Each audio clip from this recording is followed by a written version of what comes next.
attention to the guidance of rules of behaviour and courtesies in this House of Commons, members must be mindful of the impact of what we say not only to other members but on others who follow our proceedings.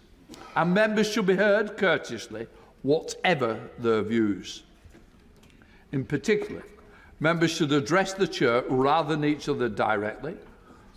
And I say to honourable gentlemen, please, wear a tie, you just might not catch my eye. Yeah. And members should remain in the chamber for at least 2 speeches. Or if it's questions at question time, it will be 2 substantive questions after their own. Show the respect to other members. Of course, I understand that new members may need a bit of time to familiarise themselves with the conventions and courtesies of the House, and I will take that into account when I'm in the chair. But I would urge every member to study the guidance carefully. And please, I do say to members, mobile phones are a privilege to be used in this House.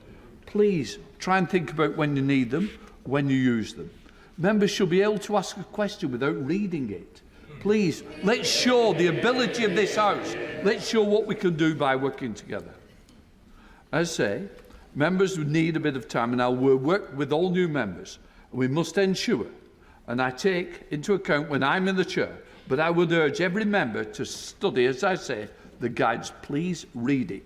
Any advice that's needed, come and check with me or the clerks. Criticism of other members. In this place, we are honourable members, and the language we use about each other should reflect that. If a member falls short of the standards expected of us all, there are ways of dealing with that, but not by accusations made as sideswipes during questions or debates. If we fail to treat each other with respect in debate, this diminishes our work. Also risks raising the temperature of discussions outside this place, particularly on social media, which already too often descend into online abuse against honourable members. My job is to look after all members, so please, if we show respect to each other here, I believe the public should also show respect to members. So please, let us get it right and let's work together. I don't want people to agree with each other. This could be the most boring chamber I've ever seen. That wouldn't be good for me either. But it's about tolerance and it's about respect. So please, let's make that our main aim. Confidentiality of speakers' correspondence with members. It's important that honourable members are able to raise matters with me freely, and for that reason, I keep such correspondence confidential. This includes applications for urgent questions. I remind honourable members it is equally important that my response, particularly on matters of privilege, are treated with the same respect. Speaking in the chair. I also wish to give some advice about seeking to speak in the chamber. I take into account the number of factors when determining who to call. One of those is how often a member speaks. In other words, if you spoke much more than colleagues, then others will be brought before you and treated. And I've got to say to Jim Shannon, remember that. I think that falls on deaf ears. But I would say that colleagues, it's more likely to be called in the next debate for which you apply if you missed out on the last one. I know it can be frustrating not to be called in a debate or to be called very late. Prioritising the debates and question times, urgent question statements in which you seek to participate is one way of trying to avoid that happening. Staff in my office are always offer further advice. And what I would say is, and I say now, it'll be very frustrating for the government side as there's so many. So just remember that. Don't take it out on my office. Please blame me at any time. When we now come to security and safety, finally, I want all members and everyone in the parliamentary community to be able to go about their work safely, both online and here in Westminster. The security of this building and those who work here depends on us all. We have a duty to be vigilant to assist those whose job it is to maintain this place as a safe place of work. But I also know it is about being a constituency MP, it is about meeting constituents, and it's about being able to represent those constituents within our constituencies that I take seriously. 2 members lost their lives. It wasn't in this House, but in their constituency. So whatever I can do to support you, I will. Make sure you follow all the security measures.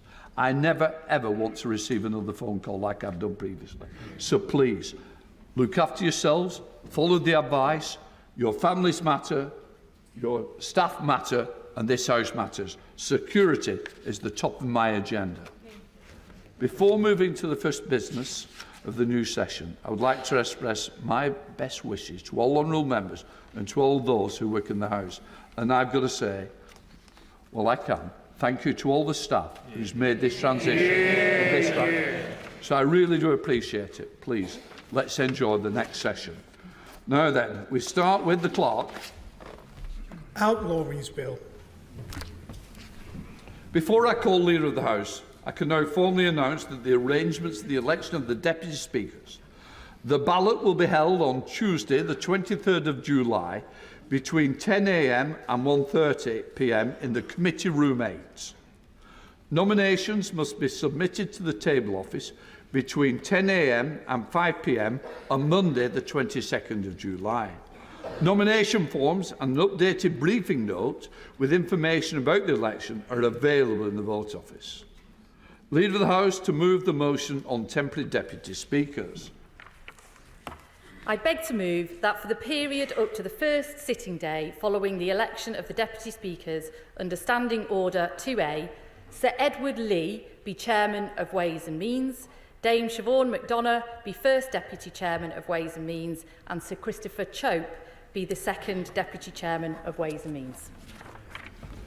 The question is that for the period up to the first sitting day following the election of the Deputy Speakers under Standing Order number 2A, Sir Edward Lee be Chairman of Ways and Means, Dame Siobhan McDonough to be the First Deputy Chairman of Ways and Means, and Sir Christopher Chope to be Second Deputy Chairman of Ways and Means. As many of that opinion say aye. Aye. Of the contrary, no. I think the ayes have it. The ayes have it.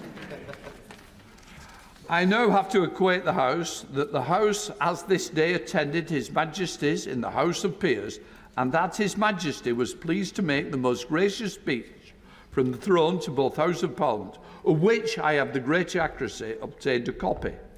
I shall direct that the terms of the speech be printed in votes, and the preceding copies are available in the vote office. Before I call the mover and the second of the debate, I want to announce the proposed pattern of debate during the remaining days of the Loyal Address. Today, debate of the address. Tomorrow, Foreign Affairs and Defence. Friday, Planning, Greenbelt and Rural Affairs. Monday, Economy, Welfare and Public Services. Tuesday, Immigration and Home Affairs.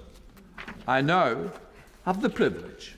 I shall call Peter Dowd to move, and then Florence Escher-Loby to second the address. Peter Dowd. Thank you, Mr. Speaker. I beg to move, most gracious Sovereign, we, Your Majesty's most dutiful and loyal subjects, the Commons of the United Kingdom of Great Britain and Northern Ireland, in Parliament assembled, beg leave to offer our humble thanks to Your Majesty for the gracious speech which Your Majesty has addressed to both Houses of Parliament. Mr. Speaker, happy birthday to Her Majesty the Queen today. Yeah. Mr. Speaker, it is an honour to be asked to give thanks to His Majesty. So can I start by congratulating you, Mr. Speaker, on your re-election, and a warm welcome to new and returning members, including my honourable friend, the late member for Stalybridge and Hyde.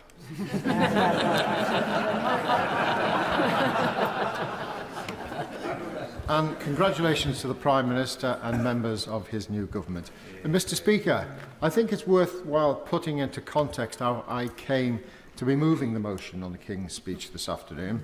Last Thursday morning, I was standing outside the library, minding my own business, watching somewhat bewildered honourable members wandering up and down corridors, tentatively popping their heads into the odd room that may or may not have been a broom cupboard. And, Mr. Speaker, they were actually the returning members. I can't imagine what it must have been like for the hundreds of new members. And, of course, it brought back memories of when I undertook similar meanderings in the corridors of power.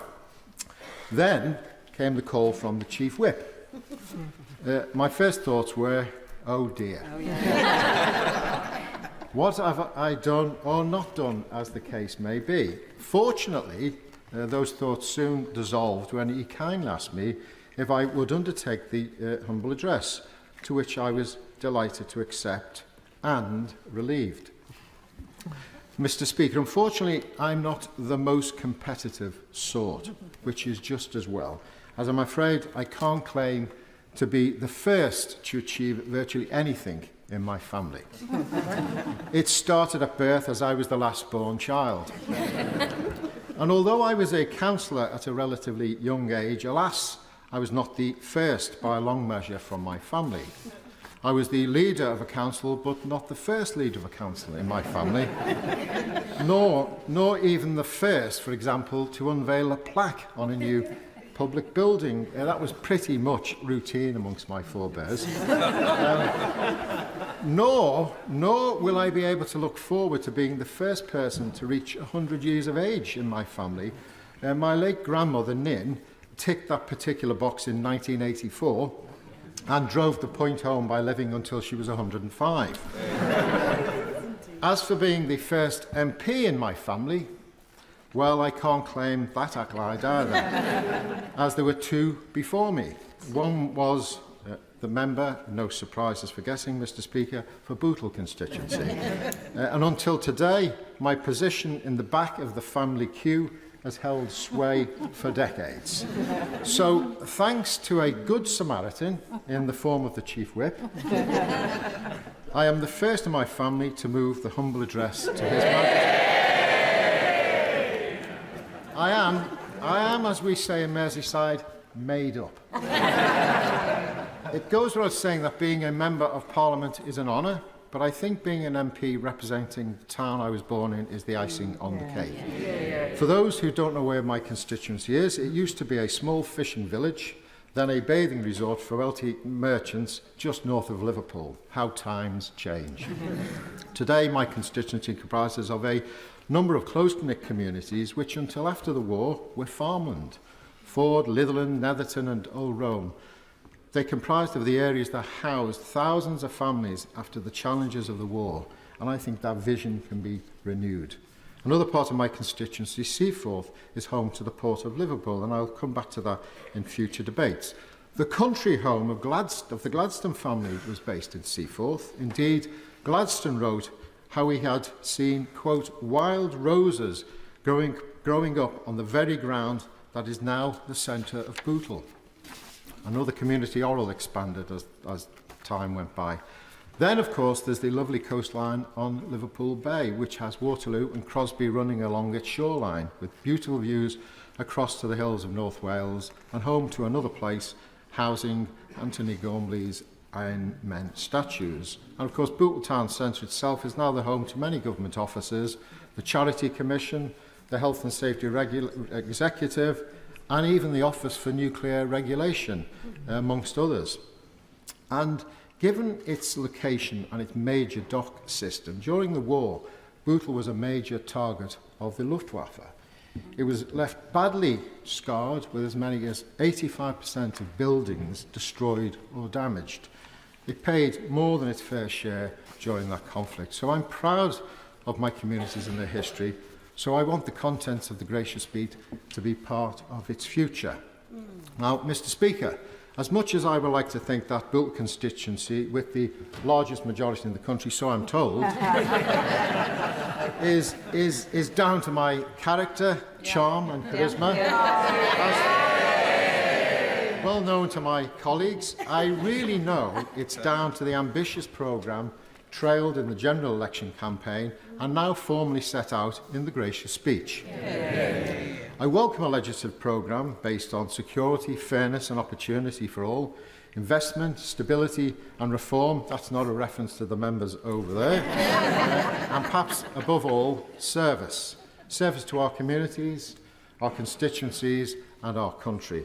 It's about securing economic growth, raising living standards, getting Britain building again with planning reform and quality infrastructure, recognising the challenges of climate change, harnessing technology, a clean energy transition and Great British Energy advancing investment into renewable energy is fundamental. If you like, Mr. Speaker, a sort of new social contract that delivers attainment in education, challenges antisocial behaviour, refreshes support for the victims of crime, protects our borders, enhances the rights of renters, a new deal for working people and the reinvigoration of our NHS, amongst many other proposals. Mr Speaker, a renewed local democratic settlement through the devolution proposals set out in the gracious speech is welcome. In short, Mr Speaker, Westminster and Whitehall don't always know best. On a day-to-day basis, I'm looking forward to getting back to work, especially with new members, hundreds of them, and I will continue to work on various APPGs that I'm involved in. But the gracious speech included proposals for a bill to champion our armed forces and their families, families being a key element in that proposal. I used that, therefore, as a prompt to mention the Armed Forces APPG, of which I'm a member. I also do this because, as an associate member of my local Crosby Royal Naval Association, having links with local veterans, of whom there are over 12,000 in my constituency, as having members of my family in the armed forces, in addition to my mother and grandmother, both having received war widows' pensions for decades, I feel the least I could do was to participate in the Armed Forces APPG. And in the last year, I participated in the Armed Forces Parliamentary Scheme, the RAF cohort, until it was so rudely interrupted by the general election. Whilst I'm always impressed, I have to say, with inter-surface collaboration, I have to say as well, I'm even more impressed with the rivalry between them. But before I bring the veil down on this part of my contribution, Mr Speaker, I want to relate the House an anecdote, just one of the many I could relate since participating in the scheme, about the nonchalant and insouciant rivalry between the services. When a member joins the scheme, and it's well worth joining, they will be asked to go to the Wellington Barracks nearby to be measured up for a uniform. When I arrived, I was led through the barracks to the stores. The conversation went as follows with a member of personnel who, it must be noted, was from the army. "Good morning, sir. How can I help you?" he greeted me. "Good morning. I'm here to be measured up for a uniform," I replied. "And which service will you be serving with, sir?" "The Royal Air Force," I answered. "In that case, sir," he said, "you'll be needing a set of silk pyjamas and a smoking jacket."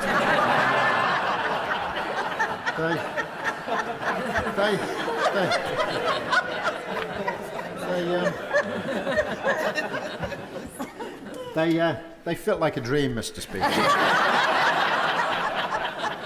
Mr Speaker, our country faces so many challenges, and I believe the wide-ranging proposals in the King's Speech will go a good deal of the way to tackling those challenges, both home and abroad. Finally, Mr Speaker, only on Saturday evening I was at a function for one of my local charities, Sefton Women and Children's Aid, at Liverpool FC's Anfield Stadium, which is a real stretch as I'm an Everton supporter. But whilst there, I paid a visit to the memorial to the 97 victims of Hillsborough.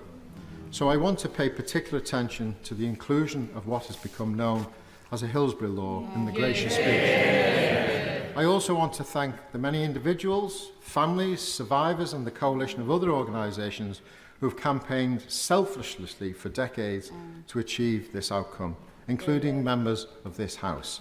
It means so much to the families of the victims of those who died and the survivors from our city region and beyond that the government will be fulfilling its promise to ensure a duty of candour on public services.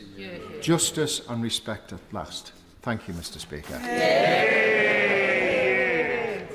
It's also a privilege to call the seconder, Florence Session-Lomi. Thank you, Mr Speaker. May I start by congratulating my friend, the Honourable Member for Bootle, on his fantastic speech.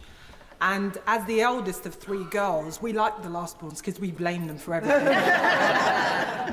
And it's an honour to follow to second this loyal address, not only for me, but for my constituents across Vauxhall and Camberwell Green. And Mr Speaker, when I was asked by the Chief Whip, my excitement was quickly replaced by fear because I then remembered my attempt to make a Big Shack reference during the second reading of the Procurement Act bill, which went completely over the head of the member for Brentwood and Ongar, and indeed many members in this chamber. See, I nearly backed out. But then I remembered that this is my opportunity to get on record that Nigerian jollof is the best jollof. Before the member for Erith and Thamesmead has other ideas. It's nearly 15 years since the last Labour member seconded a loyal address. And it was my good friend, the Right Honourable Member for Islington South and Finsbury. And I have to say, the notices I receive when she's visiting my constituency are perhaps my favourite. I once remember receiving a note from her office saying she was going to tour the Beef Eater Gin Distillery in my constituency the next evening, and that I should join her. Now, sadly, I don't drink gin, but I know that she drank my share. I can only say that I look forward to welcoming other members to my constituency many more times during this Parliament. And can I remind all of you that it is your duty to let me know if you are attending one of the many fabulous parties in Vauxhall and Campbell Green. Otherwise, I will be complaining to Mr. Speaker. And it truly is a wonderful constituency. We have the National Theatre, the BFI, the South Bank Centre, the Young and the Old Vic. The Old Vic, which is currently hosting a play about the life of an MP where James Corden turns out to be one of your constituents. Although I believe he lives in California, so maybe he should get in touch with the leader of the opposition.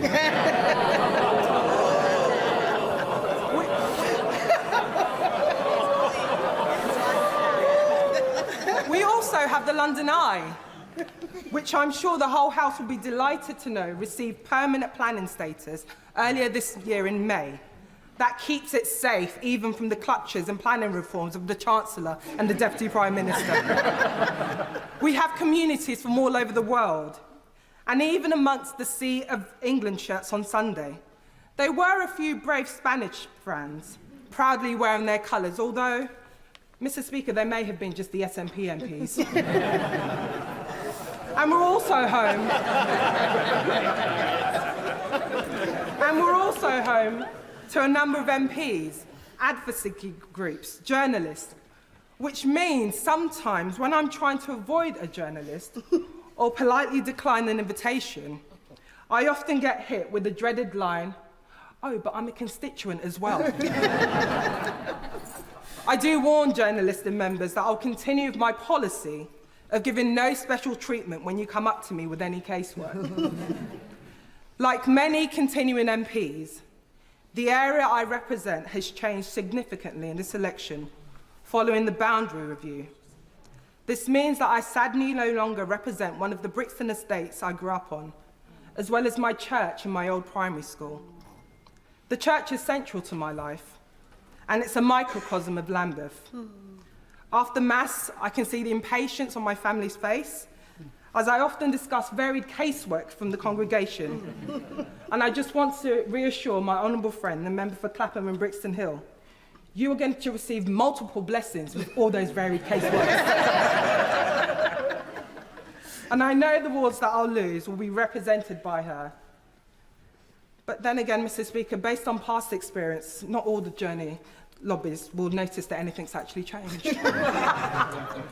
If the House will indulge me, I wish to briefly speak to a couple of policy issues close to my heart, and those of my constituents, which I'm most looking forward to working with the new Labour government on.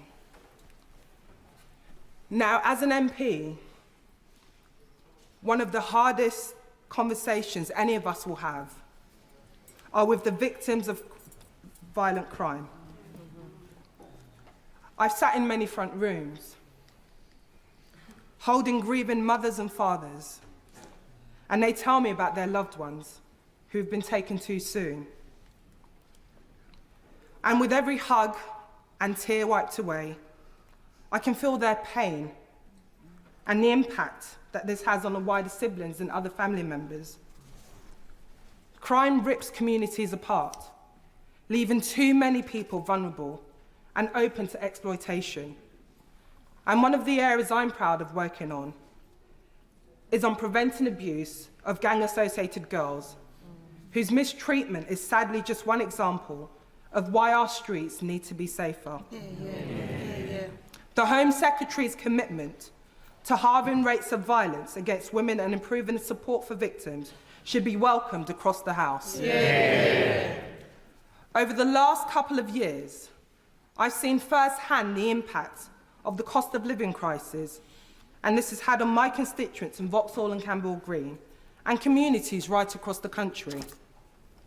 We all know that tackling climate change is one of the most urgent issues facing our world, and we cannot delay any meaningful action on this any longer. I'm therefore very pleased that the government is committed to addressing both these issues with an investment in clean energy transition that will lower energy bills for households, as well as restoring the UK's reputation as a climate leader. But, Mr. Speaker, for millions of working people, real change will not come without action on housing. That's why I welcome the Deputy Prime Minister's plans to build 1.5 million new homes across the country, including a new wave of council houses, like the one that gave me and my family that security. You see, Mr. Speaker, I still remember that daily commute from a B&B in King's Cross and the excitement on my mum's face when we received the keys to permanent housing. We no longer had to lug our belongings in a black bag. But sadly, this is the case for so many people still in 2024.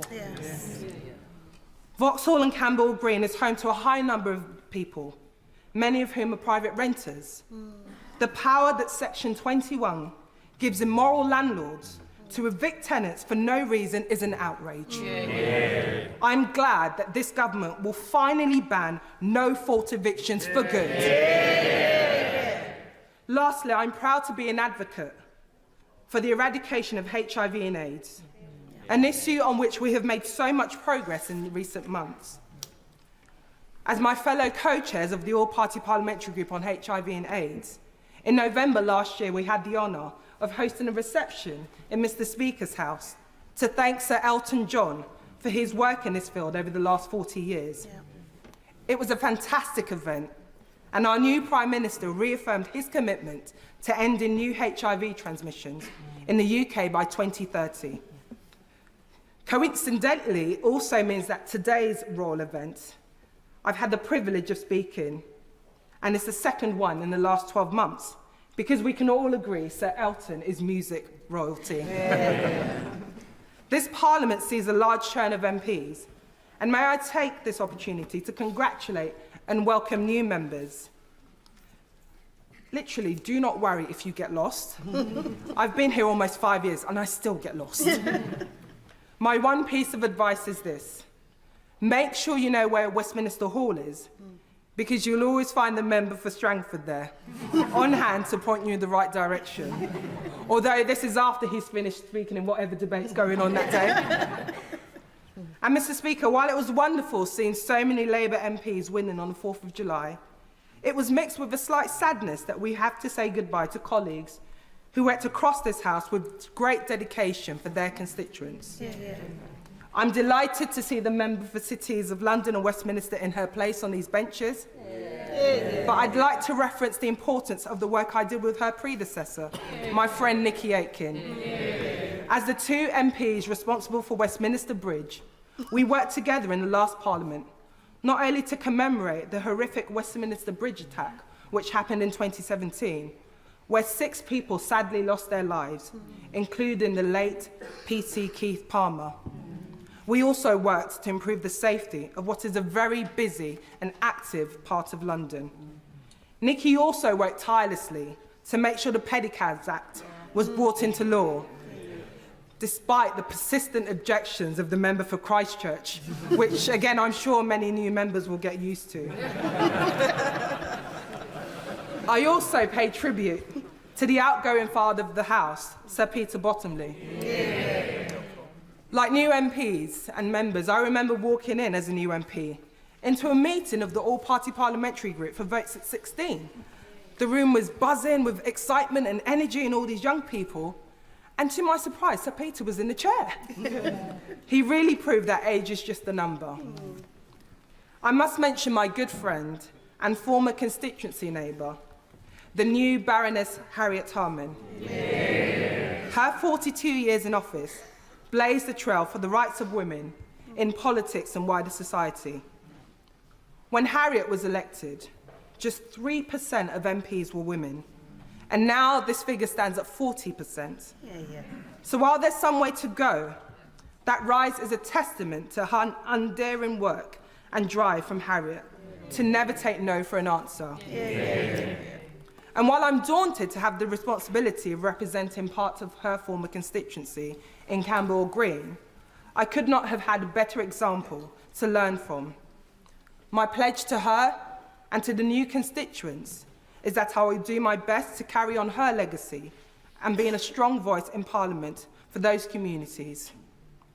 Lastly, I cannot think of a more fitting replacement as the mother of the house than my good friend, our auntie, the Right Honourable Member for Hackney South, North and Stoke Newington. She was elected when I was just 6 years old, and seeing her in the media making a voice of black women heard in Parliament gave me the confidence that I could stand here and make sure that people in my community could have a voice in the decisions that impact them. We stand on your shoulders and we respect and salute you. Thank you. I welcome the government's plan to introduce draft race equalities legislation to build on this work, and I look forward to working with ministers to develop it. We should not underestimate the difficulties that both Baroness Harman and the Right Honourable Member for Hackney North and Stoke Newington have gone through to make their voices heard, and the challenges they face even now. But their trailblazing examples means that those of us elected today face far fewer challenges in representing our communities, and we have more friends to go through those challenges with. And because of them, Mr. Speaker, it means that a black working class girl from a South London estate can stand before you today with the honour of seconding this loyal address. The question is that the humble address be presented to His Majesty as follows. Most gracious Sovereign, we, Your Majesty's most dutiful and loyal subjects, the Commons of the United Kingdom of Great Britain and Northern Ireland, in Parliament assembled, beg leave to offer our humble thanks to Your Majesty for the gracious speech which Your Majesty has addressed to both Houses of Parliament. I now call the Leader of the Opposition, Mrs. Summer. Well, thank you, Mr. Speaker. And before I turn to the address, I'm sure the whole House would like to join me in paying tribute to His Majesty the King. It is typical of his dedication to duty that despite the medical challenges he has recently faced, he was here today to open Parliament and will travel to the Commonwealth Hubs of Government meeting in Samoa and to Australia this autumn. The King is a true model of public service. I know that the Prime Minister will value his audiences with His Majesty as much as I did. And I think we all recognise that the King is aided by the constant support of Her Majesty the Queen, and I know the whole House will join me in wishing her a very happy birthday. Today we also pay tribute to Tony Lloyd. Tony served the people of Greater Manchester for 45 years, and for 36 of those as a member of this House. He was a great parliamentarian, kind and wise. His family should have enormous pride in the contribution he made to this place and to the community that he loved and served. They are in all our thoughts today. I'd also like to welcome all new members to their places. Being elected as a Member of Parliament is a great honour and a great responsibility. We serve our communities and our United Kingdom. I know that whatever our political differences might be, we are all motivated by a desire to make life better for our constituents and our country stronger. And I know that the whole House will join me in deploring the assassination attempt on President Trump. Our thoughts are with the victims. Violence and intimidation have no place in the democratic process. Now, Mr. Speaker, I commend the proposer on his excellent speech.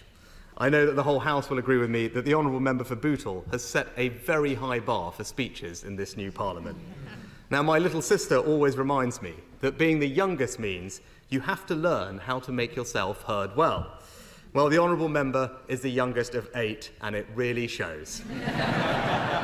And I had the good fortune of getting to know the Honourable Member when he was Shadow Chief Secretary to the Treasury, and he was always courteous and pleasant as an opposite number to me. And as he outlined, the Honourable Member for Bootle comes from a family committed to public service. Both of his great-uncles were members of this House, and he himself, even though he was very modest about it, has been in public service for more than 40 years. Yeah. The new members of this House have much to learn from the honourable gentleman. Yeah. And I know I speak for the whole House in saying how much we all admire his personal bravery in campaigning for more victim support following the tragic death of his daughter in a hit-and-run accident. Now, not only is he one of the most popular members of this House, as we heard, he is also the most popular constituency MP, enjoying the biggest majority of any member of this place. And in a recent election, he even won an astonishing 84% of the vote. He might be the only person who can persuade King Jong-un of the benefits of democracy. Although the People's Republic of Bootle doesn't quite have the same ring to it. Now, I wonder whether he was chosen to speak today, actually, to head off him reintroducing his 10-minute rule bill. I speak, of course, of the Honourable Member's bill for a 4-day week. Now, I'm not sure if he's consulted with his whips on how compatible that would be with their desire to make Fridays a new norm sitting day. I'll say this to the honourable gentleman. If they won't let him have his 10-minute rule bill, he should work to rule. Although I suspect the Labour member for Merseyside needs no tips from this former banker on trade union organising. Now, the honourable member for Vauxhall and Camberwell Green spoke with typical verve. She is someone inspired by a desire to serve and her strong faith. But she never lets any of this go to her head. Today she was chosen because of the high regard she is held in, but she is also one of the kindest members of this House. Yeah. Regularly baking Victoria sponges for her staff and others, although post the election result, perhaps red velvet might be now on the menu. And the Honourable Lady has campaigned bravely against gang violence, both in the London Assembly and in this House. And she is so right that we must not become desensitised to knife crime. She represents the place where she grew up and does so with passion and determination. And now that I have a lot more time on my hands, I intend to be a regular visitor to her constituency, especially in the summer months. One of my favourite places to watch cricket is, of course, the Oval. And as Prime Minister, I had the privilege of playing there with the wonderful Emily Rainsford-Brent and the young black cricketers on the ACE programme. I applaud the Honourable Lady for her work with that scheme. I can reassure her, though, that I won't go as far as the last Conservative Prime Minister to speak from this dispatch box, who proposed removing that part of her constituency to a desert island along with his 8 favourite records. The Honourable Lady's story is truly an inspirational one. To go from caring for your mother as a teenager to this House shows what is possible in our country. But the online abuse that the Honourable Member has received, an experience that is far too often common in this House, shows one of the challenges facing our democracy. The intimidation that some candidates received in this election, both physical and digital, was completely unacceptable and is a threat to our electoral process. There can be no excuse, Mr. Speaker, for threats of physical violence or intimidatory protests outside politicians' homes. Now, the Honourable Lady will have been picked to second the Loyal Address because the Whip's office have got her down as one who will go far. If I may offer some words of advice to members opposite. On the government benches, life comes at you fast. Soon you might be fortunate enough to be tapped on the shoulder and offered a junior ministerial role. Then you'll find yourself attending Cabinet, then in the Cabinet, and then when the Prime Minister's position becomes untenable, you might you might end up being called to the highest office. And before you know it, you have a bright future behind you, and you are left wondering whether you can credibly be an elder statesman at the age of 44. Now, it is right to begin by congratulating the Prime Minister on his decisive victory in the election. He deserves the goodwill of all of us in this House as he takes on the most demanding of jobs in the increasingly uncertain world in which we now live. Now, the party opposite has successfully tapped into the public's desire for change. But they now must deliver change, and we on this side of the House will hold them accountable for delivering on the commitments that they made to the British people. In the national interest, we will not oppose for the sake of it, but when we disagree with the government, it is our responsibility as the opposition to say so. And what will guide us will be our principles: sound public finances, a belief that people know how to spend their own money better than governments do, that private enterprise, not state intervention, is the key to delivering growth and prosperity, public services that work for those who need them, an education system that gives everyone the best start in life, secure borders, and a strong national defence. Now, I welcome the government's decision to bring forward Martin's Law. I'm sure that the Prime Minister will find, as I did, that one of the most humbling parts of the job is seeing people whose lives have been touched by tragedy and seeing how they don't turn to anger or bitterness, but campaign to ensure that other families do not have to endure the same pain that they did. And I particularly commend Figen Murray for her work to get this law onto the statute book. I can assure her that this measure will command consensus in this House, and we will work with the government to make sure that it becomes law as soon as possible. I'm also glad that the government will continue with plans for a smoke-free generation. I know there are deeply held views on both sides of this issue, and I have deep respect for those, especially on my own benches, who disagree with me on this question. Measures that end access to products are never easy, but I do believe that ensuring that our children can be the first generation that doesn't have to suffer the false choice to quit smoking or not because they will have never started is a truly worthy aim. It will make us a healthier, fairer country where people live longer and better lives. Now, the first duty of government is the defence of the realm. And we're fortunate in our country to be protected by armed forces who are unrivalled in the world for their professionalism, bravery and skill. And I know the whole House will agree with me that they are truly the best of us. Every month in my previous job, I became more concerned about the threats to our country's security. We live in an increasingly uncertain world. We need greater investment in our military if we are to deter our enemies and defend our interests. And as I warned earlier this year, there is an axis of authoritarian states who are a threat to our values, freedom, democracy and the rule of law, and we must collectively stand up to them. The world is more dangerous now than it has been at any time since the end of the Cold War. So I would urge the Prime Minister to commit to boosting defence spending to 2.5% of GDP by 2030. And if we lead the way on this, we can make 2.5% the new NATO benchmark for defence investment. This is the single best way to strengthen the alliance. It will show the Americans that we do not expect them to bear every burden. And it would show President Putin that NATO is serious about bolstering its defences and will also be the most effective way to deter further acts of Russian aggression. Now, in the last few years, there has been an impressive amount of consensus across the House on foreign policy, on the importance of supporting Ukraine, on the centrality of NATO to our national defence. And in that spirit, I commend the Prime Minister on his work at the NATO summit.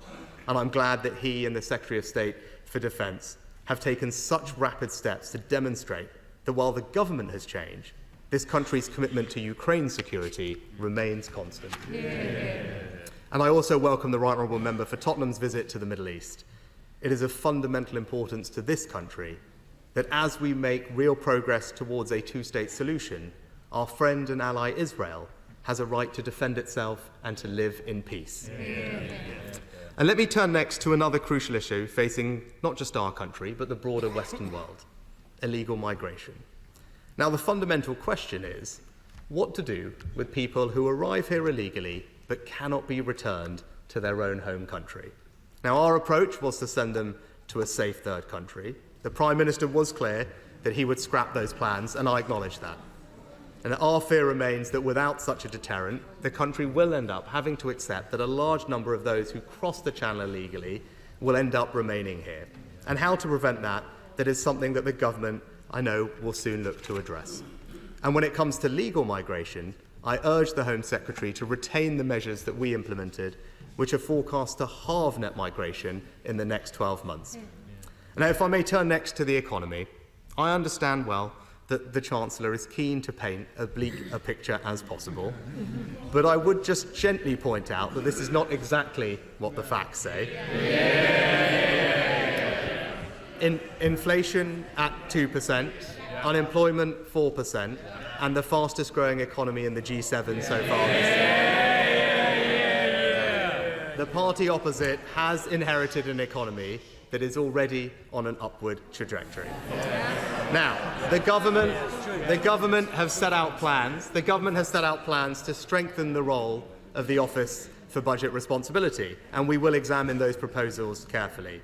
But the work of the OBR already means that the party opposite did have the full details of the public finances when they set out their manifesto. Now, the OBR has rightly taken away from governments the ability to make forecasts say what they want them to. But they have also taken away from oppositions coming into government the ability to say that they did not know the true state of the public finances. As Paul Johnson of the Institute for Fiscal Studies has said, the books are wide open, fully transparent. In his words, trying to pretend that things are worse than expected really won't wash. Now, the party opposite promised no tax rises on working people and no plans for tax rises beyond what's in their manifesto, in full knowledge of the public finances. It would be difficult for them to claim that things are worse than they thought and then renege on those pledges, and we will hold the government to its own promises come the budget. I note plans for new employment legislation. Now, in this country, our employment rate is far lower than the European average, and that is thanks in part to our flexible labour market. I would urge the party opposite not to impose new burdens on businesses that business leaders themselves have warned of the unintended consequences of those plans, that they could lead to firms being less likely to invest, less likely to hire, and so increasing unemployment in the long term. And I further note the government's desire to impose new, potentially rigid legislation on technologies like artificial intelligence. Now, we are third only to the US and China in the size of our fast-growing technology sector and lead the world when it comes to AI safety. And we should all in this House be careful not to endanger this country's leading position in this field, which will drive growth and prosperity for decades to come. And while today's speech did contain a slew of bills, what was missing was a concrete plan to tackle the unsustainable post-COVID rise in the welfare bill. Without action, the cost of providing benefits to the working-age population with a disability or health condition will rise to £90 billion, more than we spend on our national defence, schools, or policing. Now, that's not only unsustainable, but also unfair to taxpayers. And that's why in government we had laid out a plan to significantly reduce the welfare bill, but crucially, to support all those that could back into work. Now, I hope the government looks at those proposals when it has the time to study them in detail. On this side of the House, we will continue to advocate for a welfare system that is both compassionate and fair to those who need it, but also fair to those who pay for it. Now, the government has set out plans to change the planning system. We will, of course, study these thoroughly as well, as we all wish to see more homes built and the planning process speeded up. But I would say that a system that does not allow local people to have a say will damage public consent for more housing in the long term. And I regret there was no mention of rural communities and farming in the King's speech, much like my own, but I hope in time the government will bring forward proposals. Now, turning to net zero, this country has decarbonised quicker than any other major country, and we have managed to do that while growing the economy. As a country and across this whole House, I know we will all be proud of that achievement. Now, the government plans to decarbonise the grid by 2030, but there is a real danger that if the government puts the speed of doing this ahead of family finances and our energy security, then we will again lose public consent for the measures necessary to ensure that we actually reach our 2050 net zero target, a target on which there is genuine consensus between our two parties. As even one of the Prime Minister's own supporters has warned, this 20 plan will, and I quote, just mean we will have to import our energy. Strategically, we become more vulnerable. We will pay more money for our energy. So I hope that the Energy Secretary reflects on those thoughts. Now, lastly, Mr. Speaker, the government has set out plans for reforms to the other place. Looking at the benches opposite, there can be no doubt about the government's ability to get them through this House. But the effects of these changes will last long beyond this Parliament, long beyond our tenures in these jobs. I would suggest that when it comes to constitutional reform, it would be good to proceed on a cross-party basis, rather than to use a simple majority in this House to push things through.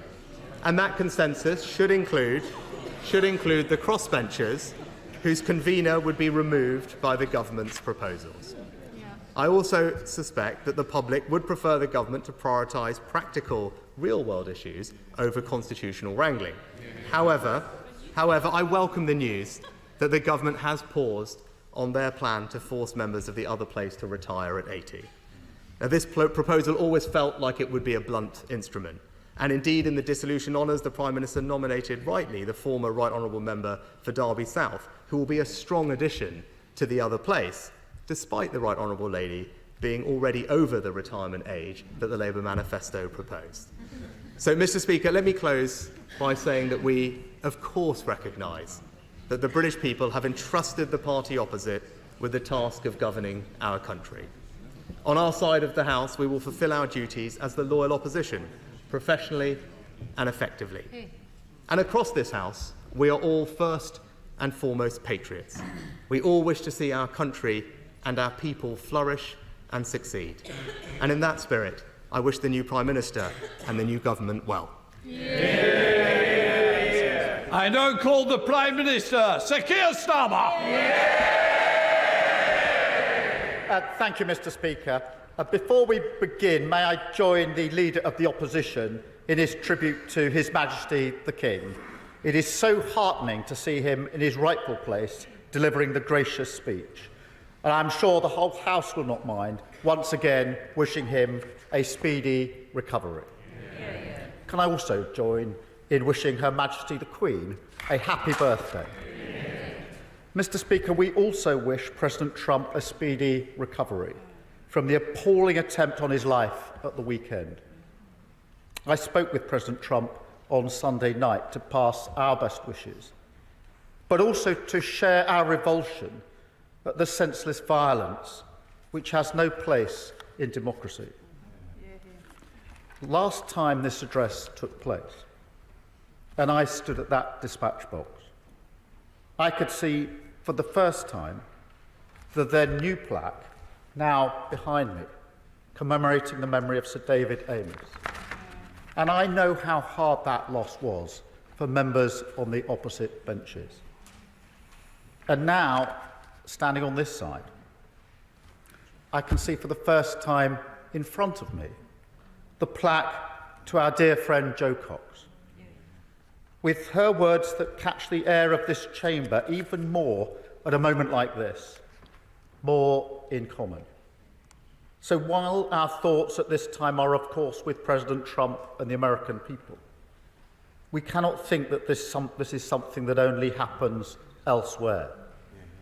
We must heed the words of President Biden to lower the temperature of our democracy, work across our disagreements, and find each other's common decency.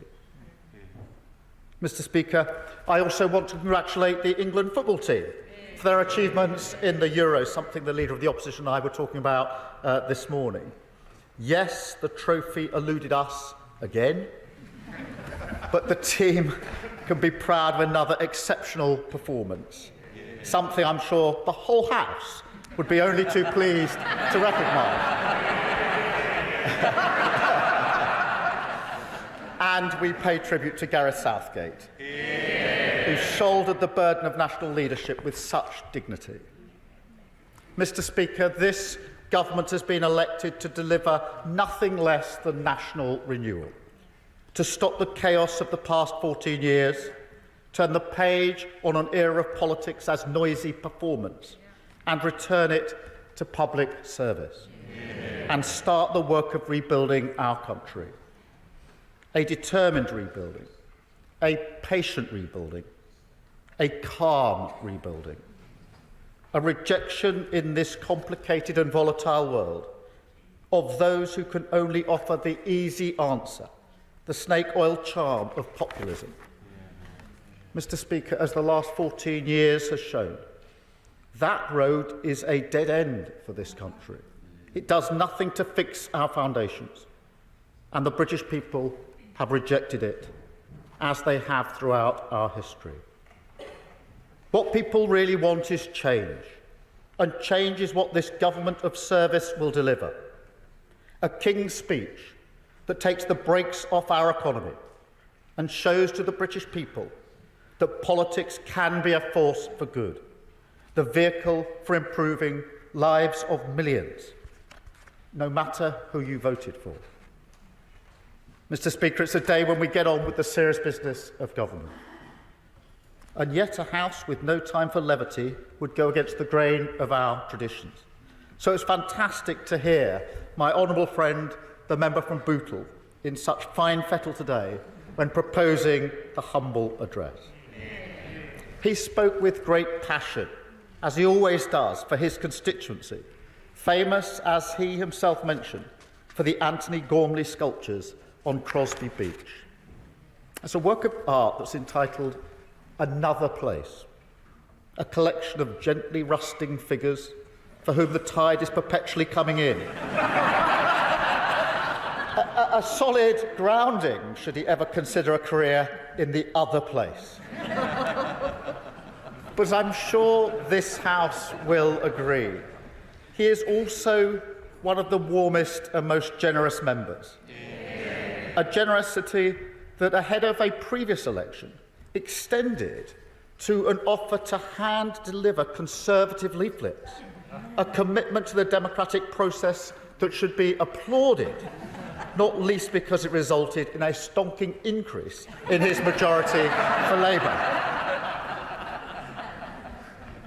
But, Mr. Speaker, as anyone who knows my honourable friend will confirm, while he does like to relax with a glass of wine and listen to Engelbert Humperdinck, for him, family always comes first. And the Leader of the Opposition referred to his daughter. And growing up, he was cared for by his 4 sisters.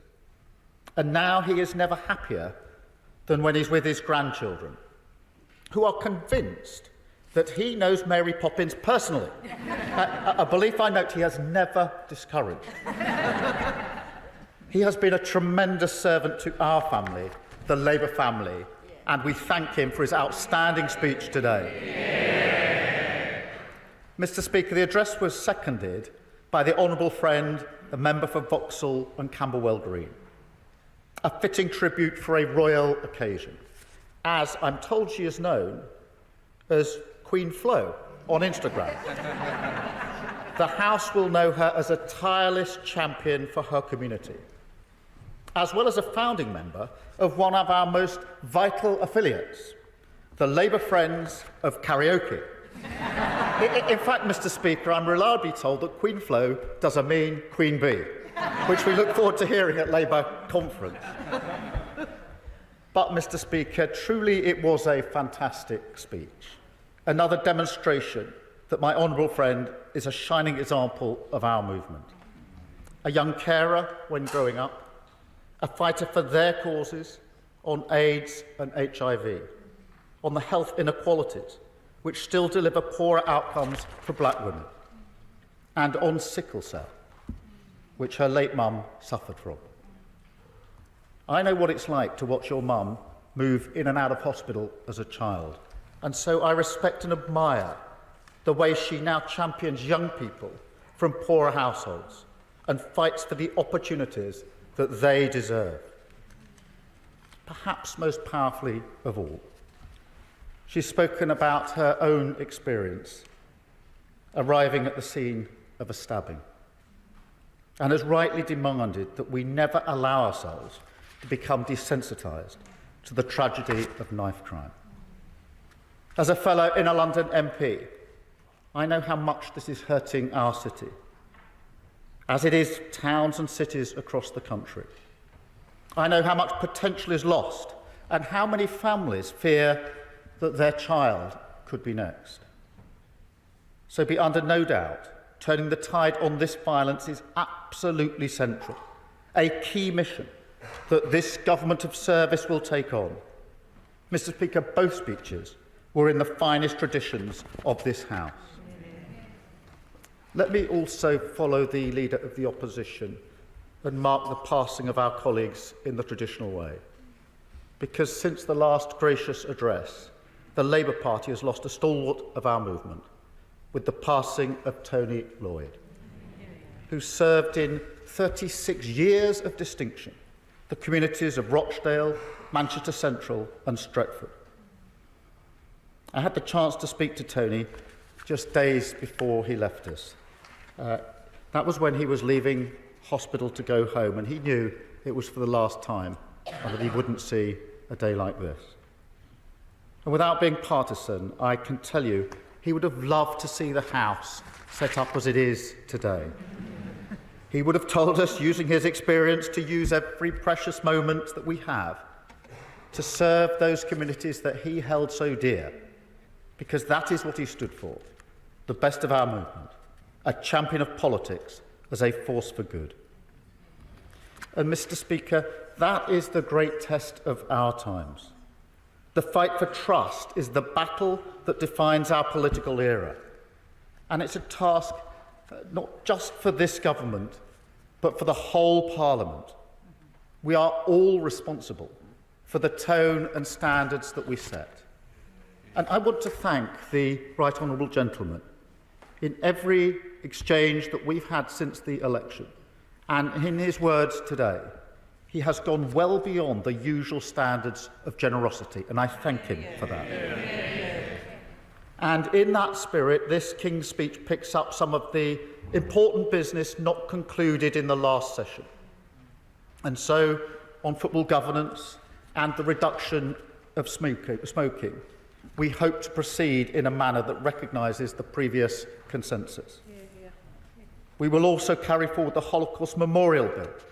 So we build that memorial next to this Parliament and make sure every generation reaffirms our commitment to never again.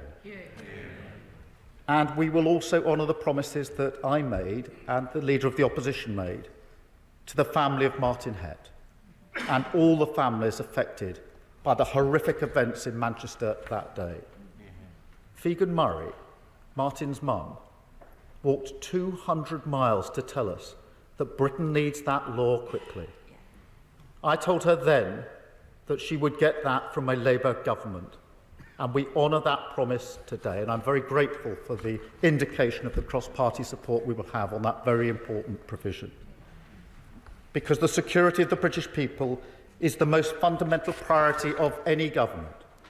And whether our fight is against terrorists, the vile criminal smuggling gangs that weaken our borders, or foreign powers which threaten the security of this nation, we will leave no stone unturned when it comes to keeping the British people safe. And we will recognise the bravery of those on the front line of keeping us safe, with a new Armed Forces Commissioner. That's not just a name or a role, but a strong and independent champion for those who have committed to the ultimate service, as a way we can show our respect. We will also move quickly on the lessons from the infected blood scandal that the House debated in almost the final act of the last session, a day when we undertook, all of us, a solemn responsibility, not just to deliver justice to those people, but also to take on the work of prevention, to make sure that those lessons shape the future of public service in our country.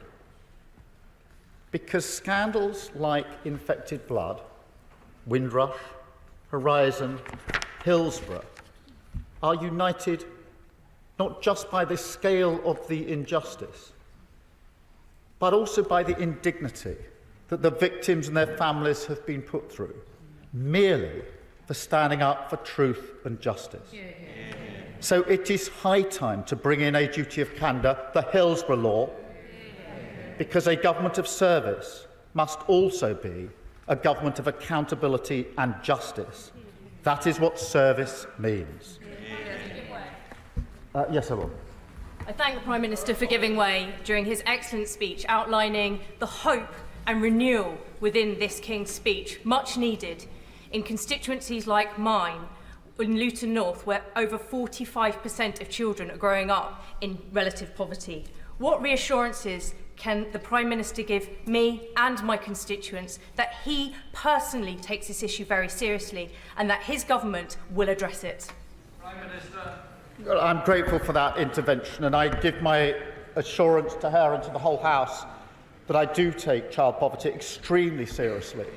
I'm proud of the record of the last Labour government in reducing child poverty.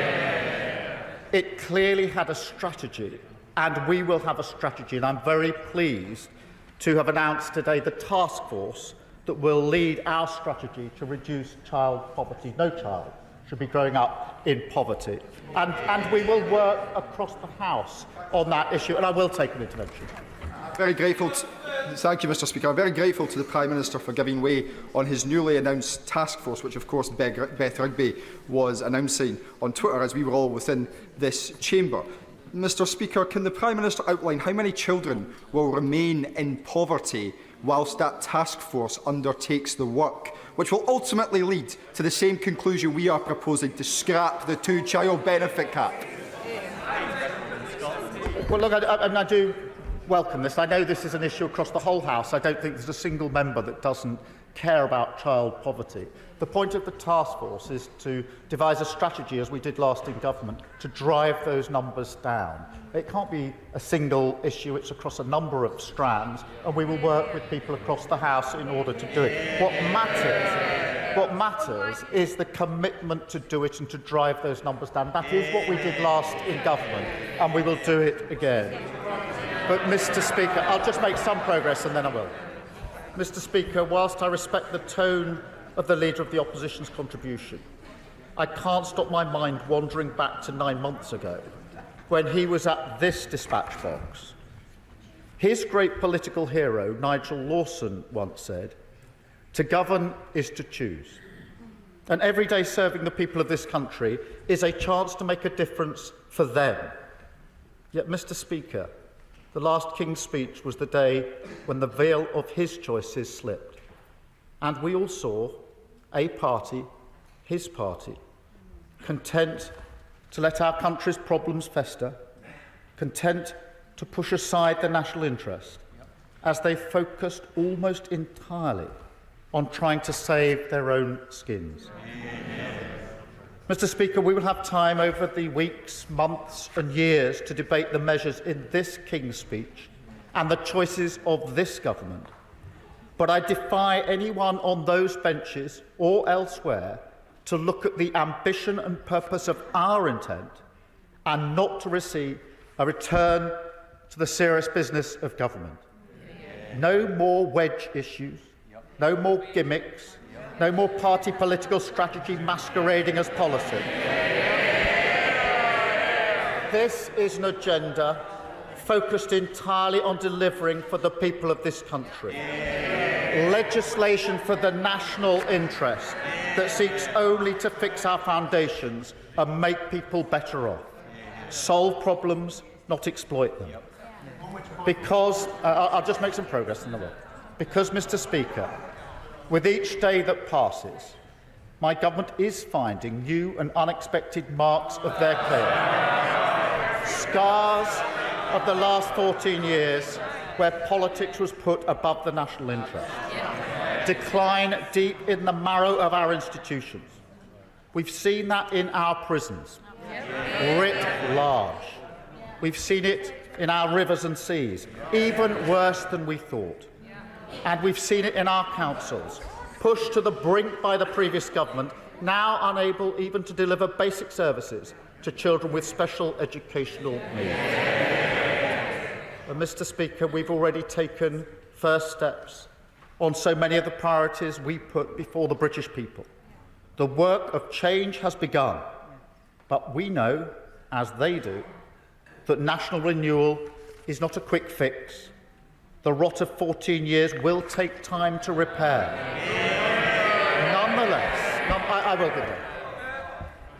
I'm grateful to the Prime Minister for giving way, and he talks about priorities. Well, of course, people in rural communities around the country see the vast majority which the Right Honourable Gentleman has assembled, and they're afraid. They see a manifesto in which just 87 words are used about farming. They see a King's speech. They see a King's speech with no mention of rural communities or rural priorities. Will the Prime Minister please take this opportunity to reassure people in rural and farming communities that his Labour government will take notice of them? Prime Minister, just to say, look, intervention one thing, but to actually make a speech is not the best time to do it. Prime Minister. Well, let me take this opportunity to reassure those in rural communities. I grew up in a rural community myself, and I think that if you look at the places that are now represented on these benches, you'll see the reassurance that has been given that will also be given again. The King's speech we have brought to this House today is a marker of our intent, not only a certain destination for the future of this country, but a new way of governing, a government of service, guided by clear missions, with a long-term plan to fix the foundations, a plan which starts, as it must, with our economy. Under his watch, the last Parliament was the first in modern history to leave living standards in a worse place than they found them. The consequence not just of Tory irresponsibility, but of a more pervasive inability to face the future, a ducking of the hard choices, eyes fixed always on the horse trading of Westminster politics, I will in a moment, rather than the long-term national interest. Mr. Speaker, we don't just turn the page on that today, we close the door on it forever. A budget responsibility bill that will protect the living standards of working people from the chaos they endured under the last government. A commitment, no matter how fierce the storms, to economic stability as the foundation we build on. That is a changed Labour Party at work. And then on that foundation, we take the brakes off Britain, go further and faster on measures to generate higher economic growth. Workers and business united in the cause of wealth creation. We will reform the planning rules, a choice ignored for 14 years, to build the homes and infrastructure that Britain needs. We will level up rights at work, a choice ignored for 14 years, to deliver security and dignity at work. We will create a new industrial strategy, invest in cleaner, cheaper British energy, harness the power of artificial intelligence, improve our public transport, confront our historic challenges on technical education, transform our skills agenda in partnership with business, and push forward devolution to the cities, regions and councils of England. A plan for wealth creation that will finally lead us out of the pay more, get less doom. That is their legacy. And let me be clear, we will work with anyone invested in the future of our country. I've said, I'll just complete this. I said that we would serve everyone, whether they voted for us or not. And I meant it. So let me say directly to the benches opposite, if you're invested in the success of your community, we will work with you. This is a new era. We are turning the page. We're turning politics to service. Because that is what the people of this country want to see from their politicians.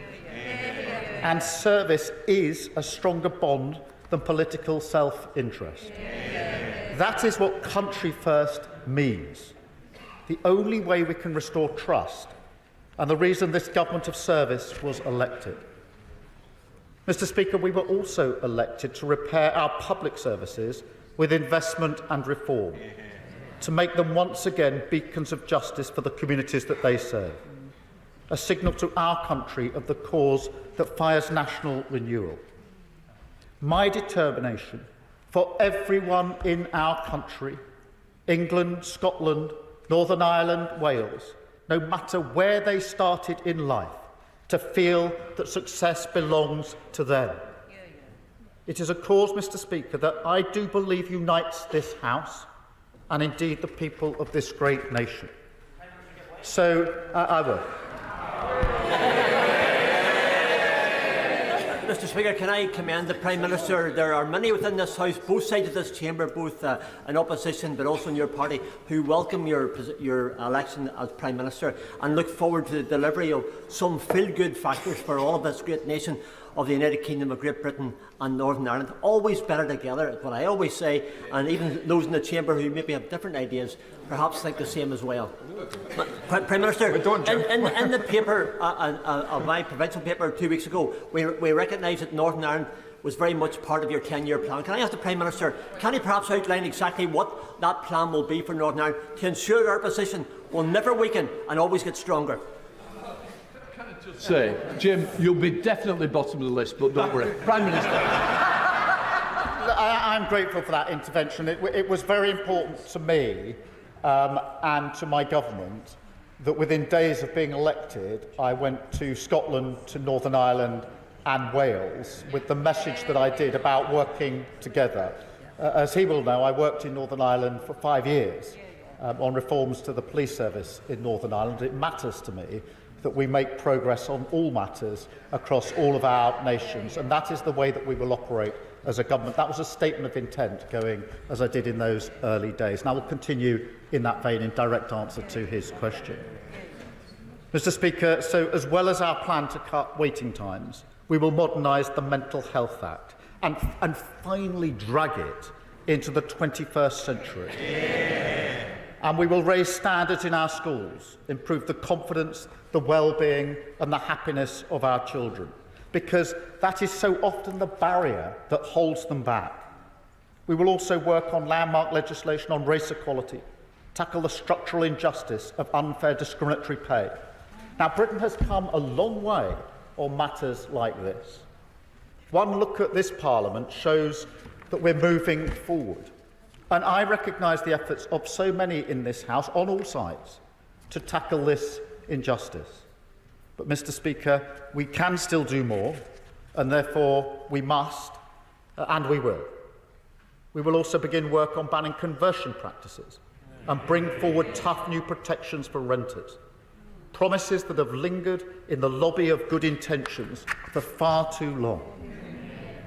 And, Mr. Speaker, we will signal our intent to transform society with measures on crime and justice that will not only rid our streets of antisocial behaviour, but also launch a new mission to reduce violence against women and girls by 50%. In this, we're inspired by the work of unbelievable campaigners: Mina Smallman, Claire Waxman, Melanie Brown, and my friends, John and Penny Clough.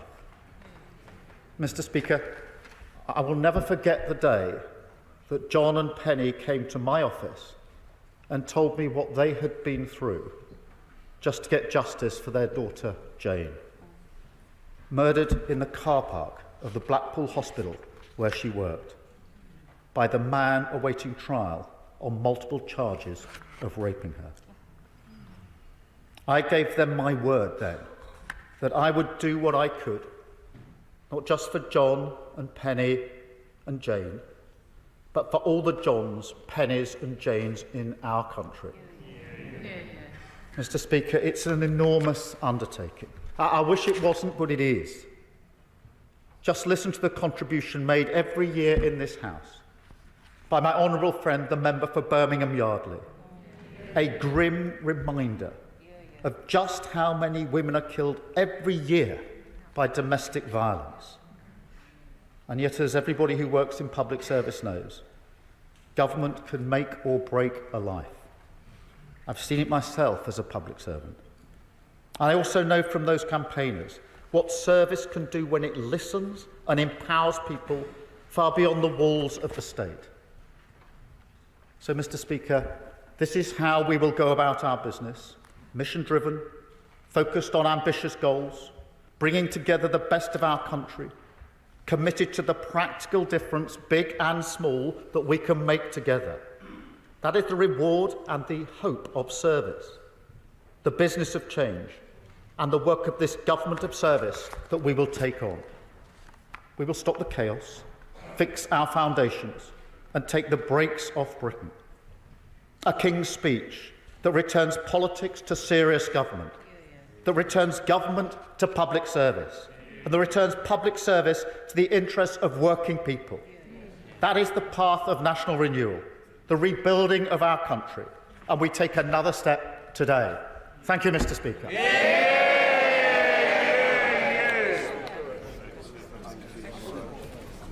Order. I now call the leader of the... Order! Please, let's show respect to each other. Let's not set off on the bad foot. We want to be on the right foot. I now call the leader of the Lib Dems, Ed Davey. Thank you, Mr. Speaker. And on behalf of the Liberal Democrats, I want to add our sincere thanks to His Majesty King Charles for his gracious speech. And like other party leaders, wish him to continue on his recovery, and also join them in sending our best returns, happy returns on the birthday of Her Majesty. And as we remember members who were killed in service and condemn the appalling assassination attempts on President Trump, we should all commit ourselves to a new politics where we respect, where we disagree with respect, and we listen to each other, and we try to bring the dialogue on politics in our country together from the divisions we've seen. And can I join others in paying tribute to the late Tony Lloyd? He had many campaigns and many issues that he championed in this House. I had the huge privilege of joining him on an all-party trip to Israel and Gaza, because one of his commitments was to peace in the Middle East, for justice for the Palestinians and for a two-state solution. And let us all commit ourselves to that again. And I would also like to pay tribute, Mr. Speaker, to the honourable members for Bootle and Vauxhall and Camberwell Green for their accomplished speeches, proposing and seconding the loyal address. I know the member for Bootle comes from a political family. He explained that in some detail. And I believe his great-uncle, Peter, once the Labour MP for Preston South, later became a Liberal councillor in Liverpool. So may I say to the honourable gentleman, if he does follow in his great-uncle's footsteps, he won't be the first in his family to see the Liberal light, and our door is always open. The honourable member for Vauxhall and Camberwell Green made an impressive mark in her first Parliament as she campaigned on things like knife crime, on the NHS and on housing, and also spoke very eloquently on an issue that's close to her heart and mine, care. She spoke movingly about how she cared for her mum when she was just a very young child, learning at a young age about all the different painkillers needed to treat her mum. And as someone who believes we need to hear the voice of carers in this chamber far more often, it was a pleasure to listen to her speech today, and I'm left in no doubt that she will make an even bigger mark in her second Parliament. Yeah. And while I'm paying tribute, Mr. Speaker, let me add our thanks to the Three Lions, who captivated the whole nation and came so agonisingly close to ending all those years of hurt. They did us proud, and let's hope the Lionesses will retain their European crown next year. And so may I welcome the Prime Minister to his place and congratulate him and his party on their election victory. As he says, they now have an enormous undertaking, and we wish them well. I read somewhere that the Prime Minister apparently surfed to power on a wave of Conservative failure. But can I say to him gently, with a pang of envy, water sports are my thing. But, Mr. Speaker, the challenge awaiting this new government are certainly great, and set against that challenging backdrop, there is much to welcome in the programme set out today. not least the government's focus on getting our economy growing strongly again. And the Prime Minister is right to say that building more homes is an essential part of that, as you can see from the work of many brilliant Liberal Democrat councils, from Cumbria to Eastleigh, and in my own area, the Royal Borough of Kingston. The best way to build the many extra homes we need, especially those extra social and affordable homes, is to properly engage local people and communities and bring them along with you. And that is the community-led approach that we on these benches will continue to champion. Very happy to give way. I'm delighted to see that the leader of the Liberal Democrats seems to be openly advocating the work of Eastleigh Borough Council. Could I just remind him that that council is only building double the number of houses required because his party leadership has got them into £800 million worth of debt to pay off the debts that they accrued? Well, I'm delighted to say that today we welcome the new Honourable Member for Eastleigh to the Liberal Democrat benches, and I'm sure she will have all the answers the Honourable Gentleman needs. But growth and house building are not the only challenges, crucial though they are. I'm sure of us, all of us across the House, as we knocked on doors during the election campaign, heard the same from so many people, a common refrain from people of all backgrounds and all walks of life, that nothing seems to be working as it should. From the health and care crisis to the sewage scandal to the cost of living, the British people have overwhelmingly rejected the past out-of-touch Conservative government that has gone. But after so many years of being taken for granted, many people have simply lost faith in our political system to solve their problems. So we on these benches do recognise the scale of the challenge now facing the new government. They have a big job to do, and so do we. We will work hard on behalf of our constituents. We will scrutinise the government's plans carefully and strive to improve them. And, Mr. Speaker, we will oppose them when we think they've got it wrong. But where they act in the national interest to solve these problems and improve people's lives, we will support them. One issue came up more than any other on door after door, and I'm sure it's the same for members in all parties: the issue of health and care. Patients waiting weeks to see a GP or an NHS dentist, if they could find one. More than 6 million people waiting on NHS waiting lists. Tens and thousands of cancer patients waiting months to start urgent treatment. Patients stuck in hospital, ready to leave, wanting and waiting to leave, sometimes for weeks, but unable to, because the care home place wasn't there. The care worker, the support for their family carer wasn't in place. And, Mr. Speaker, fixing this crisis in our NHS is essential, not only for people's health and well-being, but also for our economy, for growth. Only if we get people off these waiting lists and into work can we get our economy growing strongly again. I have to give way. He mentions the delays and the waiting times in NHS social care. So how much does he regret his role in the 5 years he spent in coalition with the Conservatives creating that situation? Well, I do disappointed in the Honourable Gentleman's intervention, because we could all go back to things that other parties did in government and say that they were wrong.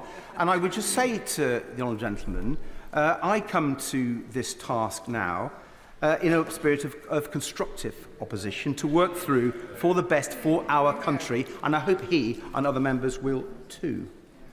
And it's why I welcome in the King's speech a number of measures for the NHS, for reducing waiting times, and particularly on mental health. We want to work with the government to improve those. They are long overdue.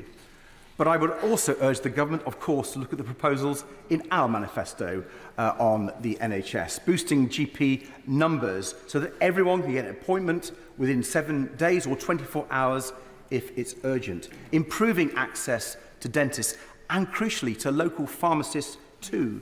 Because if more people can get the care they need early and locally, fewer people go into hospital, giving cancer patients the care they deserve with a cast-iron guarantee that they will start treatment within 2 months after diagnosis. This is the scale of the ambition we need, Mr. Speaker, for our NHS right now, and I hope the government will show it. But there is another part of this crisis that needs to be fixed, and it needs urgent attention, and that's care.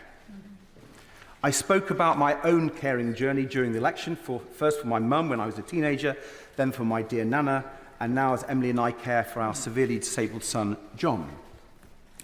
And Mr. Speaker, I've been incredibly touched by the response from colleagues from across the House who've reached out to tell me how important it is that we speak out on care. For people who need care and for their carers, both professional social care workers and for family carers, people looking after their loved ones. I've had the chance to hear from carers all over the country, of all ages, as they shared their personal stories with me.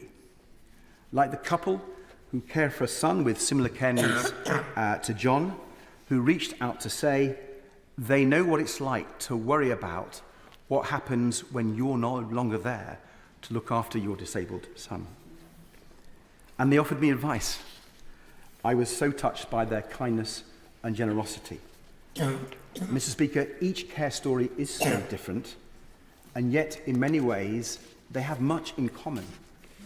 We all share in the special, wonderful bond we have with the ones we care for, and we all share in that feeling like no one else understands us. Caring has been in the shadows for far too long. Let this be the Parliament when carers' voices are heard, when we become the caring nation. Yeah. Because caring is actually people doing extraordinary things every day for the ones they love, often in the face of difficult circumstances, physical challenges, no breaks, mountains of paperwork, countless appointments, endless phone calls, trying to navigate a broken system that is simply not designed to work for carers.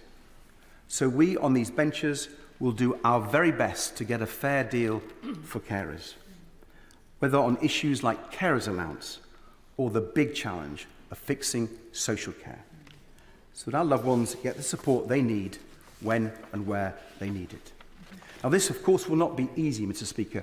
After years of neglect, fixing social care will be incredibly complicated, but we cannot shy away from it. So, although it wasn't in the King's speech today, I'm encouraged by reports the government is planning a cross-party commission on social care. We urgently need that to find a solution that will stand the test of time. So I hope we'll hear more about that from the government very soon. Fixing social care is essential, not just to give people the care and dignity they deserve, to support family carers, but also to fix our NHS. Without it, we can't. Now, if health and care was the only major crisis facing the government, that would be a big enough task. But clearly it's not. Inflation may have finally come down to normal levels, but the cost of living crisis persists. Families and pensioners are still facing record energy bills, sky-high housing costs and food bills. They need support and understanding. And that begins with the government's promise to be fiscally responsible.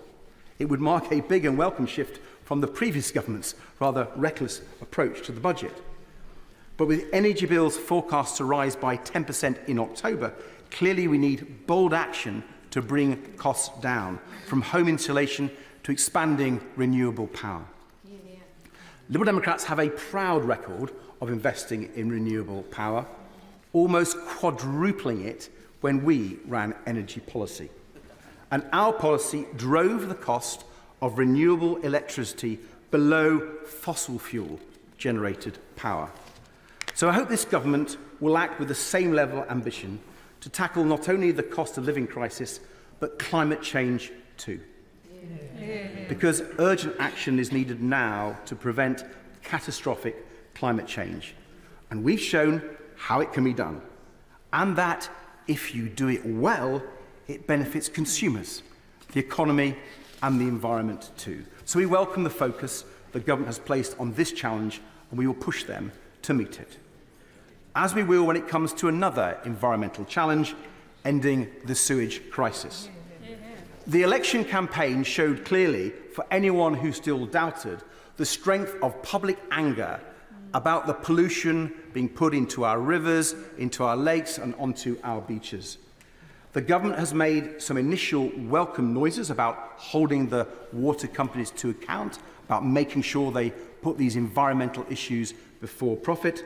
But we on these benches will be pushing ministers to act as quickly and decisively as possible to put an end to this appalling scandal.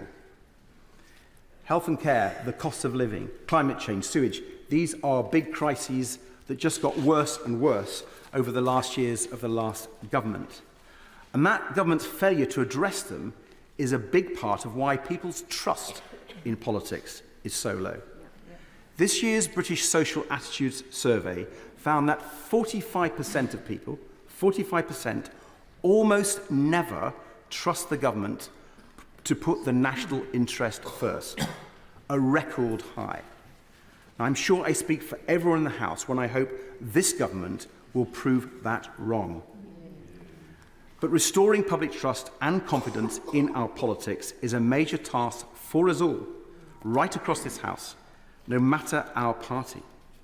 And I think there are two parts of how we restore that trust. The first is by tackling the root causes of so many scandals that have caused so much harm and done so much damage to public trust, from Hillsborough to Horizon to infected blood. We therefore welcome the promised Hillsborough law with its statutory duty of candour on public officials.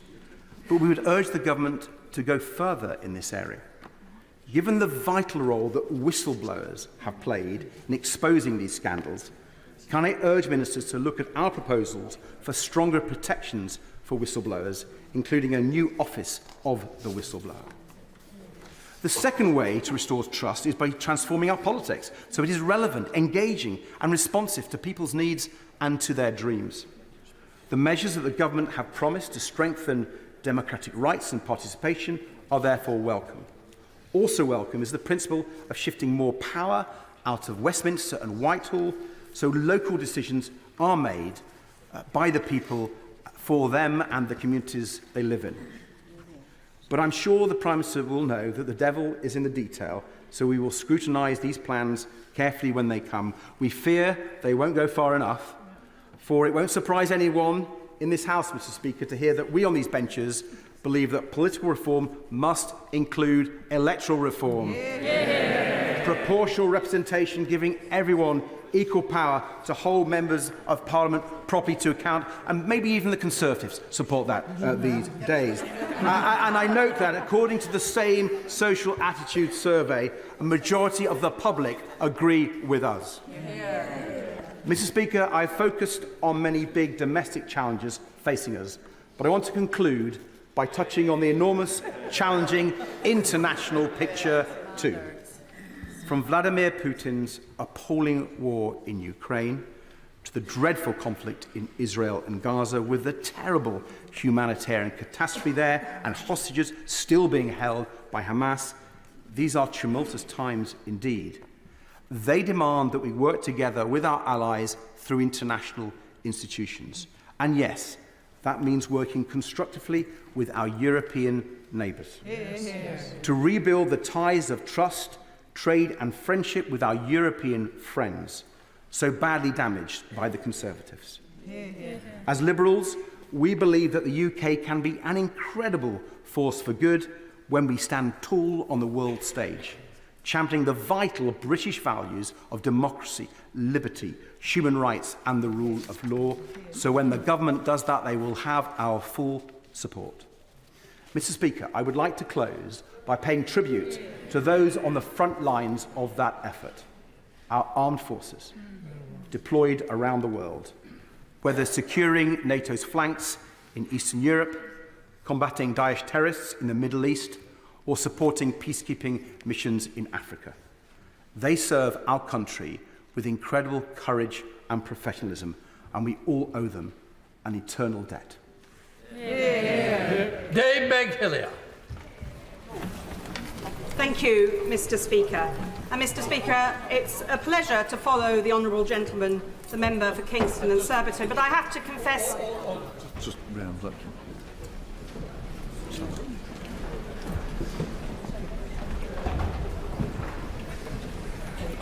Dame Beckley. Thank you, Mr. Speaker. I have to confess I'm a little disappointed with the honourable gentleman because today he walked into the chamber and I think he could have at least tried a bungee jump or maybe freewheeling on a bicycle. But I applaud him for his efforts in the campaign, which kept us all entertained and clearly paid some dividends looking at the size of his benches today. I also welcome and thank the honourable members proposing and seconding the humble address. But I have to say to the honourable member from Bootle, he may be the youngest of 8, but I'm the second of 10. And I can tell other members of this House who are new that you hear a lot about Big Brother, but let me tell you that one big sister here is here to support you, as indeed I'm sure the honourable member for Bootle will as well. After 19 years in this place, I know my way around a bit, though I still too get lost, so don't be worried about that. And I really was delighted to hear the honourable member, my friend, the member for Vauxhall and Camberwell Green. I first came across her when she was a member of the London Assembly, and I knew then she had something special about her, and I think we saw that here today. And I draw the House's attention, Mr. Speaker, to my register in the Members' Register of Interests. I spent nearly a decade chairing the Public Accounts Committee in this place in the last Parliament and the previous 2, and in that role I saw many egregious examples of incompetence, bungling and waste, whether it's water companies, school buildings falling down with reinforced concrete and other things, rail infrastructure, a running sore, defence procurement and national embarrassment, and the scandal of PPE procurement during COVID.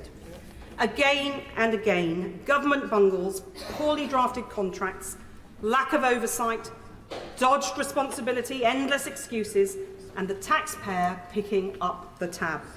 No wonder people were so angry at the election. No wonder they voted for change and for my right honourable friend, the Prime Minister. Yet now, the true extent of the Tory mess is coming to light. As my right honourable friend, the Chancellor, has revealed, it is even worse than we thought. She's opened the books, looked under the bonnet and seen that true extent, the mess. This is now for a Labour government to clear up. The previous government partied, they squabbled, they helped their mates, but they did not fix the roof when the sun shone. They trashed the joint. From austerity to the PPE scandal to Trussonomics, remember that?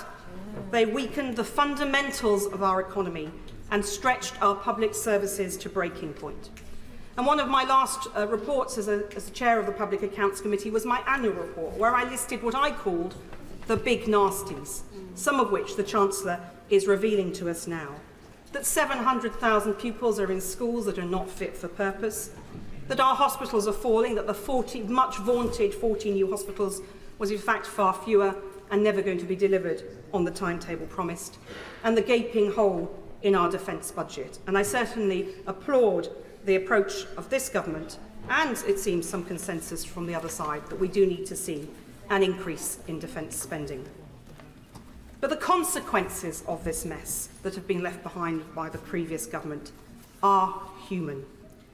According to the House of Commons Library, nearly 1/5 of children in my borough of Hackney live in absolute poverty.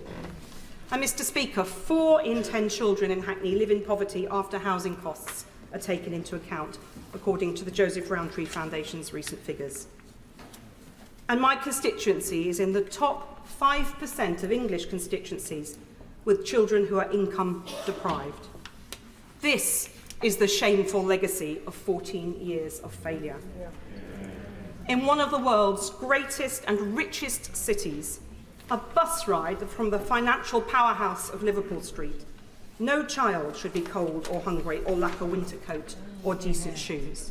Schools in Hackney have kit rooms for the children who turn up without the requisite uniform and lend it for the day in return for a token like their Oyster card.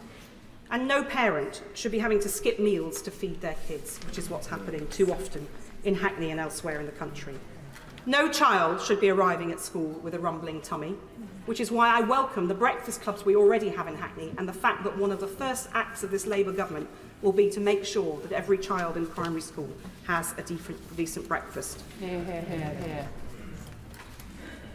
And when we talk about stagnant wages, low productivity, flattening growth, lack of investment in skills and schools, and the abolition of Sure Start and the gig economy, there is this human cost.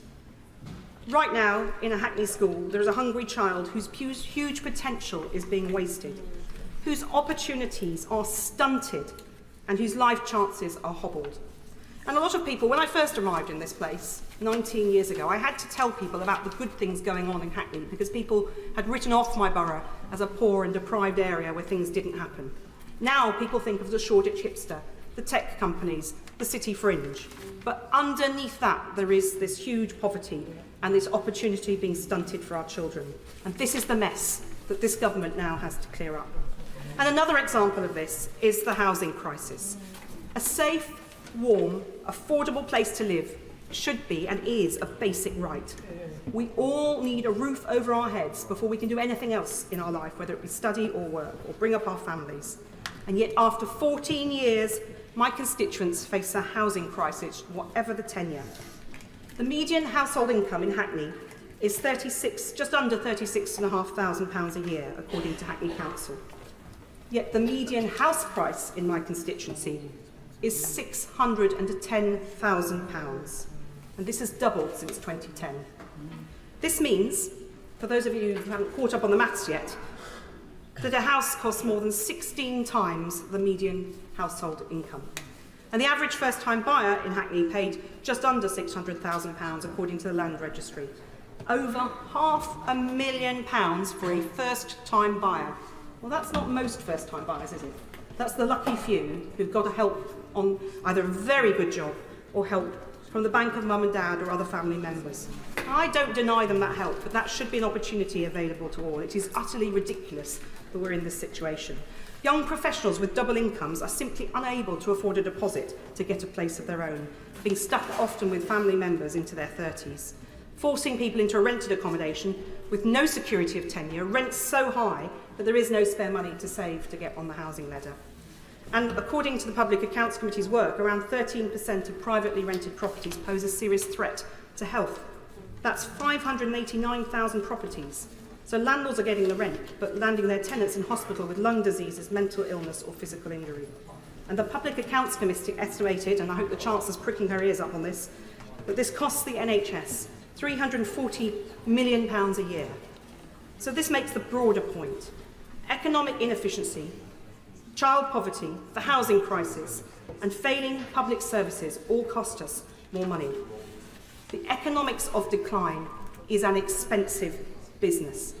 But, and we see a hope now with this Labour government, investment in jobs, homes, schools, skills, roads, the NHS, tackling crime, save the public money down the line. Hear, hear, hear. And as I was very often saying as chair of the Public Accounts Committee when I had the honour of holding that role, a penny of waste is theft from working people's pockets. Hear, hear, hear. And a fair economy is also an efficient economy. So, Mr. Speaker, I really warmly welcome the measures contained in this Labour King's speech. How nice it is to say those words after 14 years. And the move as well, since the 5th of July, from my colleagues in the Cabinet, I was about to say the shadow Cabinet, old habits die hard, from colleagues in the Cabinet, Labour Secretaries of State, who've moved into action from the inertia of what went before, means we are on the road to recovery. It's going to be a long haul, but I welcome the measures to support start-ups and tech companies, particularly as I represent Shoreditch, where so many are based. The measures to revive skills, to modernise our health services, particularly prioritising mental health, and get more teachers into Hackney schools, and crucially, to build more affordable homes. And we need many of those homes in inner London, in constituencies like mine, where social housing is the only option for so many people. And only last week at my surgery, a woman came to see me, 4 children in a one-bedroom flat. Her elderly, sick father had to come to live with them. That's how the family live, 4 children in a one-bedroom flat. And that is not uncommon at all. So we need to really drive that change to deliver not just the housing around the country, but particularly in the inner city. And I also recognise the lead and a step change in tackling net zero to decarbonise our economy with investment in renewables, insulation, carbon capture and green jobs, something I've examined a lot over the last decade and we've seen the previous government fail on so often. And above all, I welcome the commitment of His Majesty's government, our Labour government, to kickstart growth in our economy. Without steady, sustainable economic growth, with the proceeds of growth fairly shared across the nation, we will continue our national decline.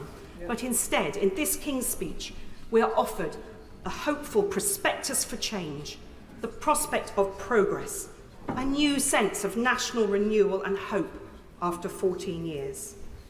We know it won't be easy, nor will it be as quick as we all impatiently want it to be.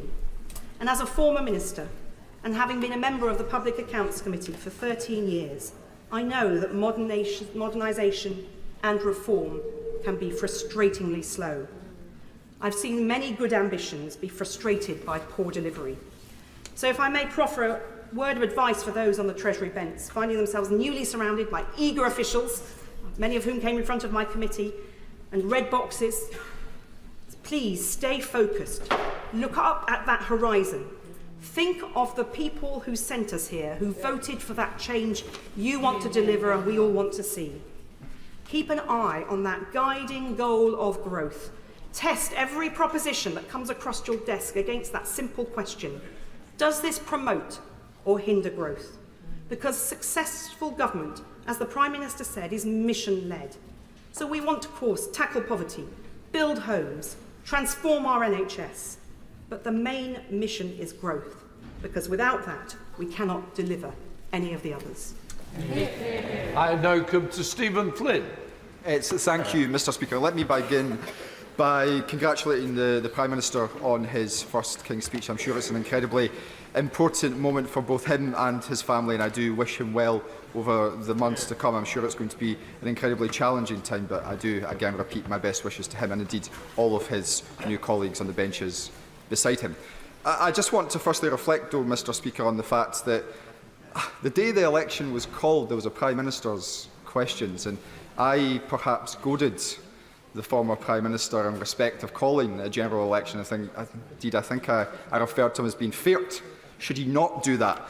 I'm not sure entirely who fared worse from his decision to do so out of the two of us, but it's maybe something we can both reflect upon in due course. But, Mr. Speaker, the opportunity that is now in front of this Labour government is enormous. They have a parliamentary majority which will go down in history. And that majority affords them something incredibly important. It affords them the ability to deliver change. And what that change looks like, and perhaps more importantly, what that change feels like for people in their homes, is so important. Now, my colleagues and I on the SNP benches will try to do everything that we possibly can to be as constructive as we can. We will. However, I was a little bit disappointed today by not necessarily some of the things that were within the King's speech, but some of those things that weren't. And in that regard, I just want to bring the House's attention to the amendment which my colleagues and I, ably supported by other members from across the chamber, in relation to the two-child benefit cap. This is a policy, an iniquitous, heinous policy, which was introduced by the former Conservative government in 2015. Each and every one of us in this chamber knows that it retains children in poverty. Hundreds of thousands of children across these aisles. In Scotland alone, it impacts 27,000 households. It's estimated that 14,000 children would immediately be taken out of poverty were it to be scrapped. But it was not mentioned in the government's programme for government today. Instead, all we have heard is that a task force is going to be created. No time frame for that task force, no indication of when that task force will conclude, and all the while those children will remain in poverty. Surely it should be the bare minimum expectation of a Labour government to seek to do everything it possibly can immediately to lift children out of poverty. I'm particularly interested in the views of Scottish members of Parliament from the Labour Party in this regard. I would be delighted to give way. Could he explain to the House why the SNP government in Scotland, who have the power to do so, have not? Yeah. I would be more than happy to enlighten the honourable gentleman in that regard, because as he knows, in the UK we have reserved policies and we have devolved policies. Some 70% of welfare policies are reserved to this Parliament. Now, what the Scottish Government has sought to do over recent years is to mitigate the worst excesses of the Conservatives. Some £800 million worth of money that we could spend on other things, we choose to mitigate Tory policies, including, of course, the likes of the bedroom tax. And I'm sure the honourable gentleman opposite me would be very keen to see his own front bench mitigate and end that particular policy. But we do that within the confines of the financial remit set, in large part, by this place. And if the honourable gentleman is suggesting, as indeed I'm sure some of his Scottish colleagues would agree with, that the Scottish Government should mitigate this place, then he should outline, as they should, where that money should come from. Should it come from Scotland's NHS? Should it come from our schools? Should it come from our police? Should it come from our young people's budget? The reality is that the constraints placed upon Scotland by this place do not afford us the opportunity to mitigate. And quite frankly, I find it absurd and deeply disingenuous to suggest that the remit of Scotland's Parliament should be to mitigate Westminster. Our horizons should be so much greater than that. So I would return to the point that I was making, that Labour members in Scotland supposedly agree with the Scottish National Party that the two-child cap should and must be scrapped. So how will they vote? Will they follow the lead of their Prime Minister in London, or will they follow the lead of the leader in Scotland and indeed respect the views of the people that they were sent here to represent?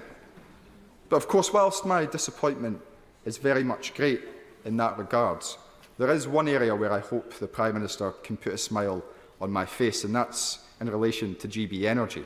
Because I'm moderately surprised that we haven't had an announcement yet that is due to be headquartered in Aberdeen. Perhaps, of course, in the Aberdeen South constituency that I represent. Indeed, Aberdeen and Grampian Chamber of Commerce hired a van today which has been patrolling the streets outside Parliament, calling for it to come home.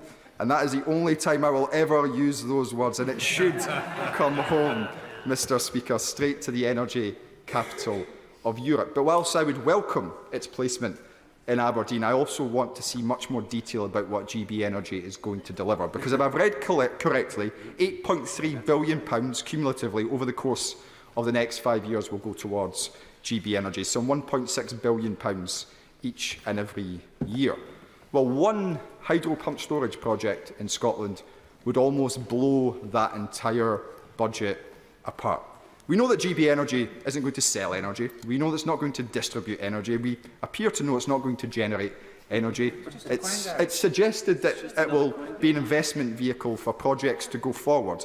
But if it's going to be capped at £1.6 billion per year, I have to question the ambition of members opposite. How does that deliver the change that is required? The change which they previously agreed to would actually require some £28 billion each and every year. What a contrast!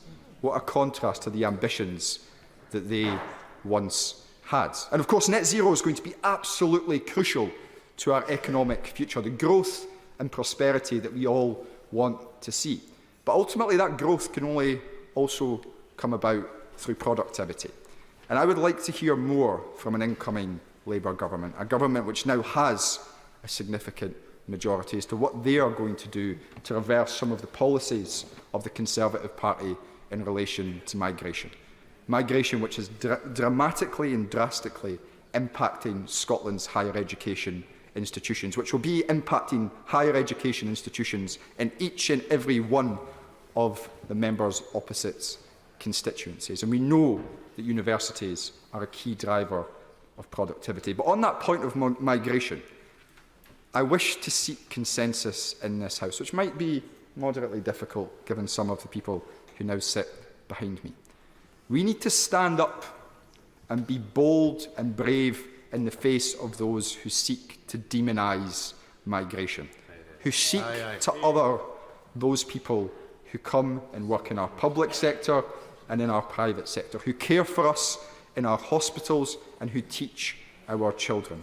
We should be seeking to increase migration, to increase our economic output and to grow our economy and indeed to enhance our communities. Brave politicians would do that, and I hope that members opposite share that bravery. But of course, our economy isn't just about net zero. It's not just about productivity. It's not just about migration. It's also intrinsically linked to our relationship with the European Union. And I look forward to seeing what the government comes forward with in respect of its proposed new relationship with our friends and allies in Europe. We should, of course, be seeking to rejoin the European single market. We should, of course, be seeking to rejoin the European Customs Union. It makes sense to all of us.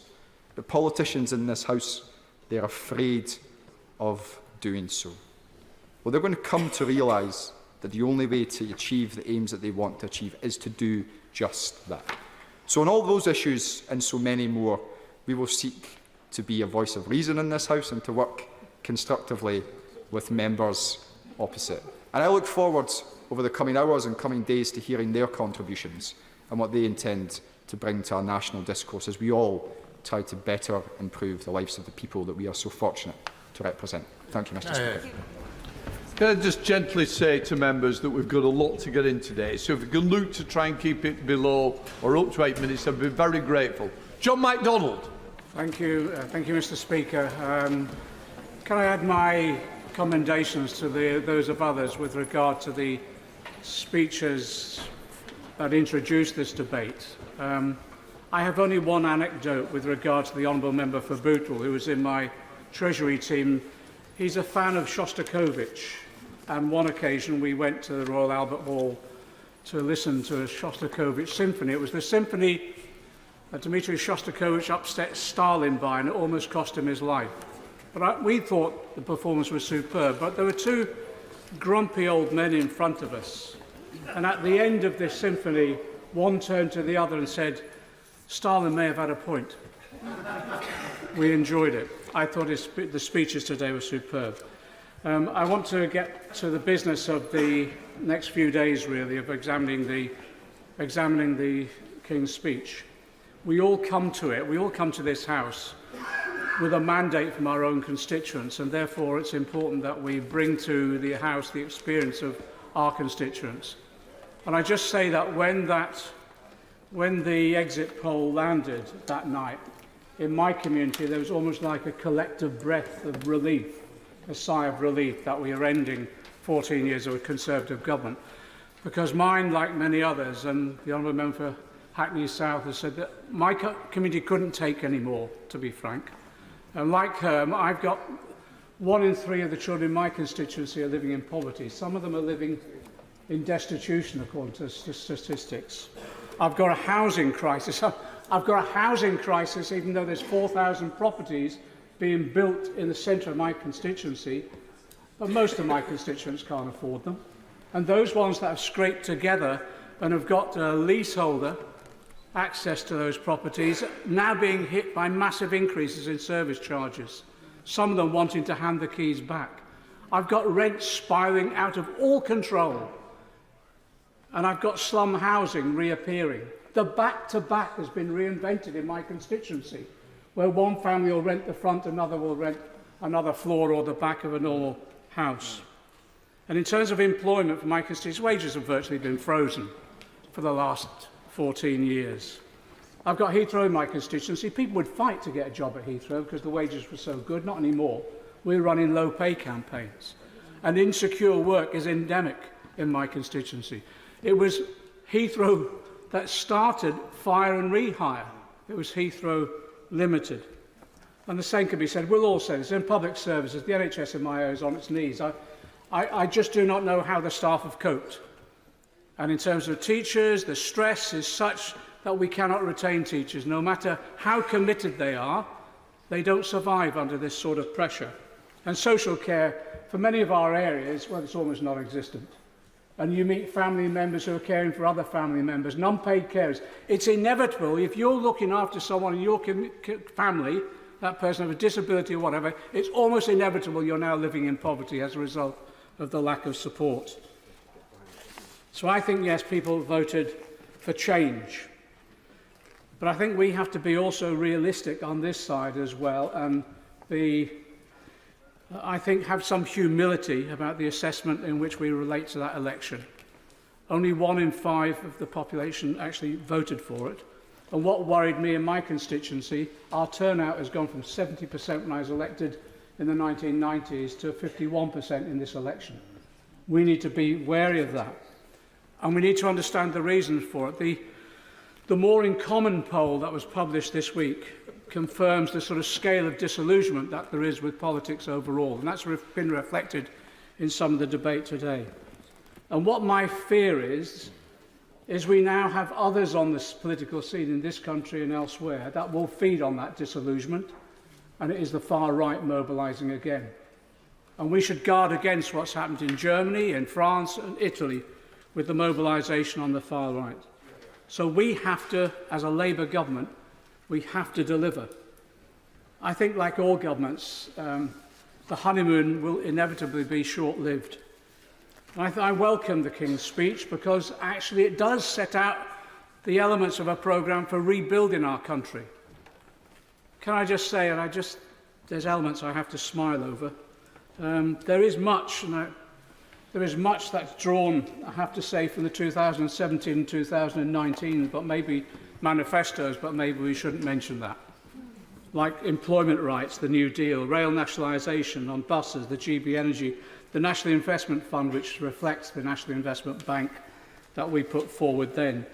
In fact, a lot of the work that was put in by the Honourable Member for Middlesbrough into this King's speech almost made sections of it his own. So people, I think, wanted and expect delivery sooner rather than later. And I just want to focus on 4 areas of policy that I'm desperate to see change on. It does start with poverty. People have mentioned child poverty. It has to be our priority. 14 million people living in poverty, 4.3 million children, 1 million in destitution. I never thought in my lifetime we'd ever debate destitution again in this House, but destitution there is. I welcome the announcement today of the task force that will now look at poverty overall. But I have to say, setting up a task force is one thing, acting is another. There is a simple act, and we all know it. There is one simple act that could lift 300,000 children out of poverty this month, and it would be the scrapping of the 2-child limit. I was in this House when the Tories introduced it. It was introduced as part of the stigmatising of all those on benefit. I did a speech. I think I said I'd swim through vomit to vote against this piece of legislation, and some of the nauseous speeches from the Tories at the time almost meant I would have to. It was an appalling form of attack on the poorest within our community. I think we just need to lift that stigma, lift that impact, but we need to do it quickly. So yes, set up as task force by all means, but produce a timetable that within weeks we will scrap the 2-child limit. The argument is that can we afford it? And will it be within our fiscal rules? Many of you will have known that over this last few weeks, the OBR have lifted it and revised its growth figures upwards. The IMF has dramatically increased the growth figures upwards. And that's nothing to do with the Tories building a new economy or anything like that. That's the natural business cycle. And actually, I do think as well, it is part and parcel of some companies recognising a Labour government was coming. So let's take the benefit of that. It's no longer offence against the fiscal rule. The resources are there, and we can lift those poor children out of poverty with this simple act. So I appeal to my own party, to the Labour front bench. By all means, get the task force working. But let's now commit ourselves to scrapping the 2-child limit and doing it rapidly. On employment, I have to say as well, the New Deal for Workers, which we developed when we were in opposition, is now going to be legislated on. I want no more watering down. And at the same time, I do not want it delayed by endless consultations. We've consulted at length for 5 years nearly. It's there and it's ready. We want to scrap fire and rehire. We want to scrap zero-hours contracts. But I tell you also, one of the most important ingredients of that legislation should be the extension of sectoral collective pay bargaining. Now, so far, we're committed to doing that in the social care sector, and I welcome it. I welcome it because that's where poverty wages really are being paid. But actually now we need to start, as we promised before, extend that right the way across the economy. So in the legislation, we can build into the bill the mechanisms for doing that stage by stage. Yes, with discussions, etc., but it can be done effectively. And you know, some areas of that sectoral collective bargaining only got scrapped a few years ago, for example, in agriculture.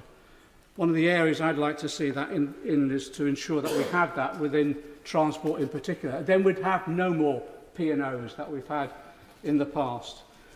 With regard to public services, I think we need to be honest about the state of our public services, both in terms of their delivery, but also in terms of the finances.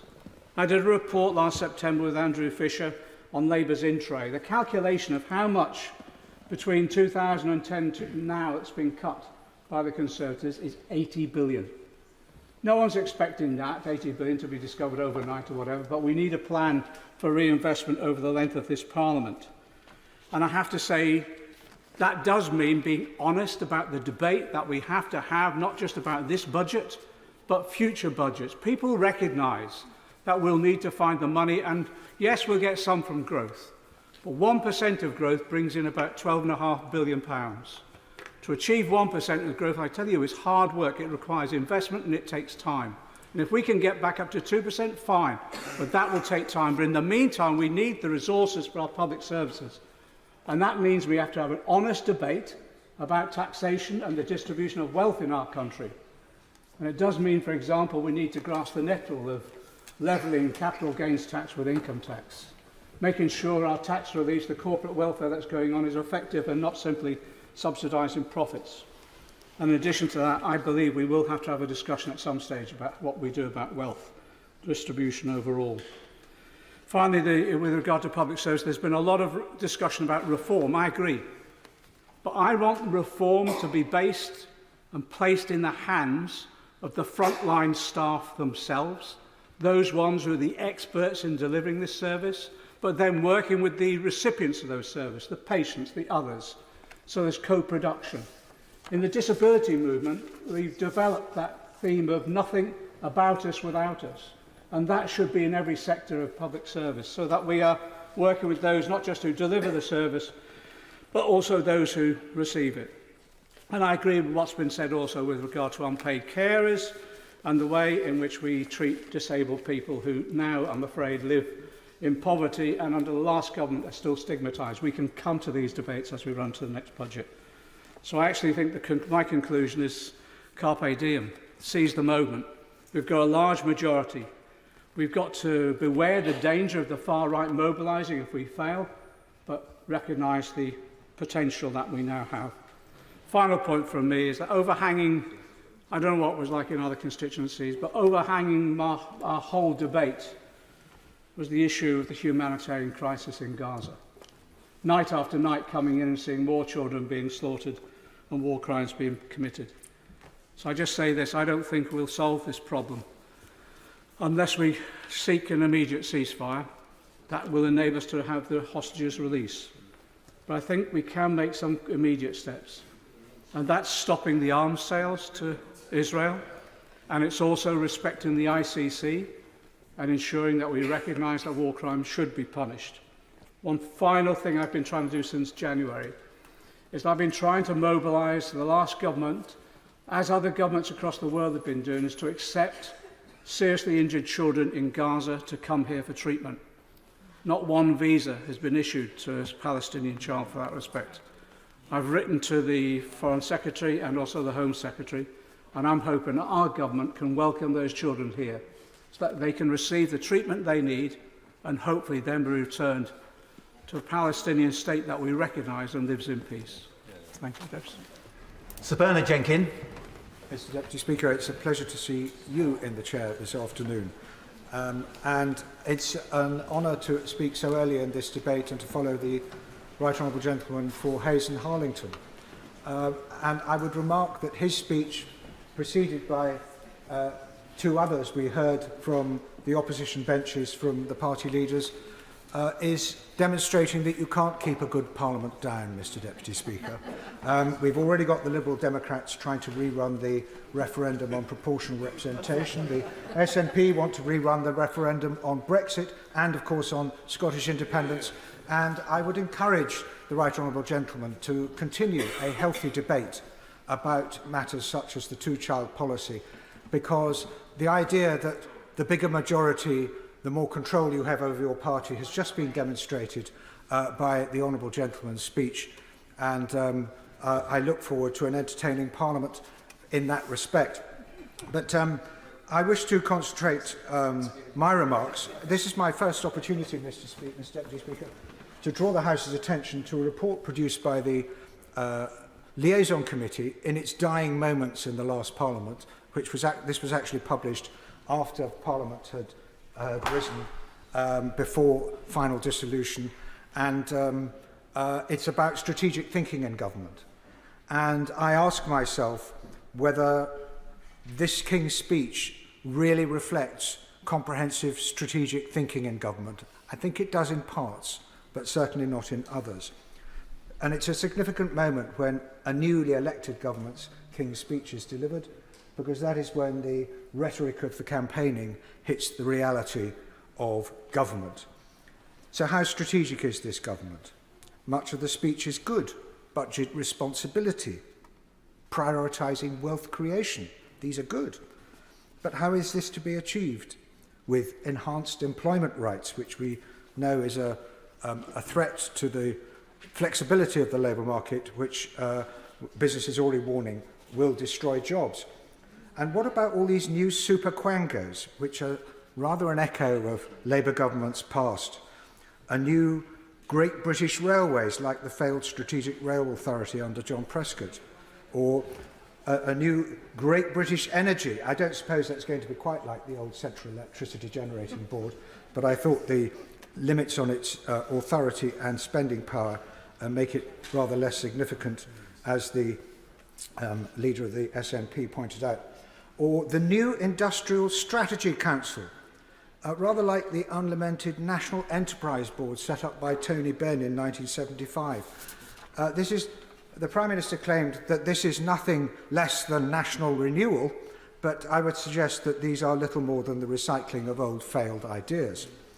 And Lords reform, I thought that was going to be not a first-time priority for a Labour government. That's probably just red meat for a few Labour MPs. And a new House of Commons Modernisation Committee. I mean, that's 25 years out of date. The House of Commons modernises itself without having a modernisation committee. But is that really deserving of such prominence in a King's speech as a strategic priority of the government? And the government appears deaf to the ironies of its conflicts within its own programme. It talks of greater devolution of decision-making is at the heart of a modern dynamic economy, and I welcome that. But it's only to do things like take control of buses. It's certainly not to take control of where the houses are built and what the housing targets are in different areas. I welcome the commitment to speed up infrastructure investment. And to that extent, I hope the government will welcome the inheritance of the free ports from the previous government, and particularly the one in Harwich and Felixstowe in my constituency, an initiative which the government should be pleased to advance. It has the support of all the political parties in Harwich who are committed to its success. And with the new government's commitment to fund infrastructure, I look forward to meeting the new minister to discuss how we can develop the Bathside Bay to generate industry and jobs for local people. But the Norwich to Tilbury pylons proposal is a less welcome inheritance, I think the government will find. I welcome the government's objective, quotes, to unlock investment in energy infrastructure, but I would like to assist with that, and it does not mean that the government must blindly approve of anything that National Grid produces at first flush and thinks is a good idea. The Norwich to Tilbury pylons proposal has been much in the national news because of the local campaign against the desecration of unspoiled countryside. But this is not opposition for its own sake. The submission which I will be making in response to the present consultation later this week will set out how Norwich to Tilbury's objectives cannot be achieved with the present scheme and can be achieved more quickly and at less lifetime cost than the present Norwich to Tilbury proposals. Despite what the Prime Minister is trying to insist his programme is, it is still dominated by short-term, the tactics of gaining power and retaining it. You heard it in his jibes at the Conservative Party, rather than addressing the fundamental challenges which threaten our national survival, and I put it at no less than that. What are those challenges? They can be summarised as the 6 big Ds. Debt, digitisation, which is transforming the way we live our lives, decarbonisation, deglobalisation, which has thrown globalisation into reverse as a result of the pandemic and as a result of rising international tensions, demographics, which are afflicting every OECD country, and defence. I very much welcome the appointment of Lord Robertson to help oversee a bipartisan defence review. It will find we need to commit far more than 2.5% of GDP to defence to help prevent another major war. And just keep thinking about Ukraine, and I'm very glad that the Prime Minister mentioned it in his remarks. If Russia succeeds in Ukraine, we can say goodbye to European and transatlantic security. One of the findings of the Liaison Committee report on strategic thinking in government is that long-term strategy can only be truly sustained if it lasts across successive parliaments and periodic changes in government. What comes to mind? The continued at sea deterrence, a counter-terrorism strategy, the operation of GCHQ, indeed the survival and continuation of the National Health Service or the achievement of net zero. And I hope this government will use its considerable majority to offer to make the radical reforms the NHS needs, for example, by finding the cross-party consent and consensus that will be needed to drive those reforms through, which will undoubtedly create divisions in both parties. And on social care, this government has an unrivalled opportunity finally to tackle the social care question. But if we want it to stick, it must be something that is agreed across the House. Our report covers the capacity of Whitehall for strategic thinking, how the centre of government can lead strategy more effectively, how strategy must engage the public, particularly younger generations, for the governing for the future, and how scrutiny by select committees can promote strategic thinking in government. And I very much hope that honourable and right honourable members, if they haven't already just read the first chapter of this report, they will do so, because it is a manifesto of how Parliament and government should work together to help promote the kind of country that we want, that is so threatened by the international events we see. And while ministers are sagely nodding on the front bench, and I appreciate that, they have the government has yet to respond to this report, and there are 2 particular proposals in it which I very much hope they will adopt. One is that they will recreate a national school for government to train our civil servants and SPADs and even members of Parliament in what strategic thinking really is, instead of just scrabbling around with focus groups and opinion polls to tell us what to do. And the other is that this House should establish a committee for the future, which is the same as is happening in other parliaments around the world. We draw a lot on international experience, and a committee of the future should be looking much further ahead than most select committees have time to do, and I think that would be a great reform for this government to bring in. Derek Twigg. Thank you, Mr. Hill. It's a real pleasure to be speaking in the King's Speech debate today, setting out Labour's new programme for governments after 14 years of disastrous Tory governments. It's also an honour for me to be taking part in this debate as the MP for the new constituency of Widnes and Hale Wood, a constituency I was born and bred in. The Prime Minister has made it clear that Labour will be a government of service with a clear mandate to deliver the change the country desperately needs. The King's speech shows that Labour have a plan to govern with serious solutions. Labour will make difficult decisions needed to fix basic problems facing this country. And I'm really pleased that we've made growth a central plank of government's policy, and of course the development of an incredible industrial strategy. We must also address the serious and long-term problem of productivity that this country has faced. And I hope that a new government will get onto that very, very quickly, because it's something that is a real hold on this country and holding us back. Now, the new Labour government has a daunting, this government of ours has a daunting job in tackling the many challenges facing the country after 14 years of mismanagement of our economy, epitomised by the disastrous Liz Truss budget, but also the running down and underfunding of our public services. The NHS and social care are in crisis. People are dying because of delays in treatment. Waiting in a corridor in a hospital now is the norm.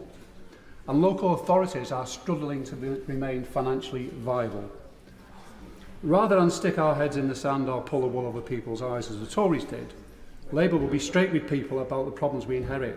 The truth is, there isn't a switch we can flick to fix the country's problems overnight. This is a packed King's speech, and there's limited time to speak, so I'll focus on just a few areas. I really welcome the decision to bring rail services back into public ownership and improve passenger journeys and deliver better value for taxpayers and establish the Great British Railways. Anyone who's travelled on the Avanti West Coast will know of the many, many problems faced over a long period of time now, whether it's the fact that they're late, cancelled, Wi-Fi doesn't work, or they haven't got any hot water, or whatever. There are continual problems. We know it's been a failure, so I welcome the decision on that. On the announcement to implement a Hillsborough law, this is something I think is really, really important, and it'll place a legal duty of candour on public servants and authorities. This government is determined to rebuild trust and foster respect and improve the transparency and accountability and address the culture of defensiveness in the public sector. And I'd like to pay a particular tribute in regards to this decision to the member for Liverpool Garston, who has worked tirelessly to get this to this stage. And I'm really pleased the government has adopted this. But also many colleagues here have worked with her and others on this particular policy. But also, I'd like to say that the member for Liverpool Garston and I go back some many years and work very closely with the Hillsborough families. I was actually at the Hillsborough disaster myself, and we know how terrible the experience has been for those families and the fight they've had to fight over the years and the way they were treated by the establishment is just absolutely a scandal. And I hope that they will be somewhat relieved and pleased now to see this progress. Now, also, I want to refer to the tackling the mental health crisis and modernising the Mental Health Act so it's fit for the 21st century. And this will help deliver the government's mission to see people living healthier lives for longer and put patients at the centre of decisions about their health. But I want to just raise as well, there's a massive challenge in terms of children's mental health waiting list and children's mental health services, the Children's and Adolescent Mental Health Service itself. So I'd like really the government to focus on that particular part, because there is really real problem. I'm sure every member of Parliament here will face many constituents come to them around this issue. But also the issue about suicides and having a proper policy and a plan to try and do all we can to reduce that, particularly amongst young men. So I welcome any changes and involvement the government is going to take place there. Now, planning, a lot has been said about planning, but I'd like to just really mention the issue about high streets. Many of us in our constituency are facing real issues around high streets and the way they've just been under massive pressure, many shops closing down and a need for renewal and regeneration. So I hope that part of the planning bill will actually look at that. I of course welcome the reform of the bus service and bus system, because many communities actually, particularly over this last 10-15 years, have become more and more isolated because the bus services are being cancelled or reduced. So I hope, again, with this change in policy, we can actually make some improvements in the many communities who do feel isolated across this country, not least in my own constituency of Widnes and Hale Wood. Now, in the King's speech, the government made a very clear commitment to NATO and said that remains unshakable, and it will maintain a strong armed forces, including a nuclear deterrent. And I welcome that from the Prime Minister and the government. Now, the Strategic Defence Review, which has been commissioned by the Prime Minister and was overseen by the Defence Secretary, is very welcome indeed, and it is a root and branch review. Now, those of us who've been around here for some time and actually put up with a Conservative government which has let down the armed forces and actually put our defence and security at risk in this country will welcome this review. Because we have to look at the state of what the situation. We've got the smallest army since Napoleonic times. Even the previous Secretary of State, a Conservative Secretary of State, said the armed forces have been hollowed out. We've got a shortage of munitions. There's major problems on procurement and wasted money that needs addressing, and that I'm sure will be a priority of this new government. But also the focus as well has always been and will continue to be, and I'm again pleased to see the commitment in the King's speech about our commitment to Ukraine. But we face a real problem in terms of Russia, China, Iran and North Korea and the threat they pose to the world order and particularly democracies. So these are sort of big challenges that we've got to get to grips with. But looking again at our armed forces, about how we can improve, how we can make sure they get better funding, how we can make sure, very importantly, that funding that they do get is spent correctly and efficiently and not wasted. And I think it's very, very important for the future. Now, I'll certainly give way to the honourable member. Can I commend the honourable gentleman for what he's saying about the Defence Forces? Very obviously for us in Northern Ireland, there's always been a large recruitment of those who serve in the regular forces, but those who also are part of the territorial aspect of it. Does the honourable gentleman agree with me that when it comes to recruitment, in particular for Northern Ireland, there should be extra monies made available to ensure that those who want to join can join and the resources are made available for that particular purpose? I understand the honourable member's pitch for extra resources for Northern Ireland, but I think he will also recognise that there is a major recruitment crisis in the armed forces which has been ongoing now for many, many years. It's not just an issue of recruitment, it's actually retaining good, experienced people. And that's really what we've got to really focus on. I'm sure that the Defence Review will look at that as well. But also, it's about looking after our service personnel, making sure they get better housing and better facilities, make sure that the pay is right, but also the veterans as well, and making sure we have the proper services and support for them.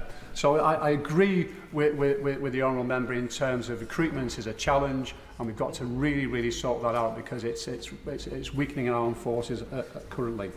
Now, Mr. Chopitz, I know time is going on. I just want to say a couple of things in conclusion. We still have a cost of living crisis in this country. Living standards are lower at the end of the last Parliament than at the beginning of the last Parliament. The tax burden is the greatest for 80 years. Our first King's speech will be a down payment, just the start of legislative plans Labour will set out over the next 5 years. Transforming our country will need to be patient and have focused work over a long period of time. As the Prime Minister has made clear, this will be a government of service and will do things differently and properly. Rather than gimmicks and bills that don't work, Labour will be focused on real change for working people. Priti Patel. Thank you, Mr. Cho. And I'd like just to start by saying how good it is actually to be part of the debate today for this loyal address, and in particular how good it was to see His Majesty attend the House today, and wish him well in his recovery, and of course pay tribute to him on what is a record of service to our nation. And I do just want to congratulate all new members who have entered the House and thank the two members that spoke, the proposer and seconders, who are not in their place right now. But I think it's fair to say, this is a note for all new members and I think existing members as well, that those speeches were made in the finest traditions of this House. And with that, of course, it's one of the few moments that we will have at the start of Parliament to, I guess, unite, to respect each other's speeches and contributions, but also just become accustomed with the traditions, formalities and conventions of the House as well. While at the same time, we get to do the greatest things that we all love, which is representing our constituents. And of course, for the new members in particular, this will become the regular pattern of work in this House, but also a reflection of the hard graft that goes in. And just to touch on that, Mr. Chope, of course, we have all just come fresh from a general election campaign where a lot of graft was put in, but we're now here elected to represent our constituents in the normal traditions, but on the issues that sometimes may divide us, but actually where we can advance their causes through legislation. So if I may, I want to begin my contribution around this loyal address to make a few words, say a few words about the tone that I've seen from the new government over the last 12 days. And of course, you know, it's one of those inevitable features, isn't it, with a new government, that you could spend the next few weeks or their first few weeks continuing with that election campaign rhetoric. And we're going to hear this a lot, which is basically talking down the record of the previous government over the last 4 years. But of course, much was advanced over the last 14 years. And we're proud of our record and the transformation that we led, including of public finances. And, you know, these are big things that just don't happen over a few months and weeks. We're proud that we transformed public finances from the government borrowing £1 in every 4 to a much better fiscal position today. It's not easy to get into these fiscal positions, and I think the benches opposite should just reflect in terms of their own fiscal position that they're now inheriting. We're proud to have supported the creation of 800 jobs per day on average, having the faster economic growth of many of our competitors, cutting the tax burden on incomes on fuel duties, overseeing increases in doctors and nurses working in our NHS, more teacher numbers, and schools raising standards. That's a record that we are proud of, including, if I may say so, in getting more police officers on our streets fighting crime and law and order. So it's important, I think, just to be reflective of that. And if I may, in a very subtle and gentle, polite way, say to members now on the front benches opposite, now in government, it's all very well trying to rewrite history, because sometimes it does take away attention from the responsibility of having to govern and to do the big decisions and the choices through slogans. And if I may, Mr. Chope, there are some policy areas that I would just like to touch on. One area is, of course, an area that I want to make some observations where the government has already put forward a programme of government, where I have some experience, which is, of course, having been Home Secretary for over 3 years. We've heard already quite a bit on immigration and crime, but we haven't seen the details. But so far what we have heard from the government, if I may say so, differs little from some of the measures that were already in place, such as a UK Border Security Command, which we actually set up a few years ago, in fact just over 4 years ago, to cooperate with international partners. And some of my colleagues who followed me actually in the Home Office will recognise much of that. The need to take action in the Channel, but to work with our intelligence and security agencies to do so. The appointment of a clandestine Channel Threat Commander, the establishment of joint interagency task forces. These are already or were in place and set up by the previous government. And of course I do want to commend the work of our international law enforcement agencies and our international partners. They work through exceptional, at an exceptional level, but also work to save lives. And I think we should just reflect on that, because it was only last week we saw more lives lost in the Channel again. But also when it came to tackling robust measures on criminal gangs, county lines, putting safer streets policies together and actually protecting our constituents, some of which, if I may say so, Mr. Chope, were opposed by what is now the government when they sat on these very benches. So it's important that we reflect that some things do not happen overnight. There's no single solution to tackling some of these issues, but it is through collaboration and working together that we can actually drive the right kind of outcomes as well. If I may say so as well, on law and order, we heard actually the Prime Minister speak about law and order today, and I welcome many of those comments and reflections on safer streets, on tackling counter-terrorism, but also basically when it comes to addressing some of the most appalling things that we still see and we will continue to see, which is violence on our streets, domestic abuse, victims suffering at the hands of criminals. And of course, none of us want to see prisoners released early from prison, but quite frankly, it's important that we do focus on the victims of crime and have the right punishments in place to ensure that those perpetrators of crime in particular are given tough sentences, which again I noticed were opposed in the previous Parliament, but actually we get that fairness back into our system when it comes to law and order. If I may, Mr. Chope, one of the great achievements of the last government was actually the expansion of renewable energy generation. I think we can be proud of our record of the past, actually, and be proud to be world leaders when it comes with the mix of renewables, passing 40% of all energy generated, and a huge improvement on the situation in 2010. Now, if I may, I do want to touch on, in fact, the Right Honourable Member for Harwich and North Essex has touched on this already, which is how we can actually work on generating new technology when it comes to energy. And with that, I genuinely believe that it's technology, not taxation, that is a path to a much more sustainable future. And with that, of course, I think colleagues actually in the government are now going to realise the reality of some of the projects that exist and will really be dominating their inboxes now, which is the National Grid's attempt through the Norwich to Tilbury plans to impose over 100 miles of new pylons and overhead power lines across the east of England. The National Grid are pressing for these proposals. I and my right honourable friend, the member for Harwich and North Essex, are working basically to find alternatives through technology and looking at how we can actually upgrade the grid by not destroying the countryside across East Anglia. And there are farmers, there are local communities, there are community facilities such as White Notley Football Club who will lose community football pitches to bring in pylons across these constituencies. And that's a huge loss of local amenity. It's deeply concerning. My constituents and constituents across Essex and East Anglia want to see alternatives such as an offshore grid or the use of greater tunnelling being considered to actually build up this grid infrastructure capacity.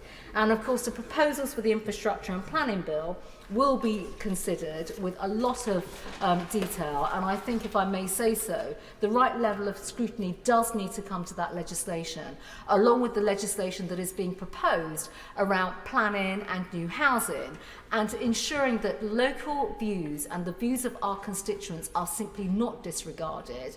And if I may say so to the front bench of the government, I am aware that they're already proposing a consultation in this area.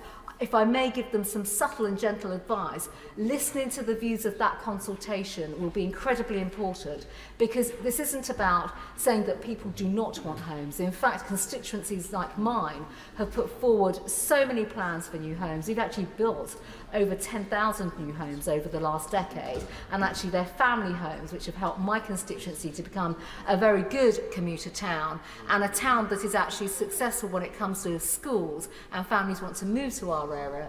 But it is a case of getting the balance right, and that's incredibly important. It really is.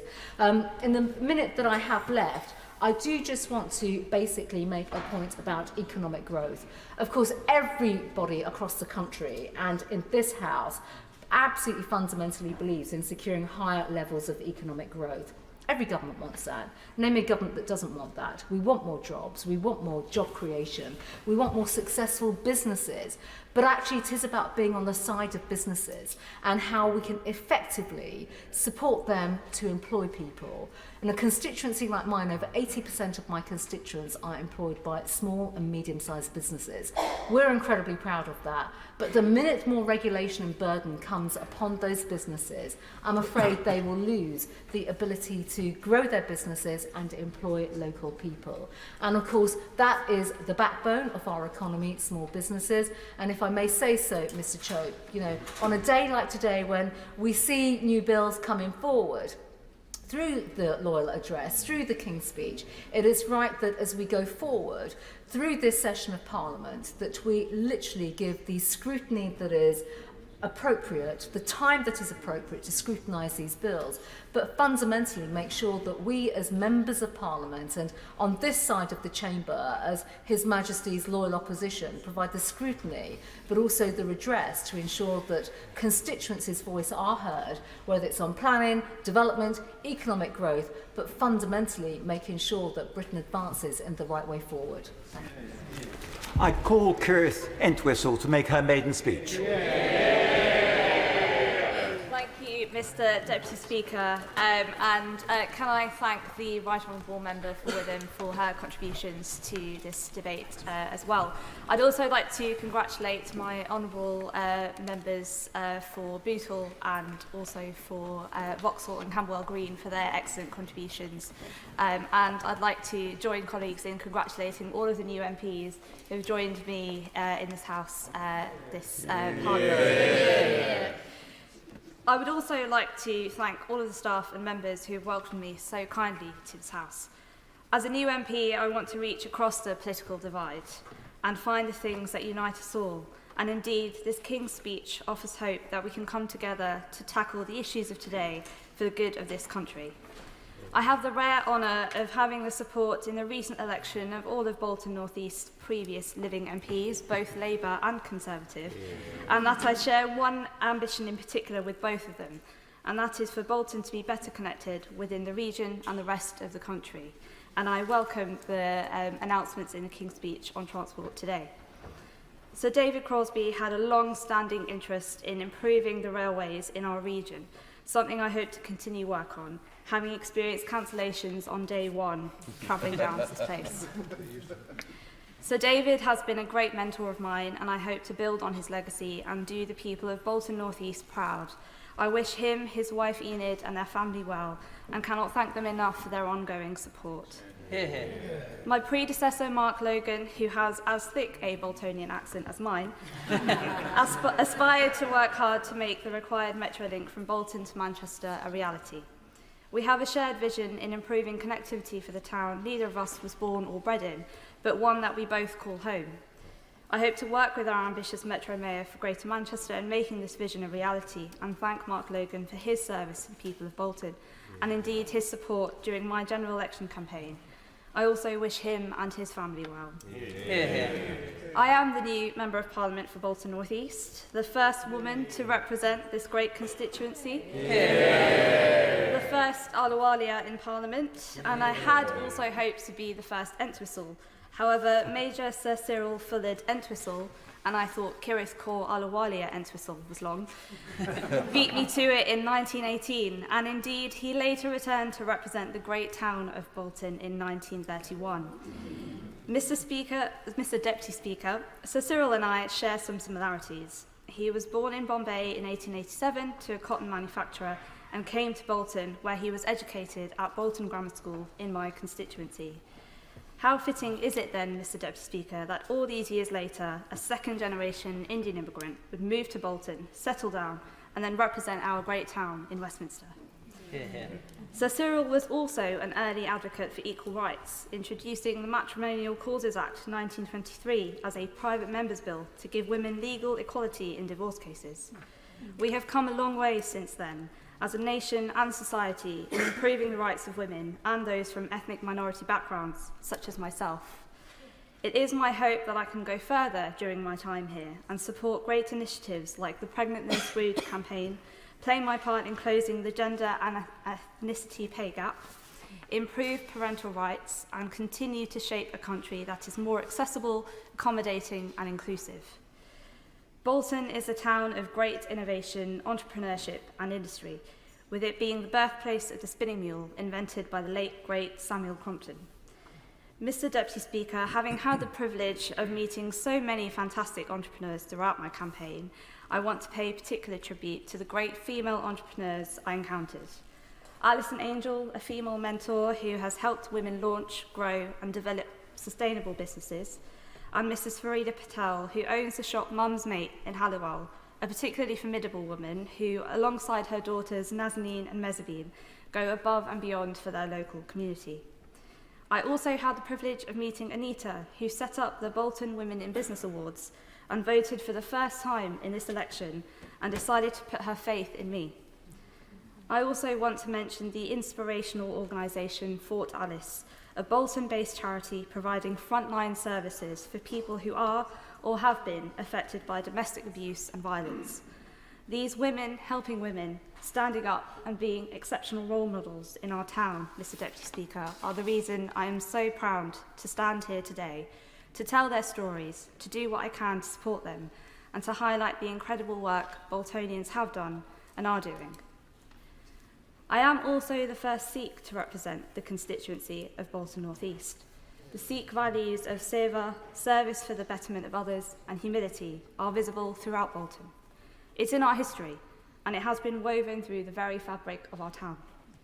Community assets like the Bolton Lads and Girls Club, the Octagon Theatre, Bolton Museum and Library are testament of this.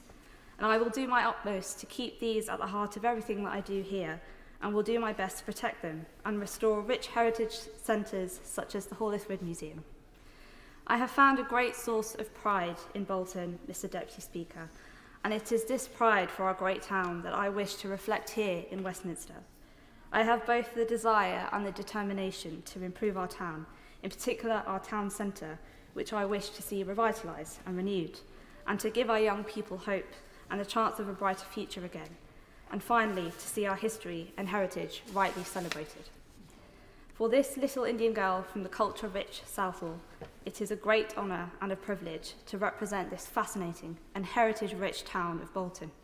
It is time for me to get to work on the role that the wonderful and humble people of Bolton North East have sent me here to do. Robert Jenrick. Thank you, Mr Deputy Speaker, and can I begin by congratulating the Honourable Lady on her maiden speech. It's quite clearly a real achievement to be the first to make a maiden speech, and I'm sure members on both sides of the House will join me in congratulating her and wishing her well in the years ahead here in Parliament. Can I welcome all new members to this House, not least because some of you make me look older, which I've been looking for some time. Well, I remember when I was first sworn in the House and I entered in a by-election and so swore in on my own in a class of one, and there was a real heckle on that occasion from the beast of Bolsover. And he said, "Is he here on work experience?" And everyone laughed. But I have a few more grey hairs now, 10 years on, and have just been through a difficult general election in North Nottinghamshire. And I want to begin my remarks by saying a special thank you to my constituents for doing me the great honour and privilege of re-electing me, made all the more so on a difficult night, clearly, for my party.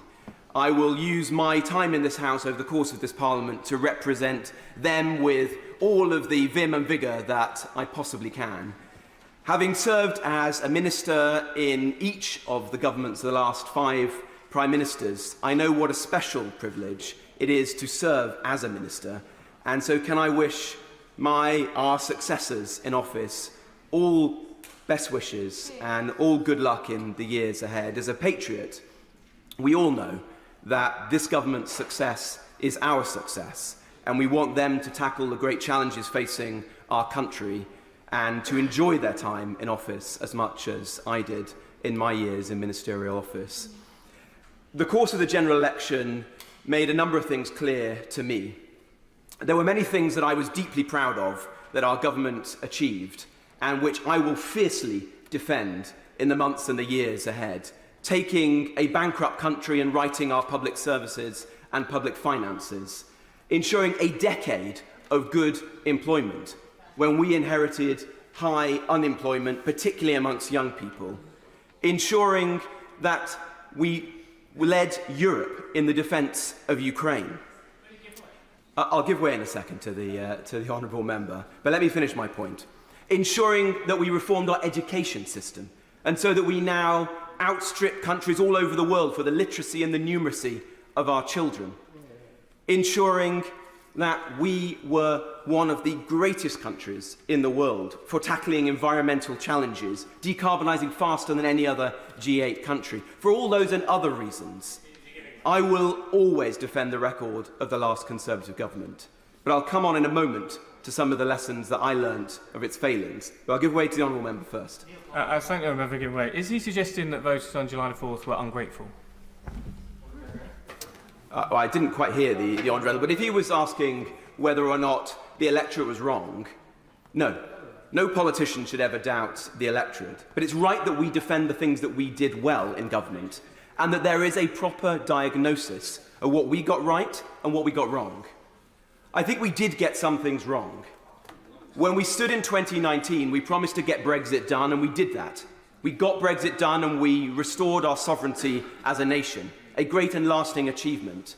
But we also promised that we would secure our borders, that we would ensure a strong economy and lower taxes, and a strong NHS and public services, which the public rightly expect. And on those counts, we did not deliver the services, the lower taxes, the level of economic growth, and the migration system that we promised and which the public rightly expect. The baton for those things now passes to this Labour government. And where it succeeds, I will welcome and support it. Where it falls short, I will challenge it, because we want to ensure that those great issues facing our country are properly addressed. We live in one of the greatest times to be alive, but it is a time of immense change, when there is a shift in power from west to east, when new technology like AI is upending old industries, where there is an age of mass migration, which is challenging the pace of change in our country, creating huge pressures on housing and public services, on integration, making it harder to build the united country that we all want to see. And I worry that what we saw today in this King's speech does fall short of some of those great challenges. There are undoubtedly bills which I welcome. For example, the bill on the Holocaust Memorial, a project that I have been involved in for many years, and I'm delighted this new government will take forwards. Some are radical, like the changes in our energy policy, and I worry that they are radical for all the wrong reasons.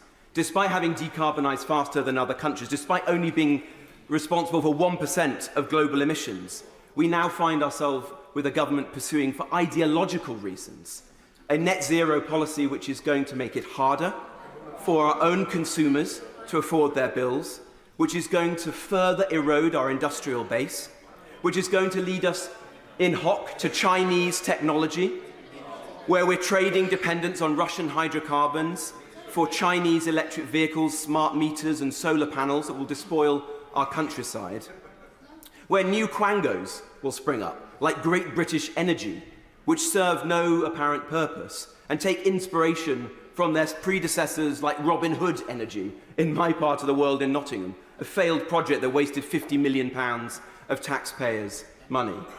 And already in the first few days of this government, I worry that 200,000 jobs in the oil and gas sector have been put in danger, just at the time when rightly the government is saying that we want to fuel our economy, to create jobs, and to change the dynamics that we've seen as a country since the financial crash in 2008. 20 or 30 years of low productivity growth and unsatisfactory economic growth. We should all be working to find ways to do that and to make that possible. I worry about the message on the economy that we're hearing. We want economic growth, but economic growth is founded on harnessing the entrepreneurship of our people. It is about creating a start-up country. It is about helping small business people to found businesses around their kitchen tables, like my parents did. It is not a statist vision of this country. It is not about using new quangos or a national wealth fund, which is an oxymoron because it's going to borrow the money it seeks to invest. It's not about changing our employment laws, which make us less competitive and will drive the kind of higher structural levels of unemployment that we see in Europe and which we mercifully have avoided over the last 10 years. And I worry about immigration, because we do live in an age of mass migration. And I have been honest, painfully honest, about the failings of the last government on this topic. But I worry that the same or worse mistakes are about to be made again. What we're seeing in the Channel is a national security emergency. We're seeing tens of thousands of people about whom we know next to nothing crossing into our country, breaking into our country in flagrant abuse of our laws. Some of them are subjects of interest being followed by our security services. This has got to stop. And scrapping the only known credible deterrent with nothing else to put in its place is going to surrender to the people smuggling gangs. That's wrong, it's a mistake, and I worry that we are going to rue the day that we did that. I also hope that the government will take seriously legal migration, because we have to accept that the public in this country, in most parts of our country, have been voting for 20 or 30 years for governments and in referendums promising to control and to reduce the level of legal migration, only for governments of all political colours to do precisely the opposite. And that is immensely corrosive to public trust and confidence in politics and in democracy. And as one of our colleagues said earlier about the rise of far-right parties around the world, if we centrist parties on the left and the right do nothing about this, if we do nothing about this, then you will see the rise of far-right parties in this country. And I think that would be a great mistake. So I hope that the reforms that I started to reduce the number of people coming into this country legally are taken forward and that we further reduce them. Because we could have used this King's speech today to implement a legal cap on net migration, embedded by Parliament in law. We haven't done that. And that will mean further pressure on housing, on public services, and on the pace of change. Let me close with this. The Prime Minister has said that he wants this to be a new era in which politics is defined by service. And I think we will all agree on that point. It should be. But the question is, who do we serve? I don't think that we come to this place to serve the interests of new quangos and commissions and reviews. I don't think we're sent here to serve the interests of the legal fraternity and contested notions of international law. I don't think we're sent here to serve the new and worrying rise in sectarian politics, represented in this House for the first time in my lifetime, and which again should worry us. We're sent here to serve the interests of our constituents, and I choose them. I choose to ensure the working people of Newark and Nottinghamshire are always represented. And they sent me here with a few clear messages. Secure our border, reduce immigration, lower our taxes, stop the crimes, build homes, build a more united country, cohesive, integrated, not riddled by the poison of left-wing identity politics. That's what I'm here to fight.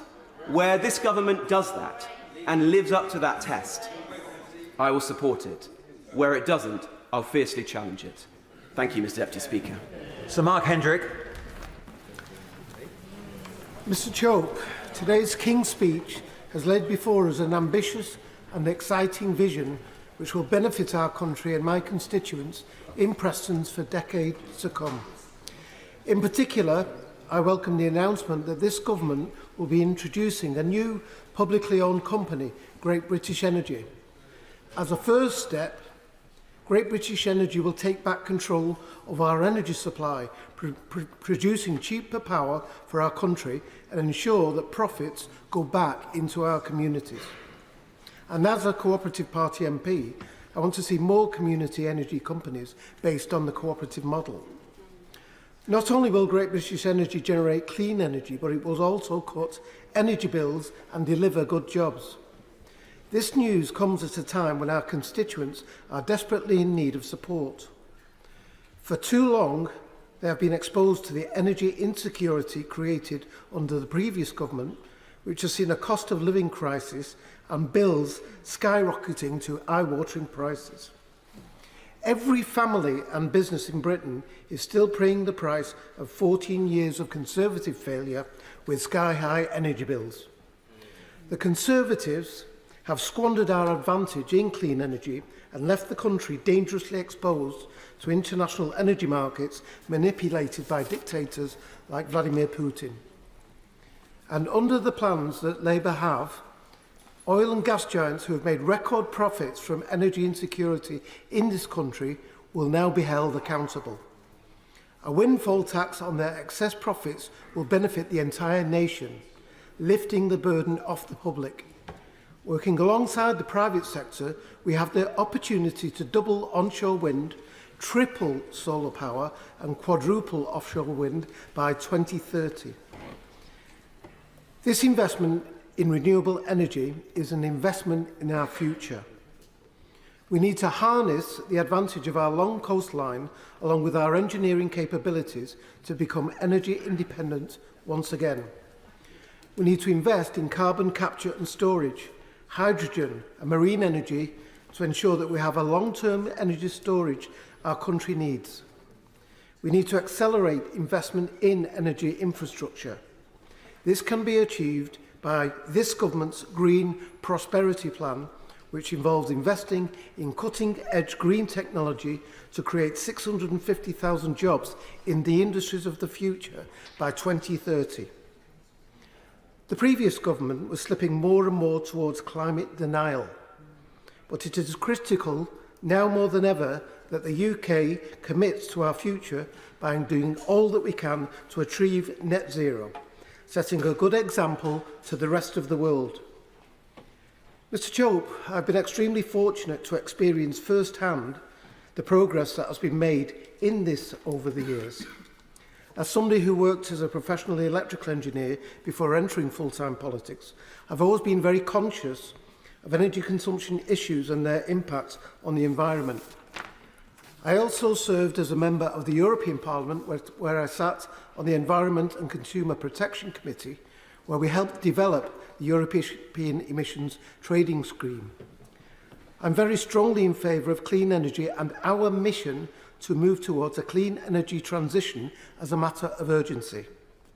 Under the previous government, I sat on the Energy Security and Net Zero Committee from its inception, where I worked with colleagues to hold the then government to account and focus on the issues so acutely felt by the public, in particular with their soaring high energy costs.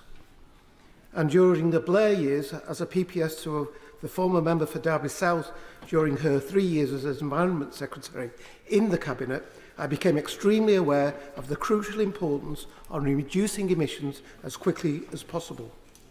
And indeed, when the former member for Derby South became Foreign Secretary, she achieved the huge goal of placing climate change onto the UN Security Council agenda for the first time. Since then, the seriousness and urgency of the global challenge of climate change has only accelerated. It's not just a green issue now, it is a security issue. I'm proud and energised by the fact that this government is committed to tackling climate change and doing so in a way that brings the public with us and encourages international collaboration. By creating jobs and opportunities that stimulate the economy and slash energy bills, we are ensuring that together we can become a clean energy superpower, become energy independent, reach our net zero goals and secure our future for generations to come. Thank you, Mr Chope. Robertson. Mr Deputy Speaker, and can I say what a privilege it is not only to follow the Honourable Member for Preston, but to stand here not only as returned representative elected to continue my representation of my home constituency, but to stand as the leader of unionism in Northern Ireland, to have the opportunity to speak for the people of Northern Ireland in our national parliament with the endorsement not only of my constituents but colleagues right across the province. It is a real privilege, and I am pleased to do it during this humble address and response to His Majesty's gracious speech. The election, of course, Mr Deputy Speaker, you know, brought with it some challenges, and we don't have two of our colleagues that I would have liked to have been here with us today. And I thank Ian and Paul both for their contribution and service to national politics and to politics more broadly in Northern Ireland. But we're not without hope, and I think it is very clear that the additions to the parliamentary team, even though not of our party, will make a significant contribution to life in their constituencies in Northern Ireland and to this place as well. Mr Deputy Speaker, in considering how to respond to this loyal and gracious speech, I think the first thing to say is that we hold His Majesty not responsible for one bit of it, but it is of course the agenda of this government. And if you were to ask someone in rural Ireland for directions, you might find them responding to say, I wouldn't start from here. Now, when I read through the King's Speech, I want to welcome the commitment to repeal the provisions of the Legacy Act. And I say that as somebody who, over the last 9 years, and alongside colleagues for longer than I, have been consistent in our approach to dealing with issues of legacy in Northern Ireland. And that's not something that everyone in this chamber can say. Over the last number of years, we appreciated the opposition that the Labour benches offered in the face of the Conservative government's pursuit of this Legacy Act. We appreciated the response that we got from colleagues opposite when they recognised that the removal of the pursuit of justice was obnoxious to victims, people who lost the opportunity to pursue answers and outcomes on behalf of their loved ones. But the corruption of justice in Northern Ireland commenced decades ago. The early release of prisoners was a corruption of justice. The on-the-runs legislation, ill-fated though it was a corruption of justice. And the letters of comfort indicating to terrorists that they would not face prosecution was a corruption of justice. And so I'm well aware this evening that the Prime Minister is due to meet with the Taoiseach of Ireland, Simon Harris. And I am well aware that as part of this King's speech, he's indicated very clearly that he is keen to reset relations. And I think that is important. We should have good relations with our near neighbours. But I want to take this opportunity to say very clearly that the corruption of justice, which has now been highlighted by, and we have a commitment from government that they are going to act upon it, should mean that we should have an engagement that's based on honesty with the government of the Irish Republic. And there should be gentle and encouraging challenge to say they have failed in their responsibilities on legacy. When the courts have determined that the Irish government should bring forward inquiries as to what role was played by their state actors, by An Garda Síochána, and by others involved within their territory, there has been silence. In fact, all we've had over recent years from the Irish government was a case against the UK government on this legislation. So let's balance it up. If the engagement this evening is to be fruitful, if there's to be a positive outcome on what is a good commitment and a commitment that we welcome, then I think it is to ask our near neighbours to play their part in ensuring truth on that point and justice. Can I commend my honourable colleague and friend from East Belfast and what he said? When it comes to responsibility for the Republic of Ireland, what they should do, they should be held accountable for the fact that they give sanctuary to IRA terrorists who murdered my cousin in December 1971, and also Lexi Cummins, also my cousin, and escaped across the border. There's something wrong with the government and the Republic of Ireland in particular if they can give sanctuary to IRA murderers and killers and they think they can get away with it. I'm very grateful, Mr Deputy Speaker, to my colleague for that comment. I'd like to move on to public services. Over the last number of years, we've been campaigning about the fact that public services in Northern Ireland are constrained because the Barnett formula has not served us well, and we've been getting less than what the Northern Ireland Fiscal Commission and Council have accepted we need. That means year on year public services are being reduced in Northern Ireland. That means year on year we are not getting the sort of uplift required to make sure our constituents benefit from devolution. And new members to this House won't have probably experienced the protracted agony around devolution in Northern Ireland and the importance of getting it restored 5 months ago. But one part of that was ensuring that there was sufficient public finances available. And I think there is a key opportunity, though not mentioned in this King's speech, but hopefully something that a new incoming government will focus on, to draw upon the lessons of the Holtham Commission from Wales, to draw upon the positive uplift that is there, not to provide us with need, but what we need and what we need to reform, what we need to transform public services. Because at the moment, the challenges aren't about how we grow, how we develop the provisions for our people, irrespective of their community background in Northern Ireland.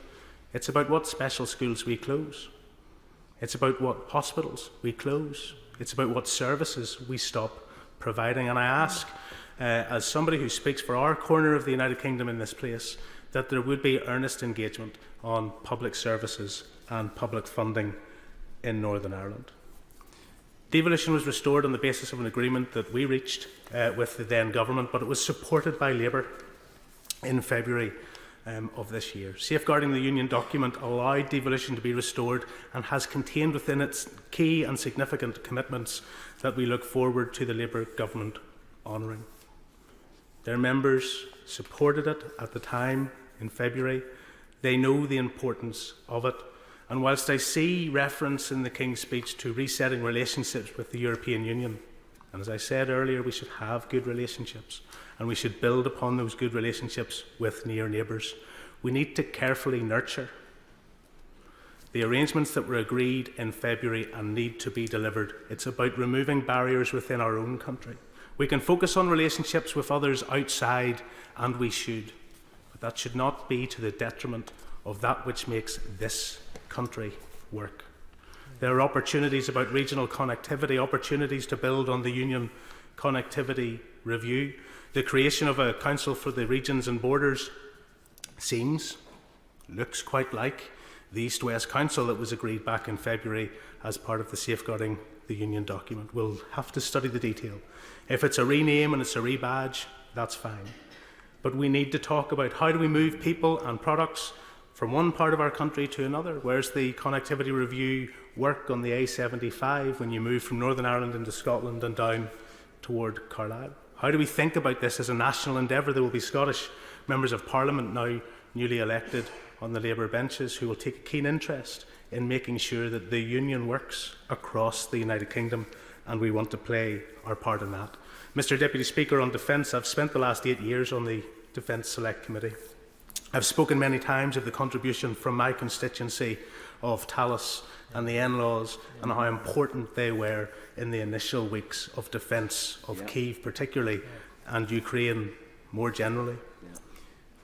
But the eye has been taken off the ball on support for key industries within my constituency and important for Northern Ireland as a whole in the defence sphere.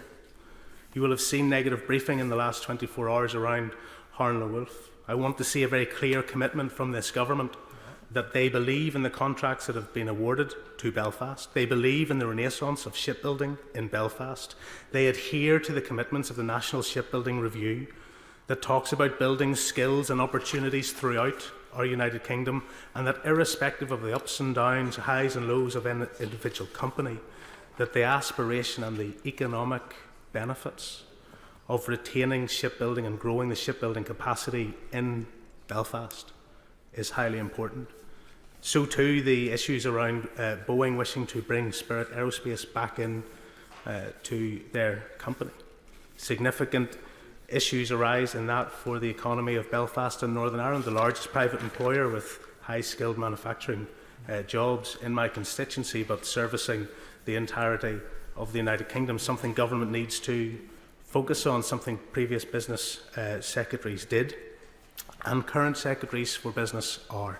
I'm not suggesting they aren't, but there's a huge opportunity in the next 6 months that we need to land to secure the importance for us. And finally, Mr Deputy Speaker, because I realise I'm going beyond what is the suggested time limit, there is a proposal here for a football regulator. Good. And we'll have the debate in the next number of weeks and months, probably by the Honourable Member for Strangford, as to whether that's a football regulator for England or in this national parliament, whether that's a football regulator for football within our country. But if I didn't close with this, I would probably have one less vote come the next election. My constituent, Davy Warren, who used to serve me on my way to school in the newsagents, texts me to say, Gavin, support England if you like on Sunday. They're not your team, but they're the only team from our country, so support England if you like. But remind them all that Neil Diamond's Sweet Caroline is a Northern Ireland football team anthem. And the Green and White Army were very happy to lend that anthem to all of you. But we will reclaim it.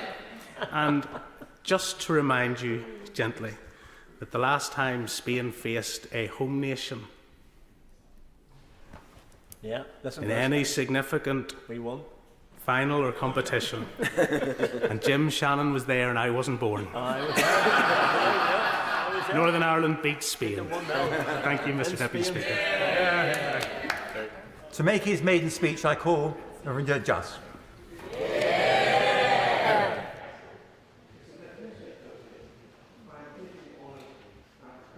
To represent the new constituency of Wolverhampton West. It was created by the incorporation of 7 wards from the previous Wolverhampton South West constituency, with 1 ward coming from the previous Wolverhampton North East constituency and 1 ward coming from Wolverhampton South East constituency. As with so many other places in our country, housing is a major issue in my constituency. I'm pleased to note the housing measures set out by His Majesty's government in the gracious speech. Our country faces a growing housing crisis. In the year to March 2024, the number of new homes started by builders in England was about 135,000, a 22% fall on the previous year. Housing completions in England were only about just over 153,000 units, representing a 12% annual fall. Moreover, planning applications have fallen. In late November 2018, Prime Minister David Lloyd George chose to start his general election campaign in what is now the Wolverhampton West constituency with the famous Homes Fit for Heroes speech. He demanded better homes, saying, "What is our task? To make Britain a fit country for heroes to live in." I echo that sentiment and have every confidence that the government of today will deliver a significant boost to housing builds, especially, I hope, council housing, just as it did in the 1920s and the 1960s. Less than 25 years ago, it was possible to allocate a one-bedroom Wolverhampton council flat in less than 48 hours. Now it seems that the waiting list in so many parts of our country nears 48 months. We desperately need a mass programme of building council housing, quite literally an investment for the future. I'm a proud son of Wolverhampton, a Wolfronian, so called because our city was founded over 1,000 years ago by Lady Wolfram, and it is perhaps the only city in our country founded by a woman. I have lived in the city that I love since arriving from East Africa at the age of 4. I went to school in the city, went to college there, went to university, did my law degree, did my professional exams there, and did my legal training in a solicitor's office in the city to begin with.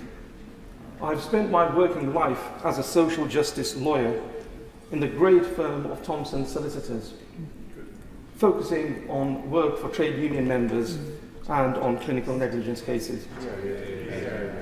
Wolverhampton has a long and proud tradition of manufacturing, formerly being home to the renowned companies such as Sunbeam Cars, which held the land speed record, and Dye Motors, and incidentally my father worked on a lathe machine at Dye Motors. The constituency also contains the headquarters of Marston's, a big pub chain whose brewery in this month is being sold to Carlsberg, and I wish to work with others to encourage them to continue our city's 149-year tradition as a major brewing location. Our city has a fine tradition of assisting the disadvantaged. For example, headquartered in the constituency is the Haven, which is the second oldest charity in the country, providing refuge accommodation for women and children escaping domestic abuse.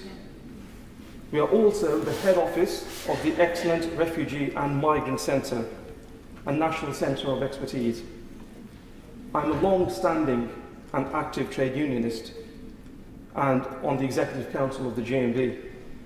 And I'm always conscious that the first national union agreement with an employer for an 8-hour day was actually signed in Wolverhampton in the 1930s.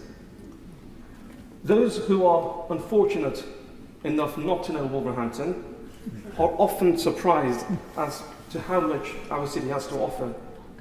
We have a Premier League football team, Wolverhampton Wanderers, the Wolves, and I'm a proud wearer of the Wolves badge as well. I'm fortunate enough to have a season ticket at the club with my son. And in this week of English football, and our England players did us proud, we have achieved so much as an England football team. Bearing that in mind, I recall that for many years, Tan Pullis, who lived in the city whilst he was the England manager. And I also recall the great Wolves player Billy Wright, who captained the England football team on the most occasions. And we have a statue of Billy Wright in the city centre stadium, the Molyneux.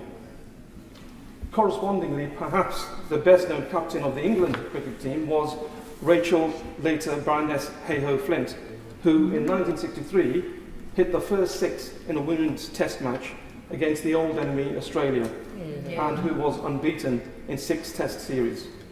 Also capped for England in hockey, she grew up in the city and lived there all of her life. The constituency is also home to the country's first all-weather floodlit racecourse. Despite the budget cuts of recent years, there are 3 hospitals in Wolverhampton West and many fine schools, and I'm pleased to say 4 special schools. We are blessed with cultural facilities, such as the fantastic Victoria-era West Park, the 19th century Grand Theatre, the finest arts and crafts National Trust House in the country, Whitwick Manor, and the Wolverhampton Art Gallery, home to nationally important collections of pop art and of Northern Ireland Troubles art. I will now note the contributions and influence of my predecessors, regrettably the most well-known of whom may be Enoch Powell. But having lived in Wolverhampton since the age of 4, I can attest that community relations have improved very markedly. And this has not happened by chance. It has come by because of hard work by very many people, including several of my predecessors, and by groups such as Wolverhampton Interfaith, of which I have been a member for several years. I want to pay tribute to the work done by my predecessors, Stuart Anderson, who was the MP before the last election, and then he decided to stand in South Shropshire. Jenny Jones, who fostered the developing democracy of Eastern Europe around the turn of the century, and most of all, the work carried out by the backbencher of the year 2008, my great friend and predecessor Rob Maris, with his assisted dying bill and his pioneering work on adaptation to climate change. I have to say that Wolverhampton is underrated. It is a great place to live and a great city. I am sure that the measures set out in the gracious speech will help it to become greater still. Liz Saville-Roberts. Diolch yn fawr iawn, Darpar Lefarydd, Sir Trow. This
the immediate challenge to the economy in Wales of the situation of Port Talbot And I think that everybody in this House will be very much aware that we need security of supply when it comes to virgin steel for all the other projects that we hope to bring forward with net zero.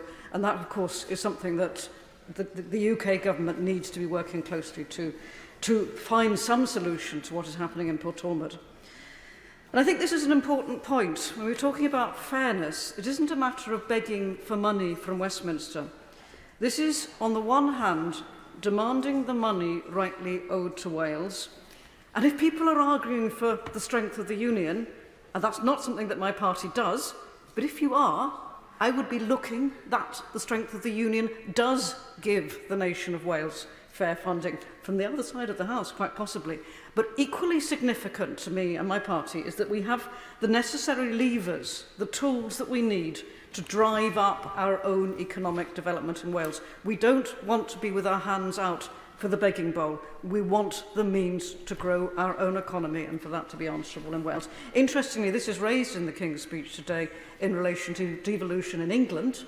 I think, having had a quarter of a century of devolution in Wales, under the model devised by Labour and under a Labour government, it would be very interesting to strengthen the economy in Wales as well. And Plaid Cymru's amendment, of course, sets out this vision in plain terms. It calls for measures to reform Wales's fiscal framework to provide consistency, transparency and fairness. And it calls for replacing the Barnett formula with a needs-based formula, also to introducing multi-year funding settlements, to restoring the Welsh budget to 2021 spending review levels. This is how Labour could bring about real change in Wales. And indeed, of course, what's missing in this King's speech is just as important as what is in it. The decision not to scrap the two-child benefit cap shows Labour choice not to prioritise the immediate needs in the here and now of nearly a third of children in Wales who live in poverty. Labour officials have repeatedly refused to make this so-called unfunded commitment. But the point is, and this matters, the decision not to fund it is a political decision. Now, Plaid Cymru, of course, have championed what would be real change, alternative means of taxation which would enable the funding of progressive policies, equalising capital gains tax with income tax, which would raise £15 billion a year. Now, £2.5 billion a year is what is needed to fund the abolishment of the two-child benefit cap. And that would require less than a fifth of all that potential income. Just imagine how much we could do with the remaining contribution to the public purse. And scrapping this cap alone would help lift 65,000 affected children out of poverty in Wales. That is 11% of children in Wales. Child poverty levels are unacceptably high, and this policy only increases it further. To invest in our children's futures would be, in the here and now, a real powerful change. Now, I know that Labour have committed to the idea of a task force. I have to welcome that because it's a step in the right direction. It's very interesting that that's happened today. Is this the first indication of a U-turn on the part of Labour? If so, I would welcome it, and I look forward to hearing more on that, quite frankly. Thirdly, of course, Labour today committed to strengthen devolution in England. And it is, of course, important that communities have a real say in decisions that affect them, and yet similar promises were not made to Wales.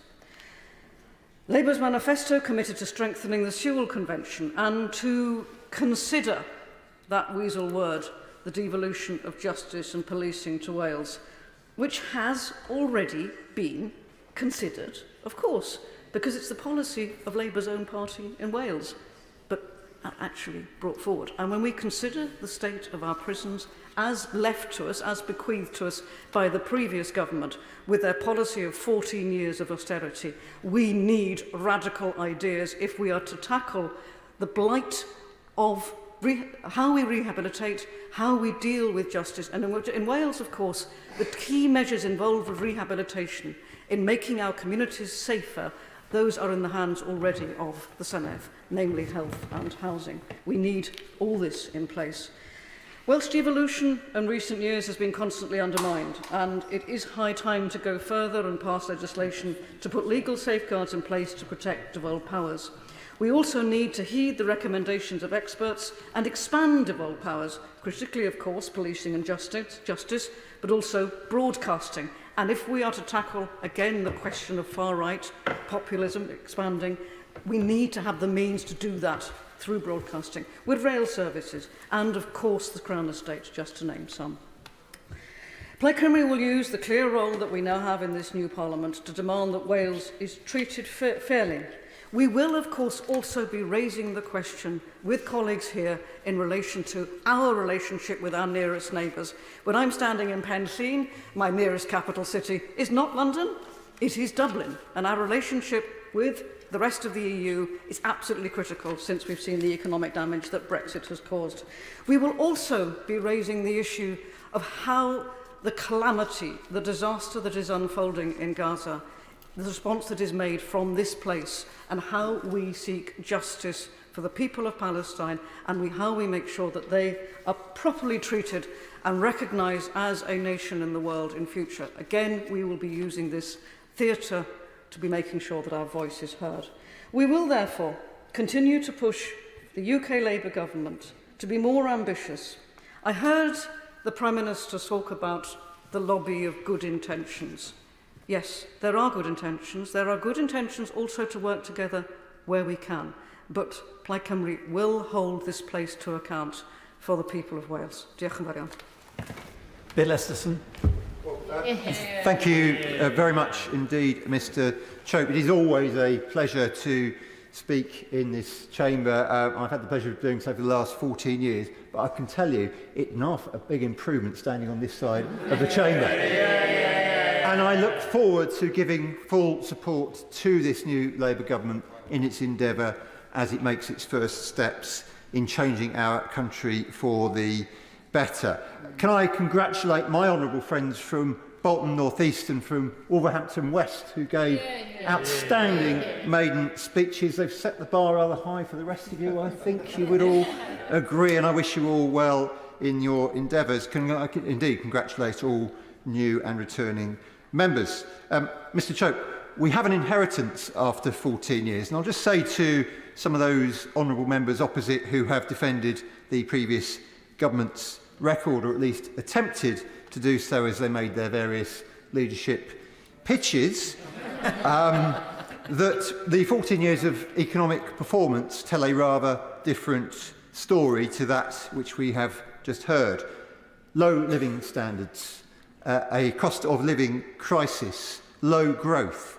Growth so low, in fact, that had we maintained the growth of the last Labour government, GDP would be £140 billion higher. Every household would have, on average, £5,800 more every single year, and there'd be £50 billion more on the same tax rates for spending and investing in our public services and in our infrastructure. That is what 14 years of Conservative government has meant for this country. And to cap it all, we had the Liz Truss quasi-Kwarteng exuberance, or the mini-budget, the disastrous crashing of the economy, which has left people paying high interest rates even now, 2 years later. So that is the record we inherit. It is what we have to fix, and we have made a very, very good start. In the gracious speech, the importance of economic stability was underlined with the announcement of a budget responsibility bill to deliver stability, to attract investment by creating confidence throughout the economy. The National Wealth Fund to attract that private investment and to invest in the massive opportunity which is available to us in this country, almost uniquely in Western Europe, through clean energy, through our geographical and our geological opportunities and our marvellous tech in this country, our science base, our universities too. The reforms of planning to deliver the infrastructure and housing, the reform of skills to deliver for our workers and for their employers too. And the investment that we've announced, so important in transport, the improvements in rail, in buses, the commitment to sustainable aviation fuel, show a government which actually understands the importance of integrated transport in delivering societal and economic improvements.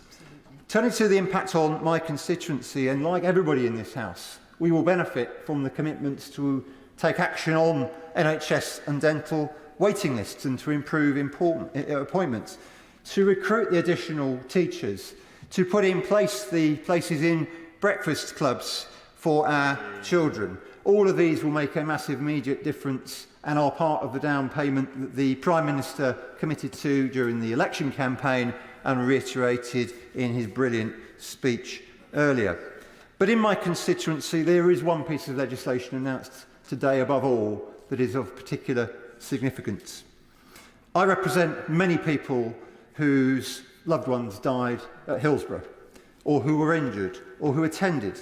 So I am very pleased, along with all of my Merseyside and Liverpool City Region colleagues, and indeed many more in this House, for everyone who has campaigned so hard for justice for 35 years. The legal duty of candour on all public officials and authorities will now be created as it should have been done so many years ago. I move on to mental health. I am thrilled at the announcement and the commitment to mental health in the gracious speech.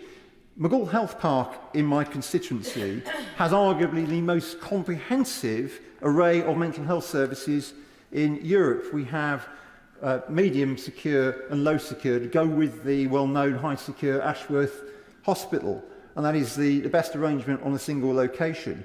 But Merseyside Merseycare NHS Trust, along with the Liverpool Combined Authority and Liverpool City Region Combined Authority and Sefton Council, all want to see, as do I, investment in a world-leading diagnostic and research facility in mental health on that same site. I think what we heard today in the gracious speech, it gives me great confidence that such investment is likely to be available so we can make the most of what we're already very good at in this country and make so much more of it. And it must be right that, as the Sovereign said in the other place, that physical health should have the same attention, mental health should have the same attention as physical.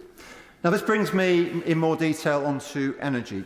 The Liverpool City Region and the North West of England are supremely well placed to be at the heart of the government's plans for investment in clean energy and in energy security. Contrary to what some Conservative members have been saying, this is about jobs. It is about cheaper transport and lower energy bills. It is an economic investment as much as it is an environmental one.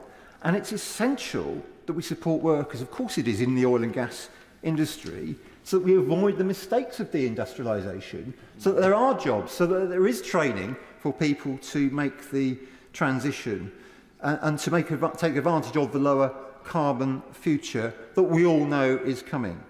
So in the Liverpool City region and across the country, it is absolutely right that we make the most of the opportunities in fixed and floating offshore wind. In onshore wind, I'm so pleased that the Secretary of State ended the ban as one of his first acts, and indeed that he announced the 3 new solar farms, but also in the northwest and elsewhere in hydrogen, in carbon capture and storage, in nuclear, and uniquely in the northwest, in the city region, we have great plans for the Mersey tidal project. They are all key to growth, to prosperity, and to addressing the climate crisis. So I am thrilled that this is front and centre of Labour's plans for government. And there are many other aspects to the low-carbon future. The improvement in insulation in housing, the plans for solar for people at home, something I have invested in and have seen the benefits from with lower bills already, and I would advocate that for everybody, and it is brilliant that we are committed to giving everybody the ability to make the most of the opportunity. But also in the city region in the northwest, we're part of the HyNet project, which is a commitment to a series of green hydrogen generation units. We're also committed to improvements in green transport through the rollout of EV charge points, something that has to happen more quickly right across the country. And in the city region, there are already net zero hydrogen buses in service. Elsewhere in the city region, Glass Futures is leading the way internationally on decarbonising the production of glass, and we are looking also at battery storage. So whether it's the city region or elsewhere in the country, this really is key, not just to Labour's energy mission, but to the mission of sustaining the highest growth in the G7. And whether it is to do with the investment in energy or the improvements in public services, by having growth at the centre, we really will see improvements in this country. We really will see a change from what we've seen over the last 14 years. 14 years of chaos are over. It's time to turn the page. It's time to work together, as the Prime Minister said, and as he offers to all members in this House and to people beyond this House, to work together to start to rebuild Britain. Today's gracious speech is an important down payment in securing Britain's future. Roger Gale. Thank you, Sir Christopher. I would like to start by adding my congratulations to both my friend, the Honourable Gentleman, the Member for Bootle, and the Honourable Lady, the Member for Vauxhall, for their speeches earlier this afternoon. You and I, Sir Christopher, have heard, I suspect, quite a number of such speeches, and I hope that we can probably agree that they are amongst two of the very best that I have certainly ever heard. And while I'm congratulating, may I also pass my congratulations to the Honourable Gentleman, the Member for Wolverhampton West. He spoke movingly of his football team and his town, and in which he quite clearly has great pride. I don't think I visited Wolverhampton more than 60 years ago. If the Ambassador Bowling Alley is still there, then I recall that Berry Gordy brought the Motortown Review to Wolverhampton, and I actually watched Stevie Wonder playing 10-pin bowls in a Wolverhampton bowling alley. Think about that. Sir Christopher, it's 41 years since I was first elected to this House as the then youngest Member of Parliament for the new seat of North Thanet. And I'm delighted that 41 years later I find myself elected as the youngest Member of Parliament for Herne Bay and Sandwich. Colleagues on both sides of the House, new colleagues who haven't heard these speeches before, will find over, and you and I, Sir Christopher, both know this very well indeed, will find that over the coming weeks and months you will make great friendships right across the House, and that is as it should be. And out there in the real world, people don't understand that. They don't understand that we work so closely together. But we do, and so we should. And Jo Cox was absolutely right when she memorably said, there is much more that unites us than divides us. Yeah. And so it is with this speech today. And I should also place on record my thanks, and I hope the House, thanks to the whole House, to the manner in which both the Leader of the Opposition and the Prime Minister have managed with great dignity the transfer of power. We do state openings rather well. We do democracy in this country even better. And there are many who envy us for that, and it's a precious jewel that we should never lose. This King's speech has much in it that I trust we can all applaud. The clear reference to defence of the realm, which is so vital to our country. Our commitment to NATO. Our commitment to support for Ukraine in what is not just their war but our war, a war to defend democracy. And commitment to, not everybody will agree with this, but a two-state settlement in the Middle East.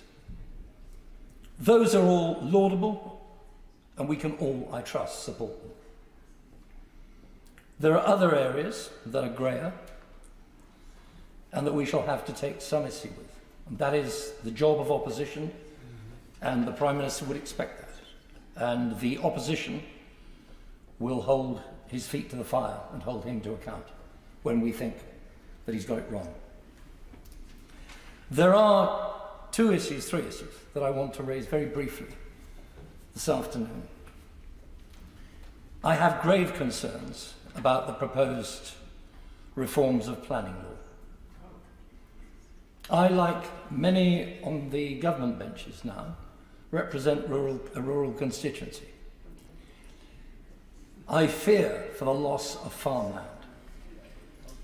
And in the proposed planning reforms, and I'm not sure, and this is a genuine confusion and concern, whether or not it is now the Chancellor of the Exchequer or the Secretary of State for Housing that is driving this policy.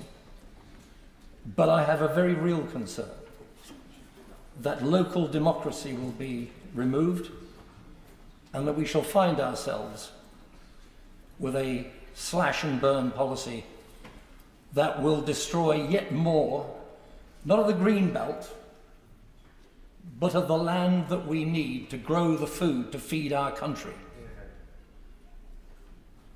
And I trust that the government will address that issue very clearly and very seriously indeed. Turning to the Department of Net Zero, the Secretary of State, the new Secretary of State, has moved very fast indeed to grant some planning consents that again give me cause for concern. I find it wholly unnecessary that we should use, in the case of East Anglia and in Thanet, prime agricultural land, grade 1 land, that generates wheat of bread-making quality for solar farms, when we have acres of rooftops in public ownership and acres of car parks in public ownership that could and should better be used to release, to protect the land that we need. And I have a particular concern about a project that's been referred to by my two colleagues from East Anglia earlier this afternoon, what is known as the Sea Link project, which is designed to run a power cable from East Anglia under the Thames and around the coast to make landfall close to Sandwich. The proposal is to build on marshland immediately next to a site of special scientific interest, having crossed the Pegwell Bay Nature Reserve, a 90-foot high structure the size of about 4 football pitches. And National Grid have got this so horribly wrong that they've now realised that marshland is wet and that therefore they have to pour thousands of tons of concrete into the land and drill down and pile before they can even begin to build their structure. And the point about this is that there are viable alternatives which have been suggested. And I hope that the new Secretary of State will take this concern on board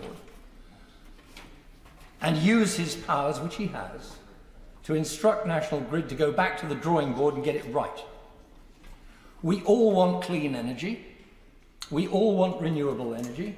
We all want to hit the net zero target, but just not at any price.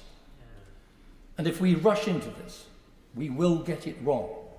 And we owe it to the grandchildren of every member present to get it right.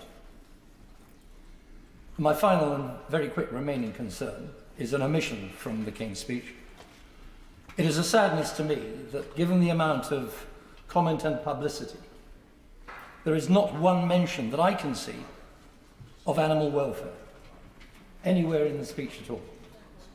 And I would hope that at the very least, Her Majesty's new government will reintroduce and ram through the trophy hunting bill that 2 members of Parliament, one Labour and one Tory, tried to get through the last Parliament and failed.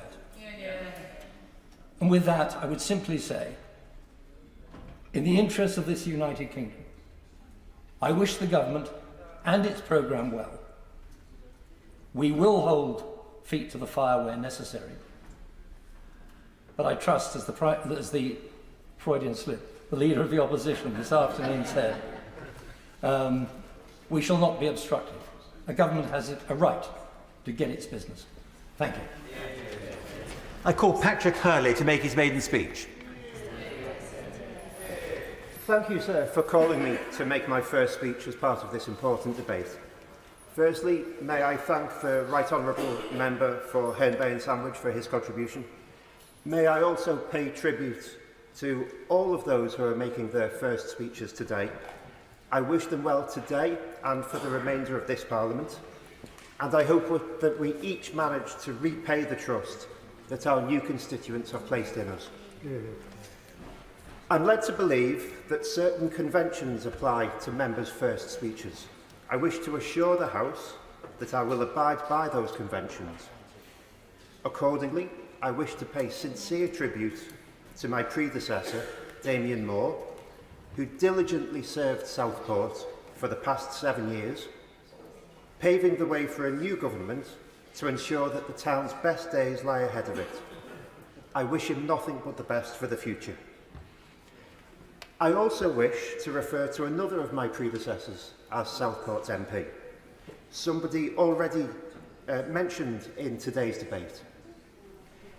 At the 1865 general election, William Gladstone was elected as one of the 3 members for the South Lancashire County constituency, which took in both Southport and also my original hometown of Prescott. As I'm sure members will appreciate, this fact helped me somewhat over the past 12 months or so in drawing a link between where I was born and where I now represent in this House. Now, I expect I am not alone amongst new members in having been rather overwhelmed over the past couple of weeks by the mountain of email correspondence that we've been receiving from constituents and others since our elections. I can, though, take some comfort in the fact that my inbox refers solely to the much smaller constituency of Southport rather than the whole of the South Lancashire constituency that William Gladstone represented. And I can only imagine the additional stresses and strains on members in Gladstone's day if they too had had access to a parliamentary email address. As well as being part of the same old county constituency, both Prescott and Southport were also within the boundaries of the old 100 of West Derby.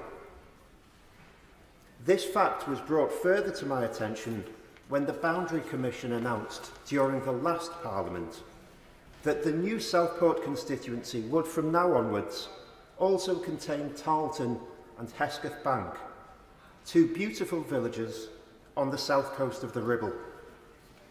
As a result of this change, I researched at my local library whereabouts the boundary of the West Derby 100 was, hoping that I'd be able to say that Tarleton and Hesketh Bank had, many years ago, also been under the same county division as Southport.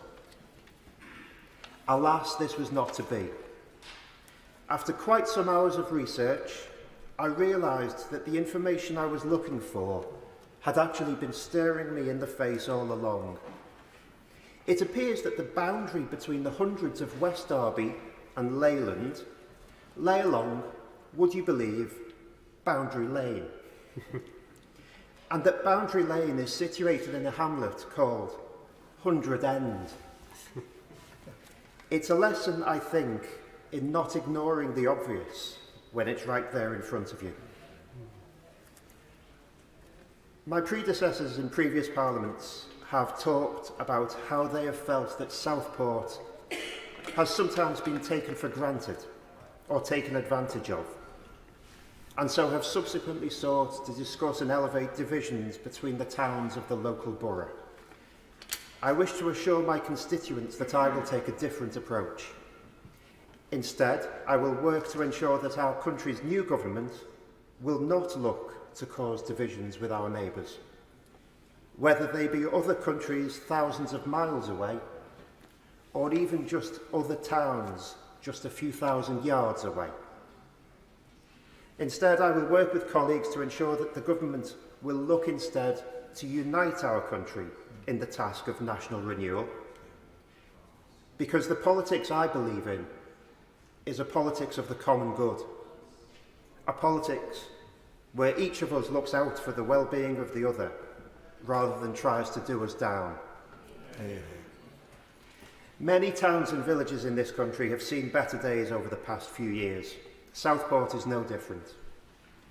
Whereas other areas have had, for instance, much needed housing not built or much needed transport links not implemented, two issues I'm pleased to see the new government planning to address. Southport's problems have manifested themselves in the temporary closure of the town's much-loved pier and the town centre, whose main streets need more than their fair share of love and attention. I promise to work with colleagues in this House and beyond to fix these issues. The new government's priority on economic growth is entirely the right approach. Unless we get the trend rate of growth back to pre-2008 levels, our task in this Parliament around reducing poverty will be much harder, and the government has my full support in its approach.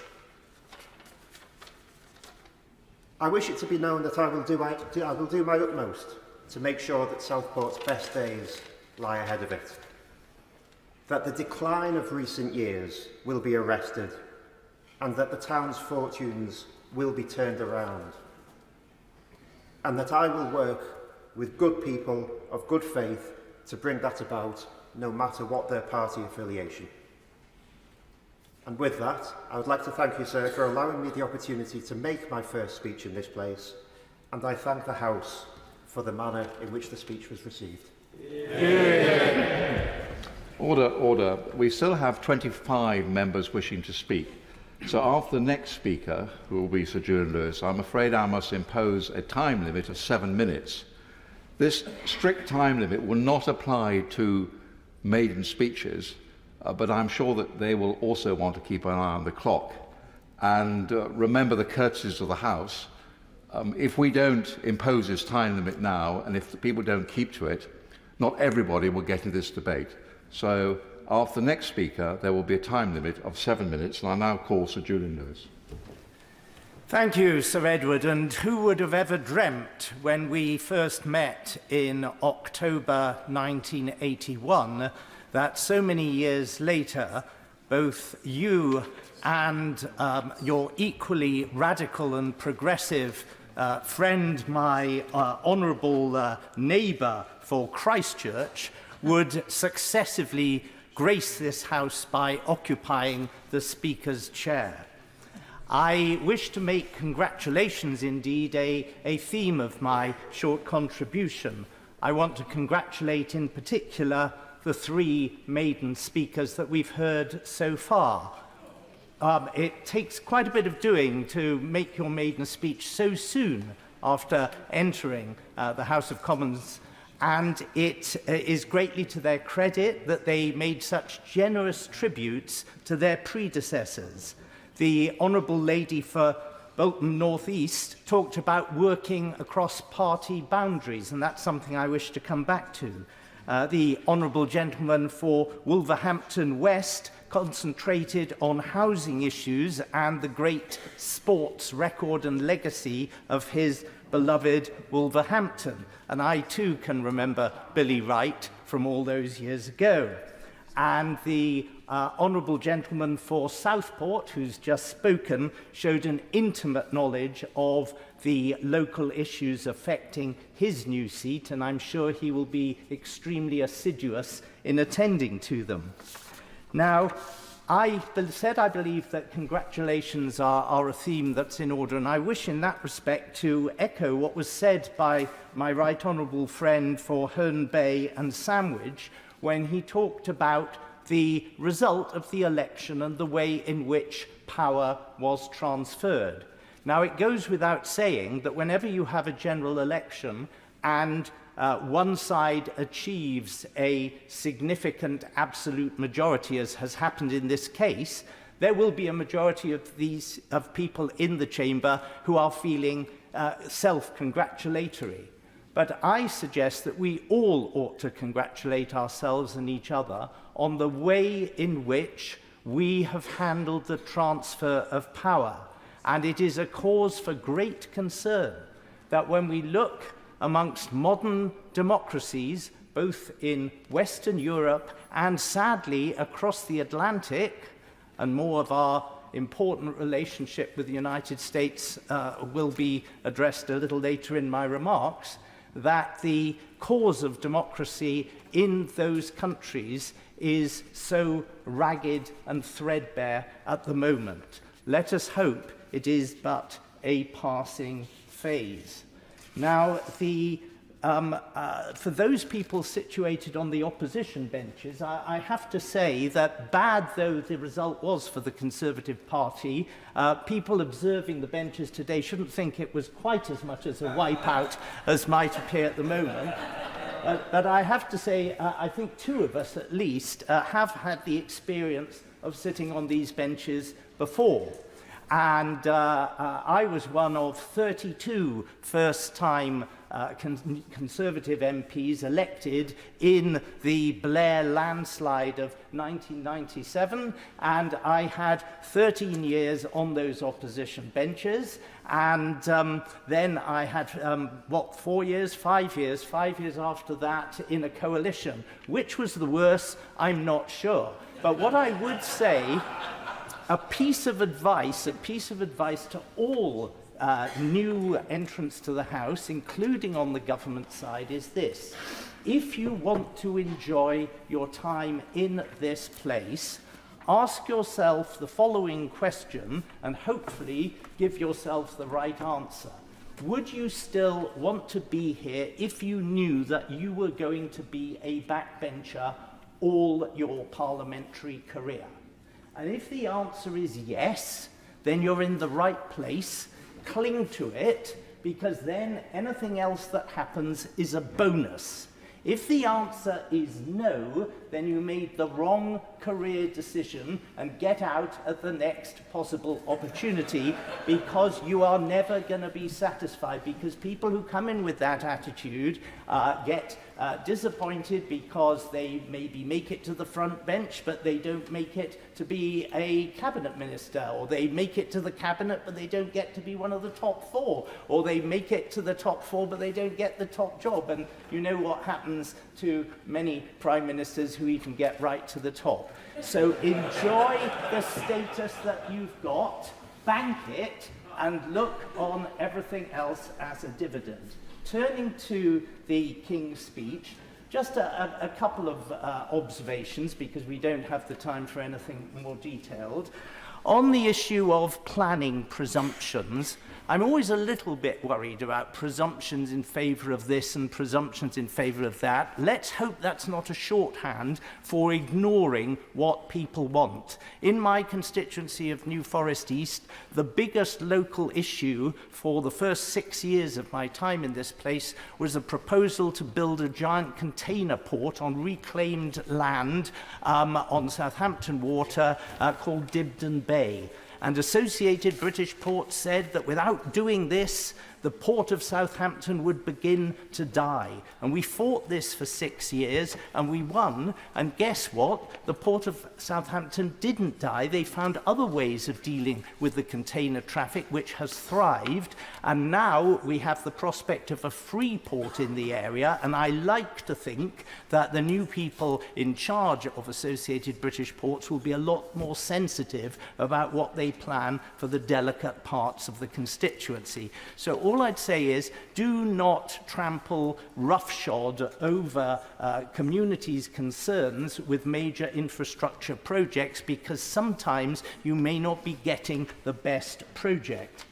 On the issue of conversion therapy, I just leave a question hanging in the air, and that is, anybody who votes for this change needs to be able to answer this point. What is it that you're proposing to outlaw that isn't already forbidden under existing laws?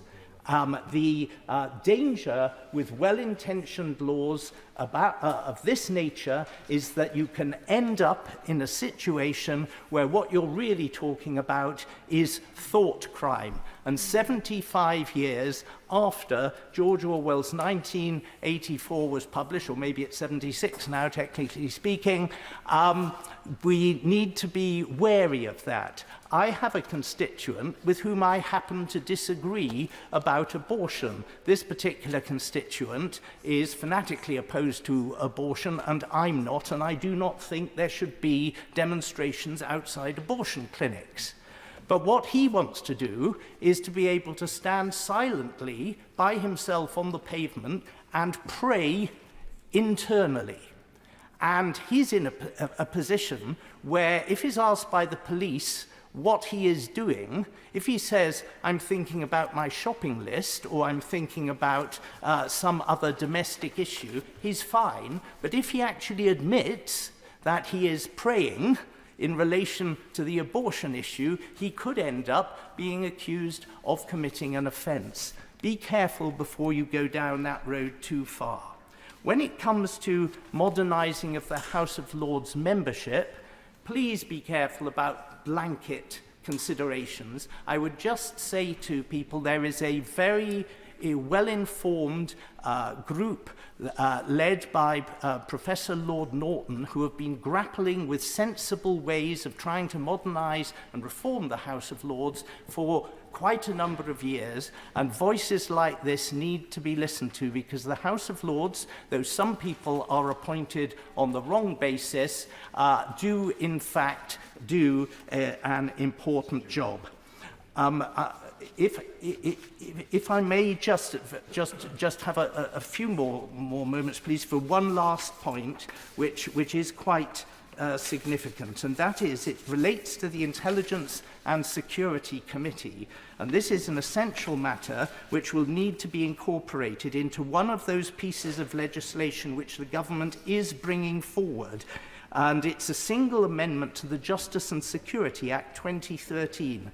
That amendment is required to protect a particular aspect of our parliamentary democracy which is currently being undermined. The amendment is to establish an independent office to support the Intelligence and Security Committee of Parliament, which until recently I was chairing, in order to safeguard the independence of the committee itself. For the benefit of the newer members of the House, the ISC is a cross-party and cross-house committee created by statute. Under the Justice and Security Act of 2013, the ISC has the legal responsibility for overseeing the UK's intelligence community on behalf of Parliament. Newer members will be surprised to hear that the ISC's office, a very small number of staff, belongs to the Cabinet Office, when the ISC oversees large parts of the Cabinet Office, and they would be right to be surprised. That's a fundamental conflict of interest, which is why at the time of the Justice and Security Act, the Cabinet Office was supposed to be only a temporary home. But in the over 10 years that have elapsed since then, the committee's office is still beholden to and vulnerable within and unfairly pressurised by the very part of the executive which it's charged with overseeing. The executive should not be able to constrain and control the committee's democratic oversight on behalf of Parliament by exerting control over the committee's small team to the extent that the Cabinet Office officials are actually overriding the committee, as has happened repeatedly in respect of staff assessments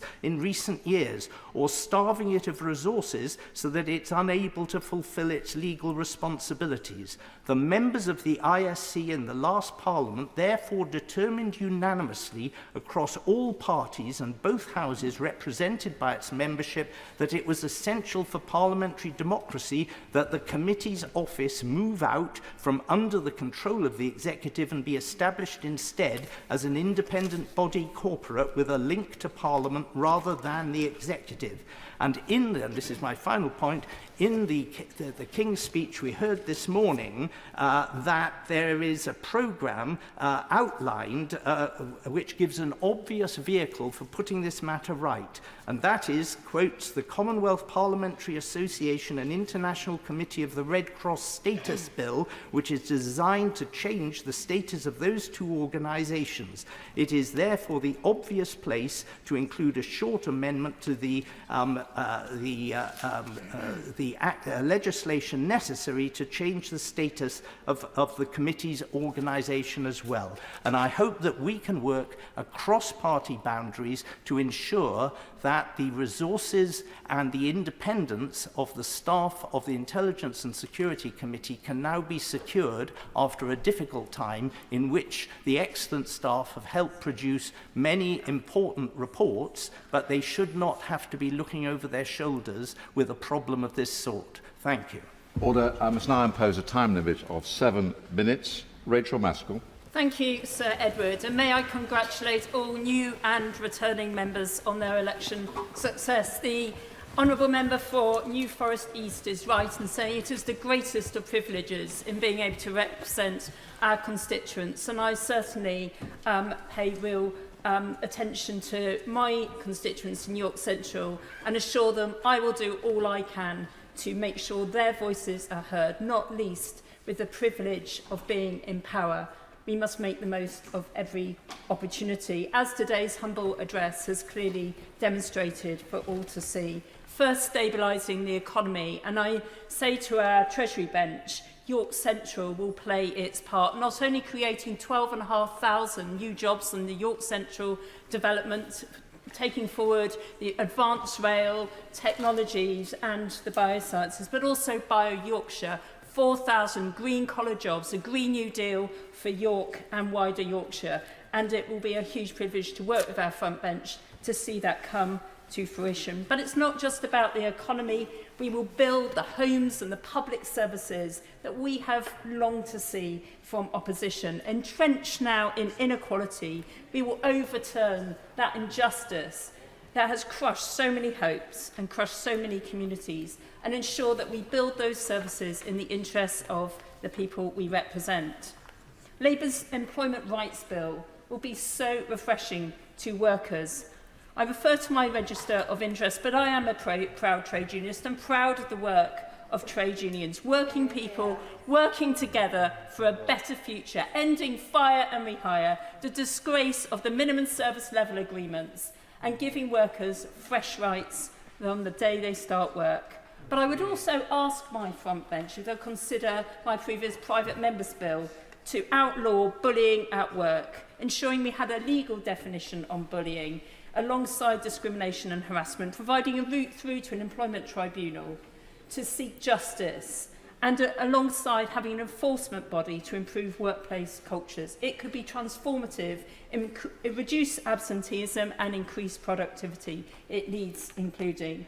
And as I stand here as a cooperative MP, of which I am so proud, I too will ensure that we embed our values in the future government's agenda, growing the cooperative sector, ensuring we have community energy alongside Great British Energy, creating those safer high streets, enabling local ownership so assets within our communities are once again given back to our communities. Labour's determination also to build the homes our constituents desperately need, and I know with York having such a serious housing crisis, council housing, first homes, will show that Labour is on the side of families and communities. With rents out of control and housing disparity failing our communities as the market determines everything, we can once again control that right that people should be able to live in a safe home. The Renters' Rights Bill and the draft leasehold and common hold reforms will make a difference to my constituents, and I'm proud that that was in the speech today. And also, I would say to my front bench, Airbnbs, short-term holiday lets, I'm still on the campaign trail. The last government said they would legislate and regulate, But they didn't. They said it before the summer, but they didn't. But I trust my front bench will now bring forward not a registration scheme, we know where these things are, but a licensing scheme so we can control the growth of short-term holiday lets. 2,000 of them in my constituency, 1 in 10 houses. So we need to take control of all of housing. And I gently say to the front bench, 68 years and counting of waiting for a local plan. We need York's local plan now to be delivered.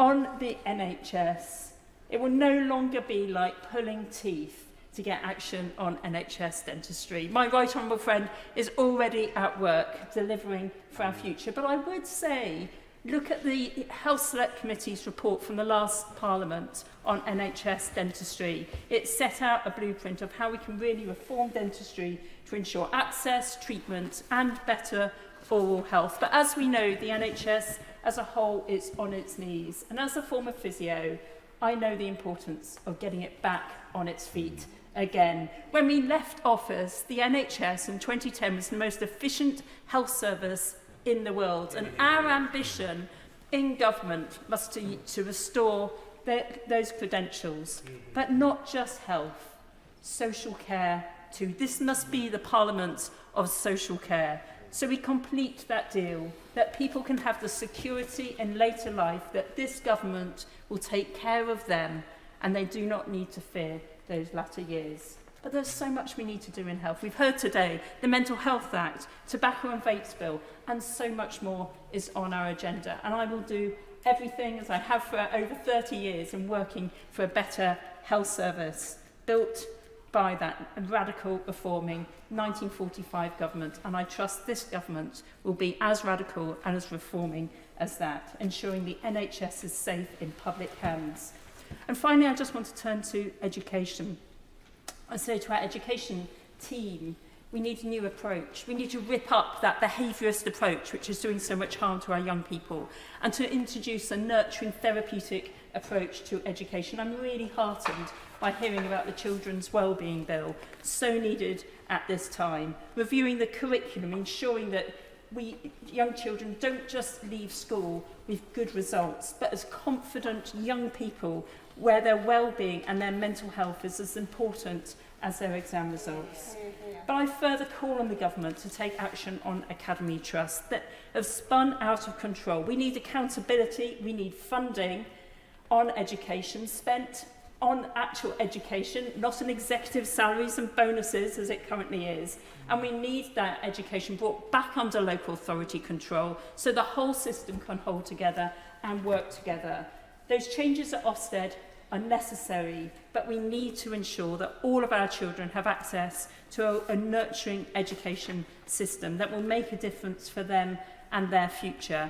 And I certainly will work with our front bench to ensure that children, no matter what challenges they face, that's home and school, that we are looking after them. Order. Dame Karen Bradley. Thank you very much, Sir Edward. It's an honour to be called in this debate. And can I start by thanking my constituents for putting their faith in me again and returning me to this place for a 5th term.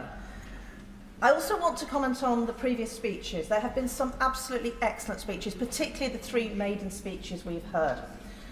This Parliament is unique. Every Parliament is unique because each and every Parliament is made up of the people, the members.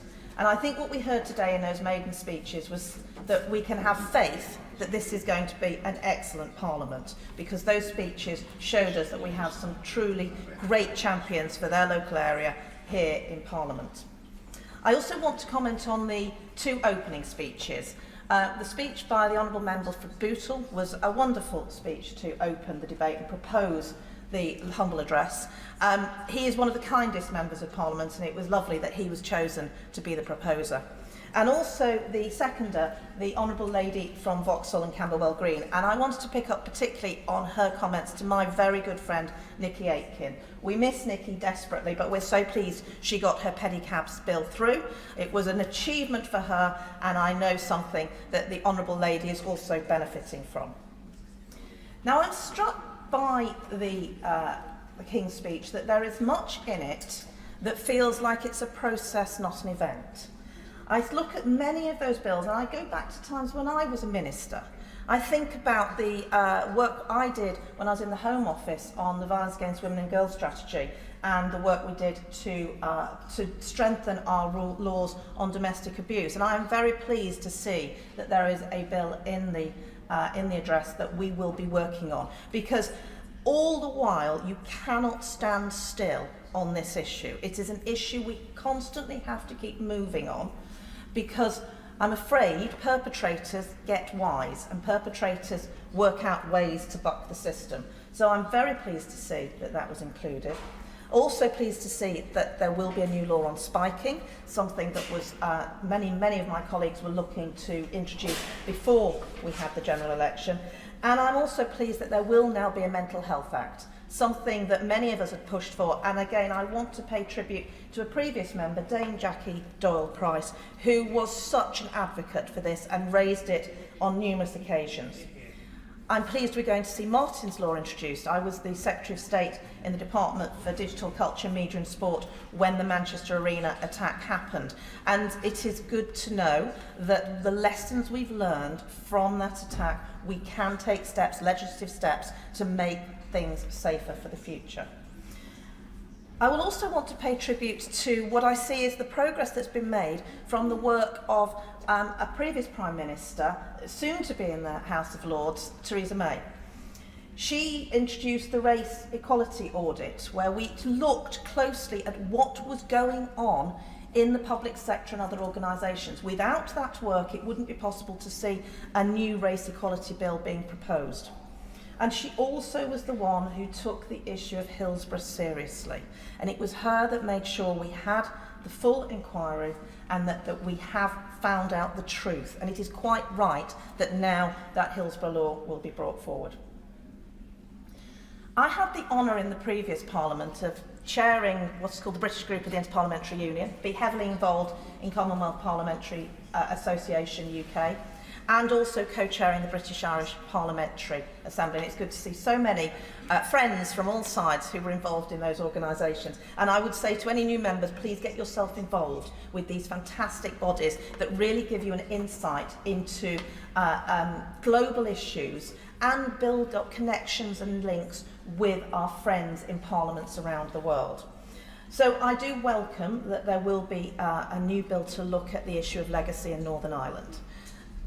That issue can only be tackled if there is cross-party support on the ground in Northern Ireland. It cannot be imposed for here. We all want to see a solution to that issue, but certainly at the British Irish Parliamentary Assembly, this was a matter that was raised time and time again, so I'm glad that this will be looked at. I'm also pleased that there will be a bill to make the constitutional status of the Commonwealth Parliamentary Association settled. We did start that process, we couldn't get it finished, but it is incredibly important.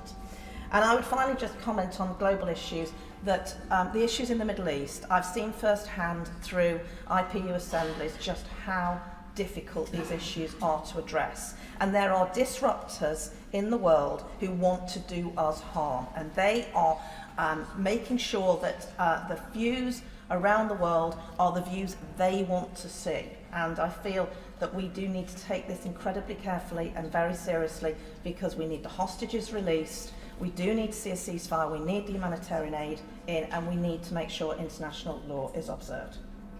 My final point is a completely constituency point, which is around the status of the Staffordshire Moorlands. So we are a very proud and very unique area.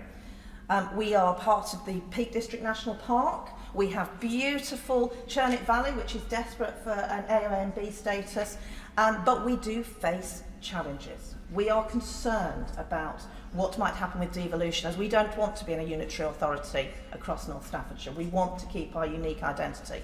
We don't want to see the green field between our villages and the city built on. And we want to make sure that we have the powers locally to make sure that solar farm developments, battery storage developments, pylons and other matters can be dealt with locally, so it is the people who are elected locally who can make those decisions. So I would urge the government, please no top-down targets, please no imposition from above, listen to the people on the ground, this matters to them. The Staffordshire Moorlands need to keep its unique identity. Thank you. Ruth Jones. Thank you, President.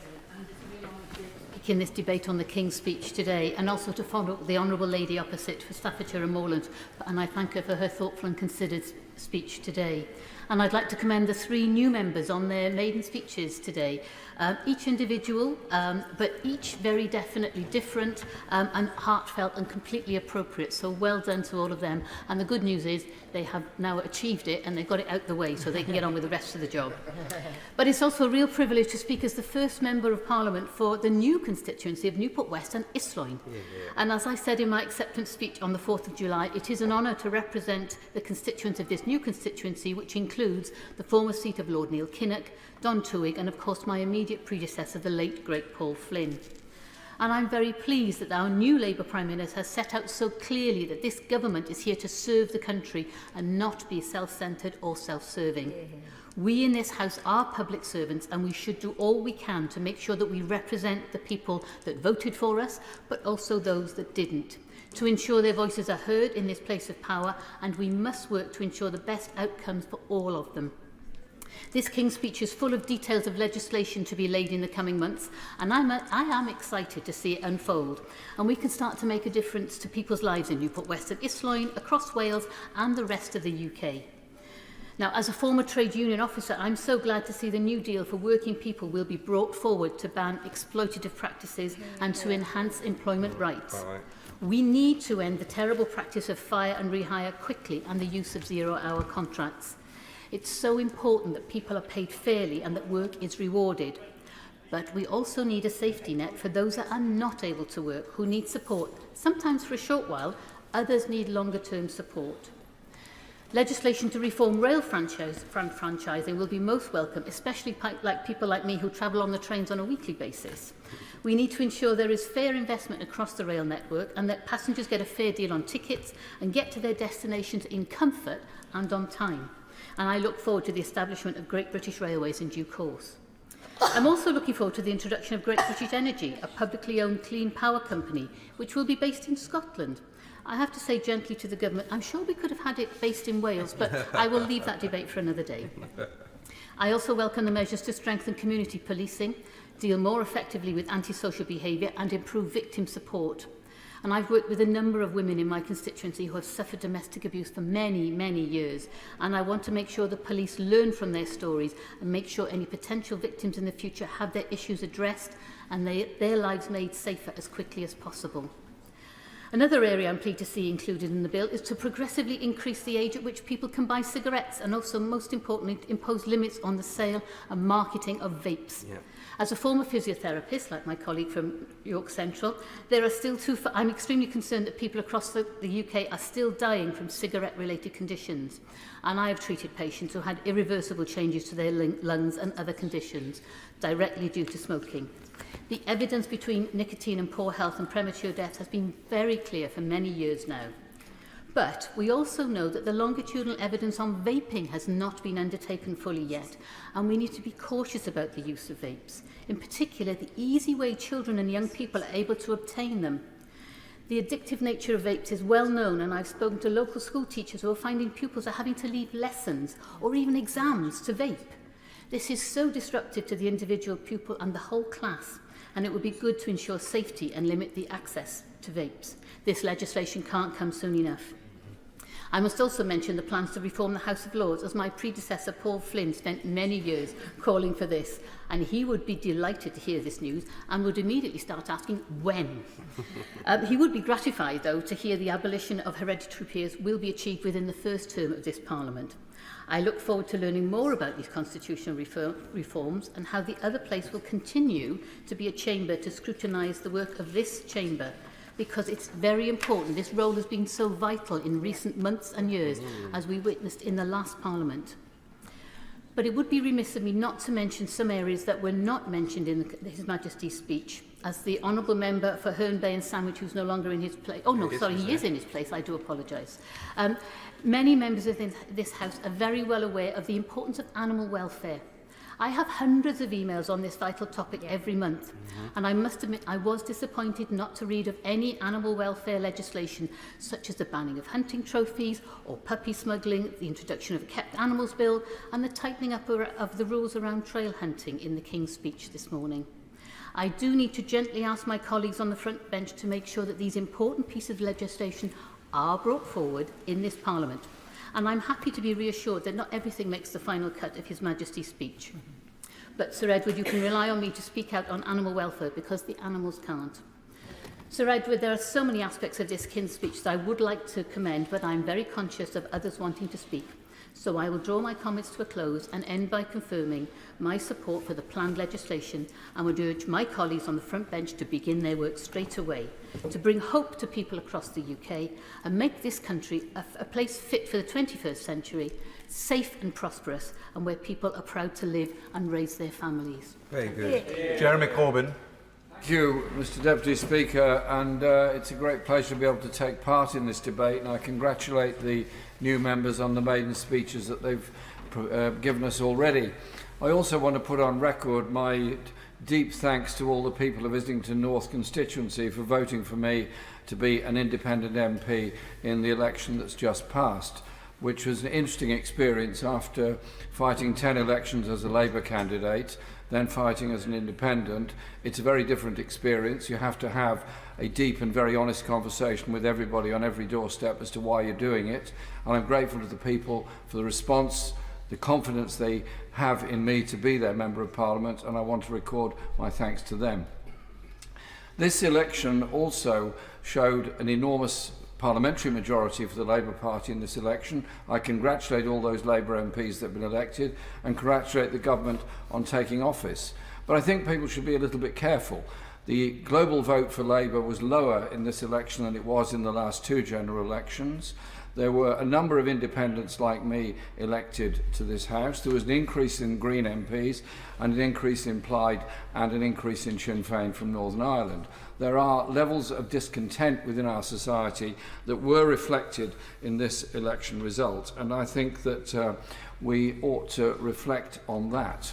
People in this election were totally fed up with falling living standards, increasing levels of poverty, increasing levels of homelessness, higher levels of mental health stress, and deep unease amongst many people in all our communities.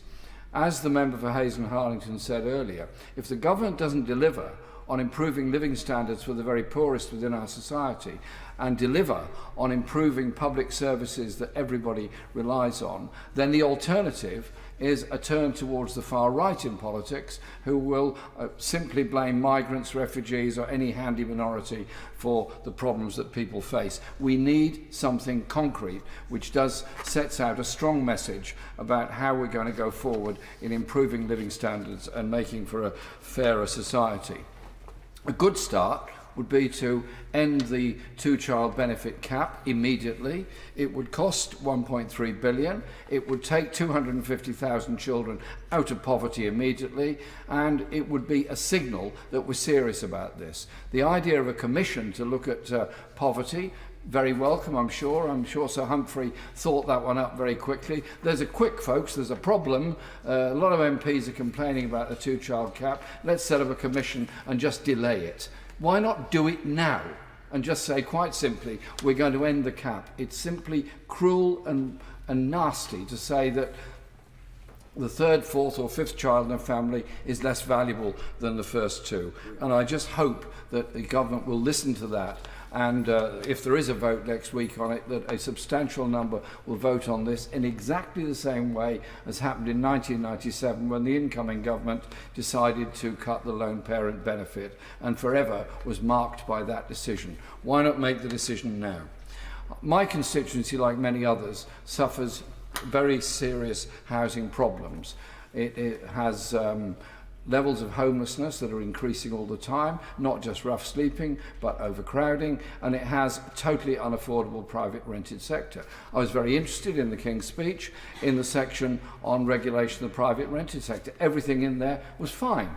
I agree with it all, except there's something missing. It doesn't say anything about controlling rent levels in the private rented sector. That is the fundamental problem. Yes, we want security of tenure. Yes, we want decent conditions. But if we don't have a regulation of the private rented sector, then inner city communities like mine will simply suffer further migration away from them as people are priced out of the area. We need a comprehensive housing strategy that regulates the private rented sector, brings the housing associations under control, because they're not democratic in any way in my experience, and above all, ensures the resources are available for the building of council housing. It's the most secure, permanent form of housing that we can provide, and that would help to reduce the levels of housing stress. There are 1 million people on the social housing register. Two other points I want to make in the short time we've got available. The Thatcher government from 79 onwards was beyond obsessed with privatisation of public services. And whenever they were opposed on this, and I was in the chamber throughout all that time, and I'm happy to say I voted against every single one of the privatisations, they always said, it's fine, regulation will take care of it. Well, we've had now more than 30 years of regulation of the water industry. And during that time, £72 billion has been taken out of water companies in either profits or dividends. It has not gone on investment in infrastructure. We now have record high bills, we have a demand for even higher bills by the water companies, and we have unprecedented levels of sewage disposal in our rivers and in the sea, which is contrary to the Global Oceans Treaty, which we apparently support. So, surely, it's pretty obvious. Privatisation has failed. Let's bring it back into public ownership and ensure we get reasonable priced, clean water and investment rather than profit-taking out of the industry. The last point I want to make is on the global issue. I'll say this very quickly because there's only a minute left. The war in Gaza has already cost 40,000 lives. Surely now is the time to do a number of things. One, demand a ceasefire with all the vigour we can bring to it. Secondly, end arms supplies to Israel. It's our bombs, in part, that are being used to bomb Gaza and have taken the lives of 40,000 people. But it's also a question of the withdrawal of the occupying forces. Surely peace can come if we do something about it. A defence review is coming up. I hope that in that defence review, it won't be just about increasing defence expenditure. It will instead be looking at the global situation and seeing what we can do to promote a peaceful, sustainable world and defend human rights and defend democracy in the world. In the last Parliament, I was a member of the Council of Europe.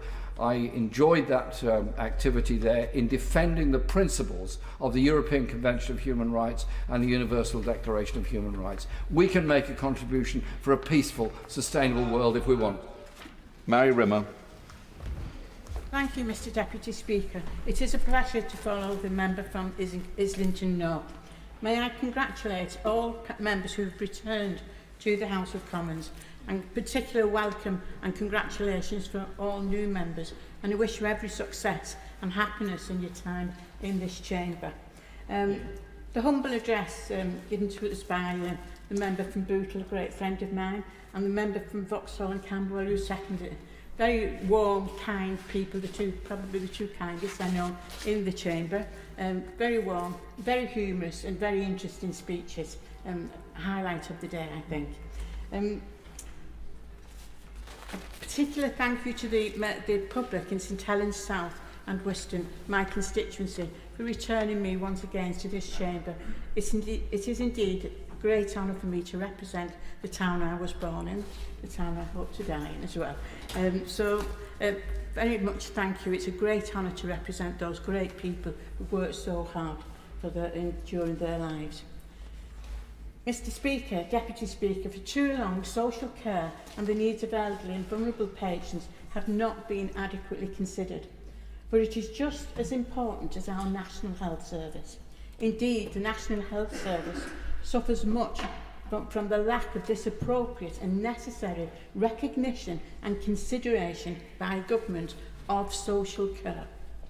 We have heard time and time again of record waiting lists, patients being treated in hospital corridors, and ambulance with patients in having to queue up for hours outside the A&E. I even had communication from the North West ambulance employers about the 30-odd ambulances blocked in the car park of Western Hospital.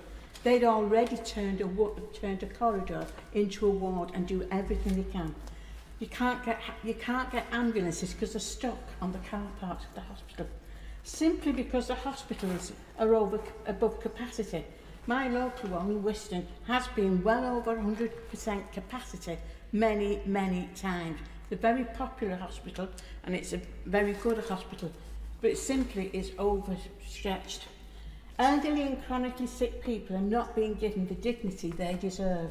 At times, there have been unsafe discharges occurring in different hospitals, and this needs to change. Unsafe discharges because they're not there for mental health. There's a new title now. It's not bed blocking. It's not clinically needed accommodation. Social care must be fixed and financed properly and be truly affordable for the people to use. The pressure that the NHS is under will only be fixed if social care is fixed as well. With the modern wonders of modern medicine, people are living longer, yet often this brings with it multiple complex needs. For our care system has not kept up with the changes. Families care and also need support. Care staff cannot leave a sick person alone waiting for an ambulance. Often they are waiting hours, and that has a knock-on effect on the working shift patterns and ultimately other patients waiting for the care and support they need. Elderly and vulnerable patients cannot be left without food, waiting for food, medicine and personal care. The NHS and care sectors need to be better integrated to stop situations like this happening. Care homes and nursing homes are also closing, so there's a lack of capacity there. And this is why there becomes unsafe discharges. The sector is in crisis and patients are suffering. When it comes to adult social care reform, priority must be given to treat patients at home where they feel comfortable, where they've got their family around them, the neighbours can bob in and that. This is both essential to protect the hospital bed capacity and to give elderly and disabled people the dignity they deserve and to stay in the homes they love in familiar surroundings. Most of the care and even some of the medical and clinical treatments can be given at home. I've witnessed this. This would free up the NHS bed capacity for those that need the beds to get the treatment they can't receive at home. Even the current system of relying on local authorities that have had their budgets cut for over a decade is just not good enough. Even with the additional social care levy, local authorities are struggling to cope. The levy is based on the council tax levels and base, and so the areas with the lowest returns will receive pittance, and it's in those areas that we have more of these people who need the care and support. According to Local Government Association, 57% of council tax already goes on social care. It's not sustainable. There's less and less money and more people. We live longer now and will continue to live longer in the long term, and the problem will only continue to get worse. Social care should be financed nationally and it should follow the needs of patients. You can't give a quota of money when you've got hundreds of people in one borough and you've got perhaps 100 in another borough needing support. It needs to follow the needs of the patient. One of the major problems the sector has is hiring and retaining care workers. It is an incredibly difficult job. They are absolute angels, looking after our elderly relatives and loved ones with love and compassion. Social care should be promoted as a valued service. Professionals in the sector deserve recognition and respect, yet the pay, terms and conditions need to match the duties we are asking of them. The whole sector needs a rework to make sure that it pays fairly and offers progression so that staff can afford to stay in the job that they love and they want to do. And then they should be valued as well. Labour has rightly promised to set up a national care service.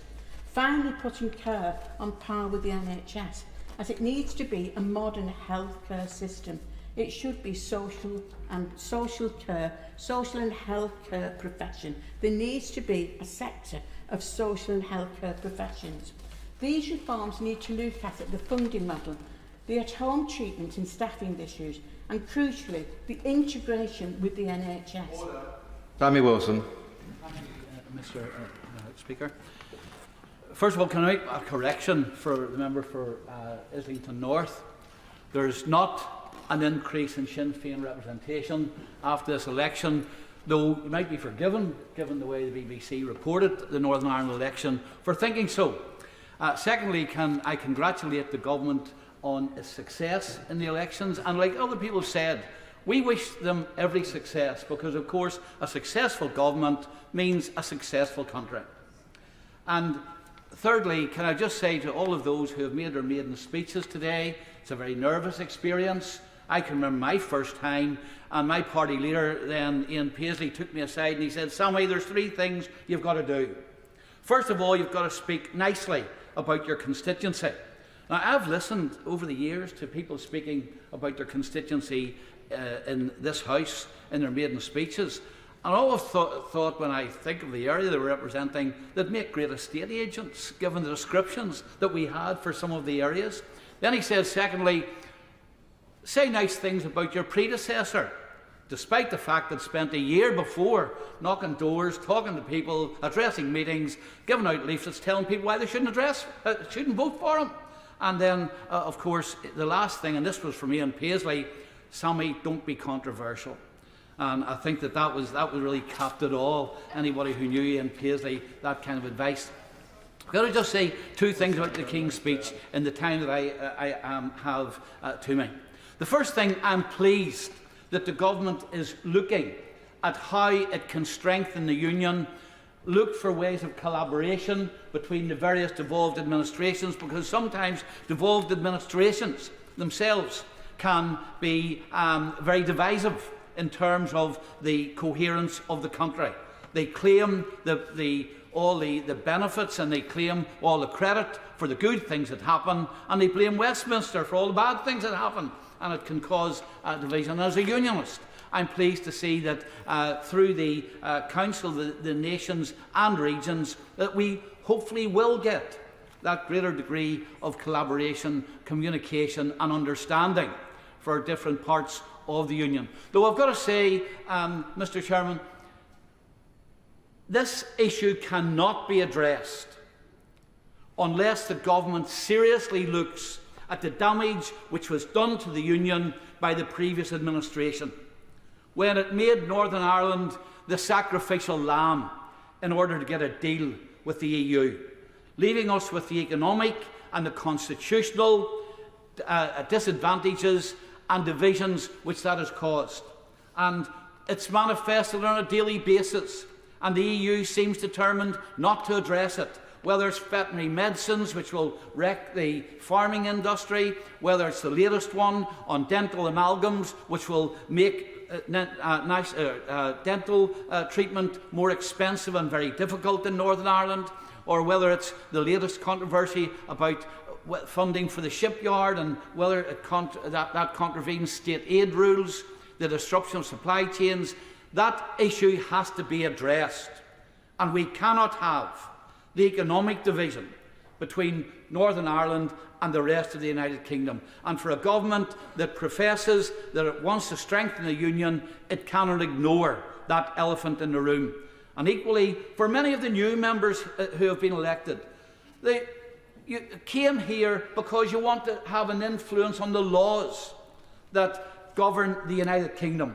There are 300 areas of law in Northern Ireland which are not determined by this Parliament, not determined by people elected in Northern Ireland, but are determined in Europe without any input from anyone in the United Kingdom. And that's not democracy, and that has to be addressed. The second issue I want to just make quick mention of is the government's commitment to economic growth. Economic growth in any country depends upon cheap energy. And I am fearful that some of the policies which we've already seen implemented by the Minister and the promises made in this Queen's speech are going to make it difficult to achieve economic growth.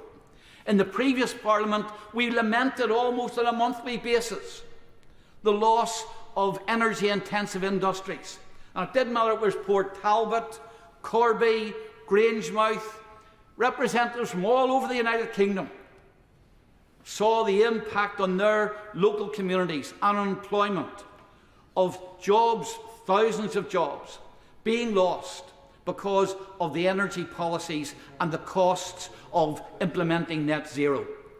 And we cannot, if we are aiming for economic growth, we cannot allow the obsession with net zero to stand in the way of jobs in this country. And I notice in the Queen's speech, on the commitment about net zero, we'll get lower energy bills over time. Initially, of course, we're going to have higher energy bills. We want to remove an infrastructure which we've got in place and put a totally new infrastructure in place.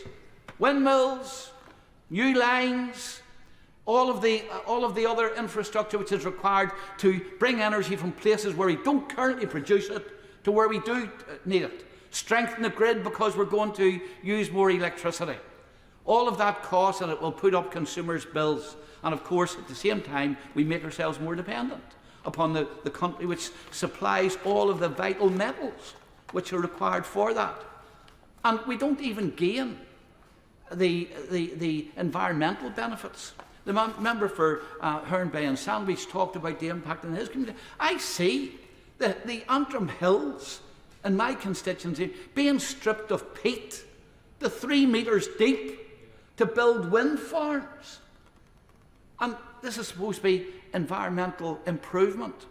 And I look forward over the period of this government to examining just what the government does in this issue and making sure that we don't have contradictory policies of aiming for net zero but yet dipping our hands into people's pockets to pay for it. Deputy Speaker. This is the first time I've ever got to speak from the government side of this House, having first been elected in 2015, some 6 Prime Ministers ago.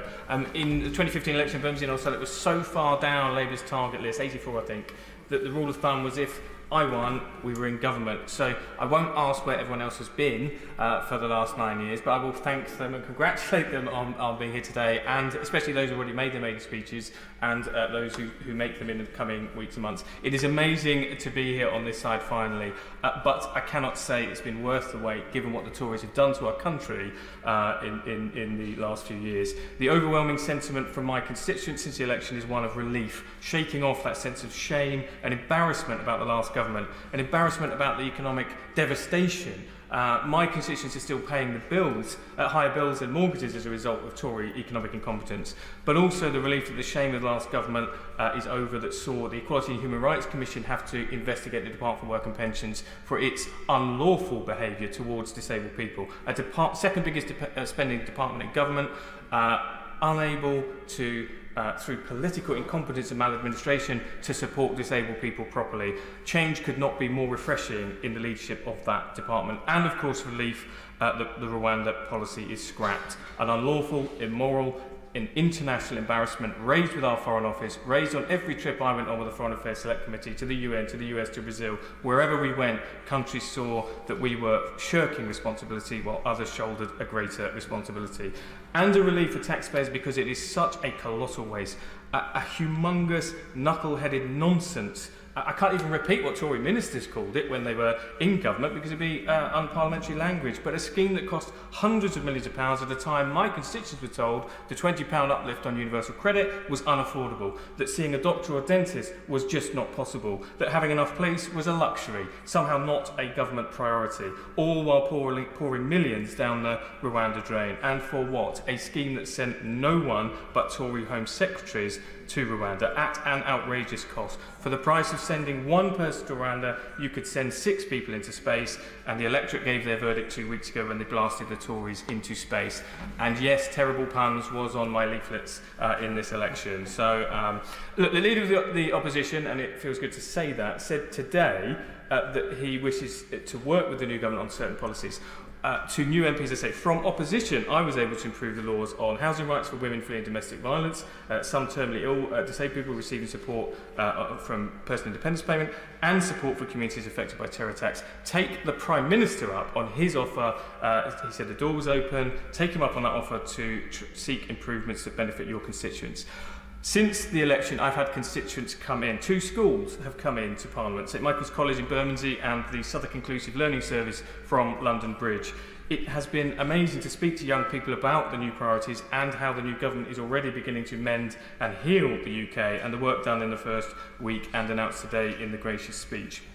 Lifting the ban on onshore wind despite Green opposition, boosting UK investment, beginning to fix our NHS, tackling crime and antisocial behaviour, reasserting targets for house building, which is a very welcome priority for my constituency Southwark, where housing is always the number1 priority. And I would just flag to the new government and new ministers that the Bakerloo line extension would bring 20,000 new homes at least, and benefit not just transport infrastructure and homes, but jobs across the country and boosting our economy.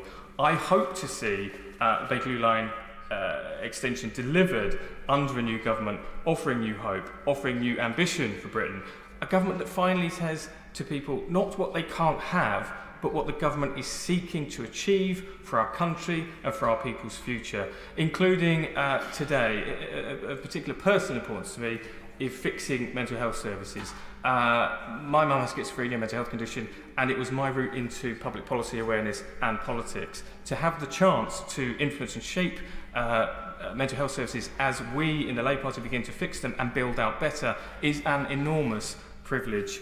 And I wanted to end today with a special thank you to the wonderful people of Bermondsey and Old Southwark for giving me my 4th win, including defeating an independent Corbyn candidate, and to the Labour members in my constituency who fought so hard, both locally and in other target seats, and importantly my local Labour Party executive for all their hard work and support in the last Parliament in particular and over the election period.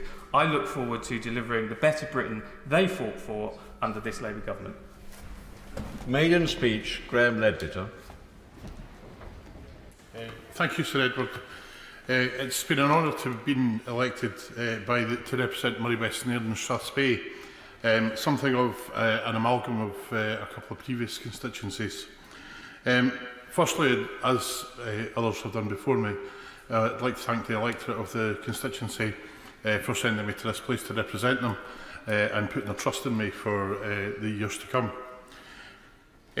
On my arrival here, it's been an amazing job that's been done by the House staff and by IPSA and others, and I can't thank them enough for the welcome that they've provided as a new MP. I have a number of predecessors that I need to thank, not least because it's nearly 2 constituencies rolled into one.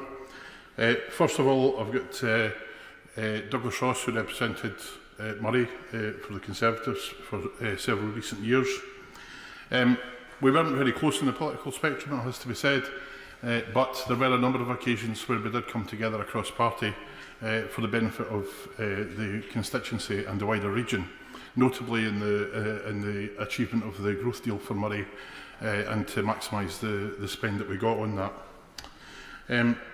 I'm sure the official opposition would also want to thank him for his service in the Scotland office as well. My predecessor in Inverness, near Badenoch and Strathspey, was Drew Hendry, who was a regular contributor from the SNP benches.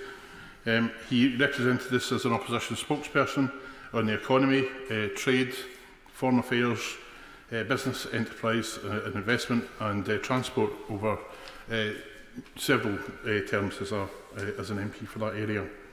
He was also an assiduous campaigner on energy poverty.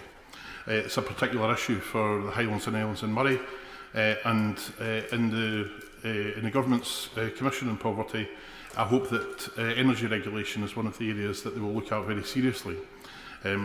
my colleague will, the leader of the SNP in this place, mentioned the two-child cap. I'll not go into too much detail on that because that's already been well covered.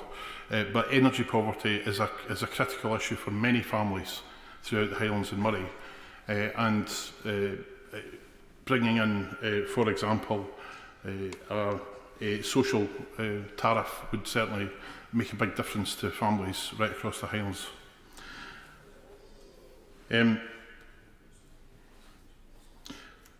On other predecessors, I have several well-known parliamentarians. Members opposite, I'm sure, will be pleased to know that my constituency is the birthplace of Ramsay MacDonald.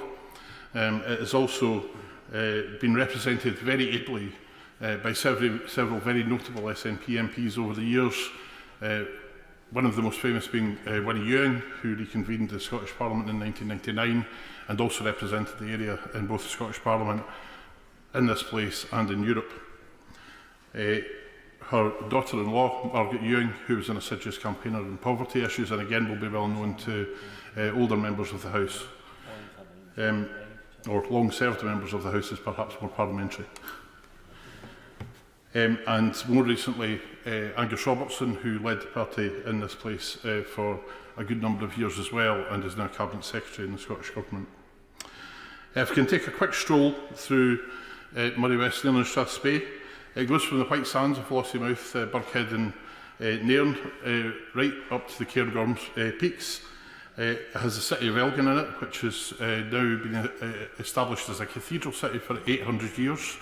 They're celebrating the 800th anniversary of the cathedral being established.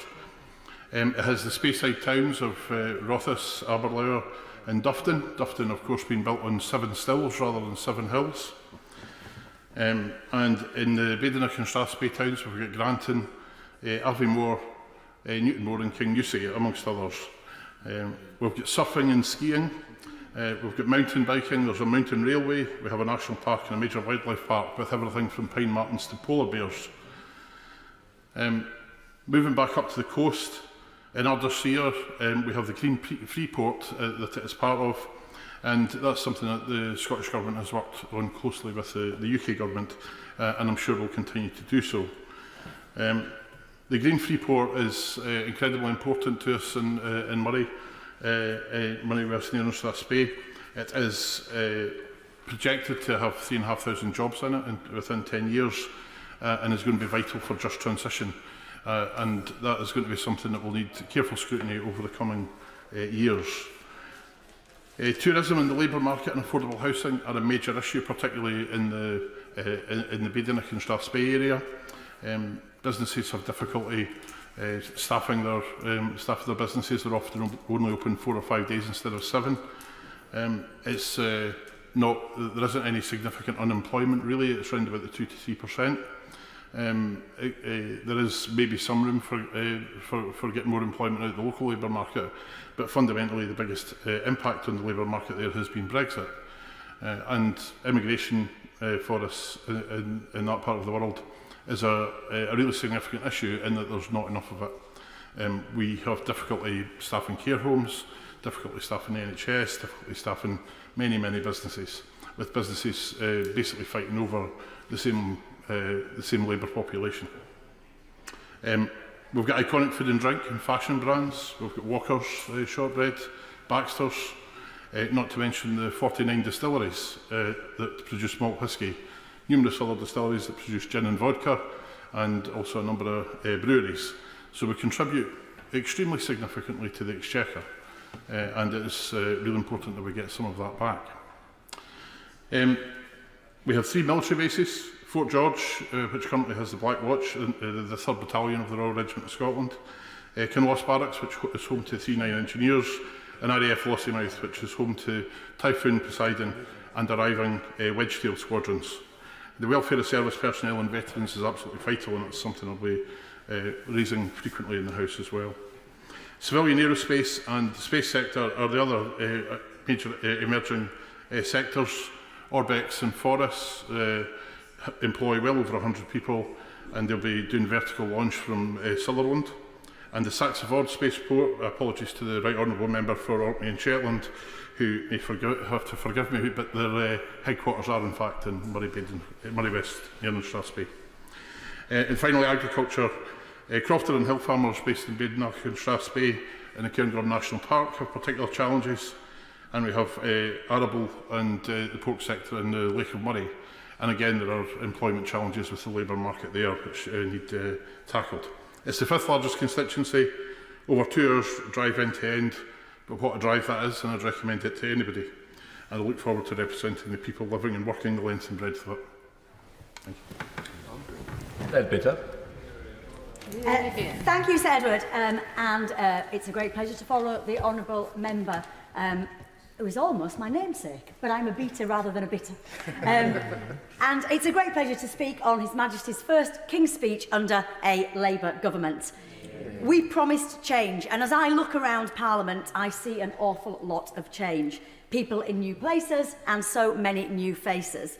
I'm really enjoying starting to get to know many of the newly elected members, mostly in my own party, but in others too. To them, I say welcome, and to you, Mr Deputy Speaker, and to your team, I say good luck learning everybody's names and faces.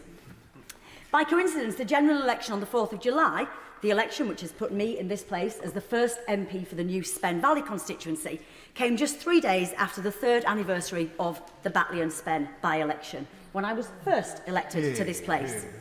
And I think it's fair to say that a lot has changed in just 3 short years. I remember pounding the streets of Batley and Spen in 2021 during challenging times, full of uncertainty, division, and for many people, fear. The dark cloud of the COVID pandemic still hung over us.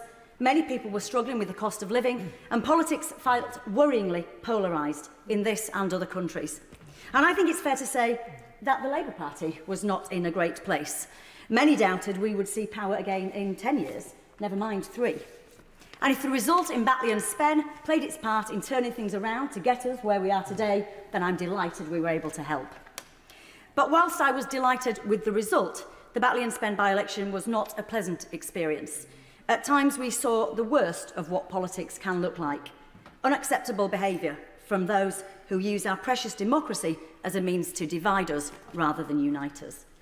My constituents deserved better, and I hoped passionately then that no other candidate would have to go through what I went through. Sadly, that has not been the case. Whilst I was relieved that in the general election campaign in Spen Valley, things were conducted mostly in a civilised manner, the same could not be said elsewhere. Many candidates and their supporters, often women, faced threats, harassment and abuse. None of this should be part of any job, and this is not what our politics should look like. We must not normalise it, and we must all do our bit to change it.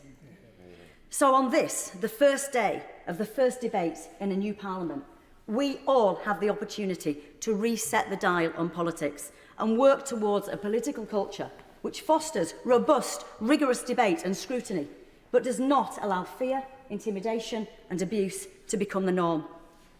As His Majesty said, this government will take steps to rebuild trust and foster respect. I wholeheartedly agree with this approach and will work with colleagues across the House in this endeavour. Mr Speaker, I am a realistic optimist. Mr Deputy Speaker, I'm still a realistic optimist. But I know that it's not going to be easy to bring the change that our country needs. But this new Parliament fills me with hope. I see around me people who are determined to be part of the change for a better kind of politics. What the Prime Minister quite rightly described as the return of politics to public service, and which he correctly said can only be achieved through actions, not words.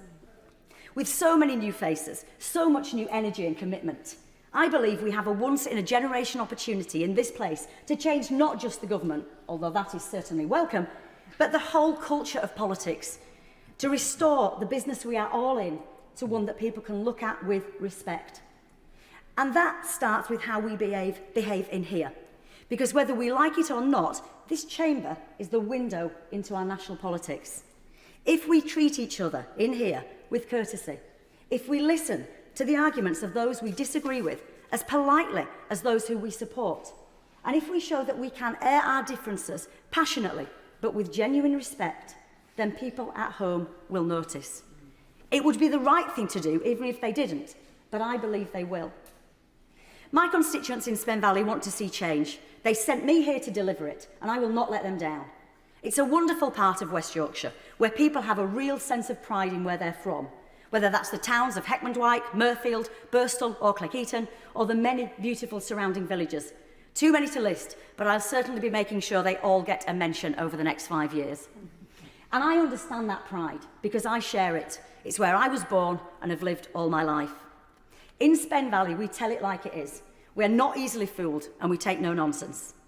So my constituents will only believe in change when they see it and when they feel it. This King's Speech sets out the busy but exciting agenda to make that change happen, and the duty falls on us to make sure it does. Whether it's affordable housing, safer streets and more police in our communities, tackling antisocial behaviour and violence against women and girls, shorter waiting times and better access to GPs and dentists on the NHS, better education and opportunities for the young, academic and vocational, including those with special educational needs and disabilities, reliable public transport, support for people with mental health, and social care that offers dignity in old age and for the most vulnerable in our society. And I'm all for giving local people more power to make decisions that affect their lives. So I welcome the Deputy Prime Minister's pledge to kick-start a devolution revolution. And with the economic growth and prosperity that underpins all of this and helps give them a bit more at the end of the month. Another thing about Yorkshire people is that we don't waste money. And we know that you can't spend what you haven't got. So when my good friend, fellow Yorkshire MP and our first female Chancellor, the member for Leeds West and Pudsey, warns that we have got to get the nation's finances in good order, that has to be our first priority. People get it. Politics as public service relies above all on trust and honesty. Only if we are straight with people about the challenges we face as a country, and if we have honest conversations with our constituents about what we can and sometimes what we can't do or can't do straight away, will they start to have faith in politics as a force for good in their lives.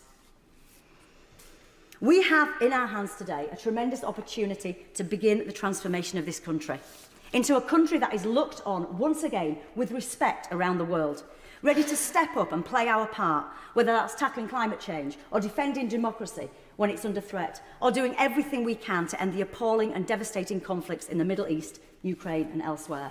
A country, in short, of which we can all be proud. There's a lot of work to do, but the time starts now. Maiden speech, Sean Berry. Well, thank you, Mr Deputy Speaker, for calling me, and congratulations to the Honourable Member for Moray West, Nairn and Strathspey, as well as the Honourable Members for Bolton North East, Wolverhampton West and Southport, who spoke earlier, all for giving excellent maiden speeches before me today. I'm so honoured to be here in this historic chamber today as part of a brand new group of Green colleagues who I must now call my honourable friends. We are very pleased today to hear a wide range of new bills being proposed, with some measures we welcome, some we will seek to improve, and some we will seek to change or add to. Listening to people in my constituency in the election, it was hard not to be affected by the strength of public feeling and distress about the climate emergency, the degradation of our natural environment, and the huge desire to defend social justice and public services. This Parliament must seek to deliver for them. This is my maiden speech, and I stand here thanks to the votes and values of the fantastic people of Brighton Pavilion. They put their trust in me and the Green Party, and for that I extend my heartfelt thanks and appreciation. Brighton has always been a truly special place, from its origins as a fishing village through a Roman villa complex to its Regency and railway booms, with its huge sense of spirit and a warm welcome to every visitor to our famous beach. But Brighton has always been so much more than a seaside resort. The richness and variety of our culture and entertainment is also legendary.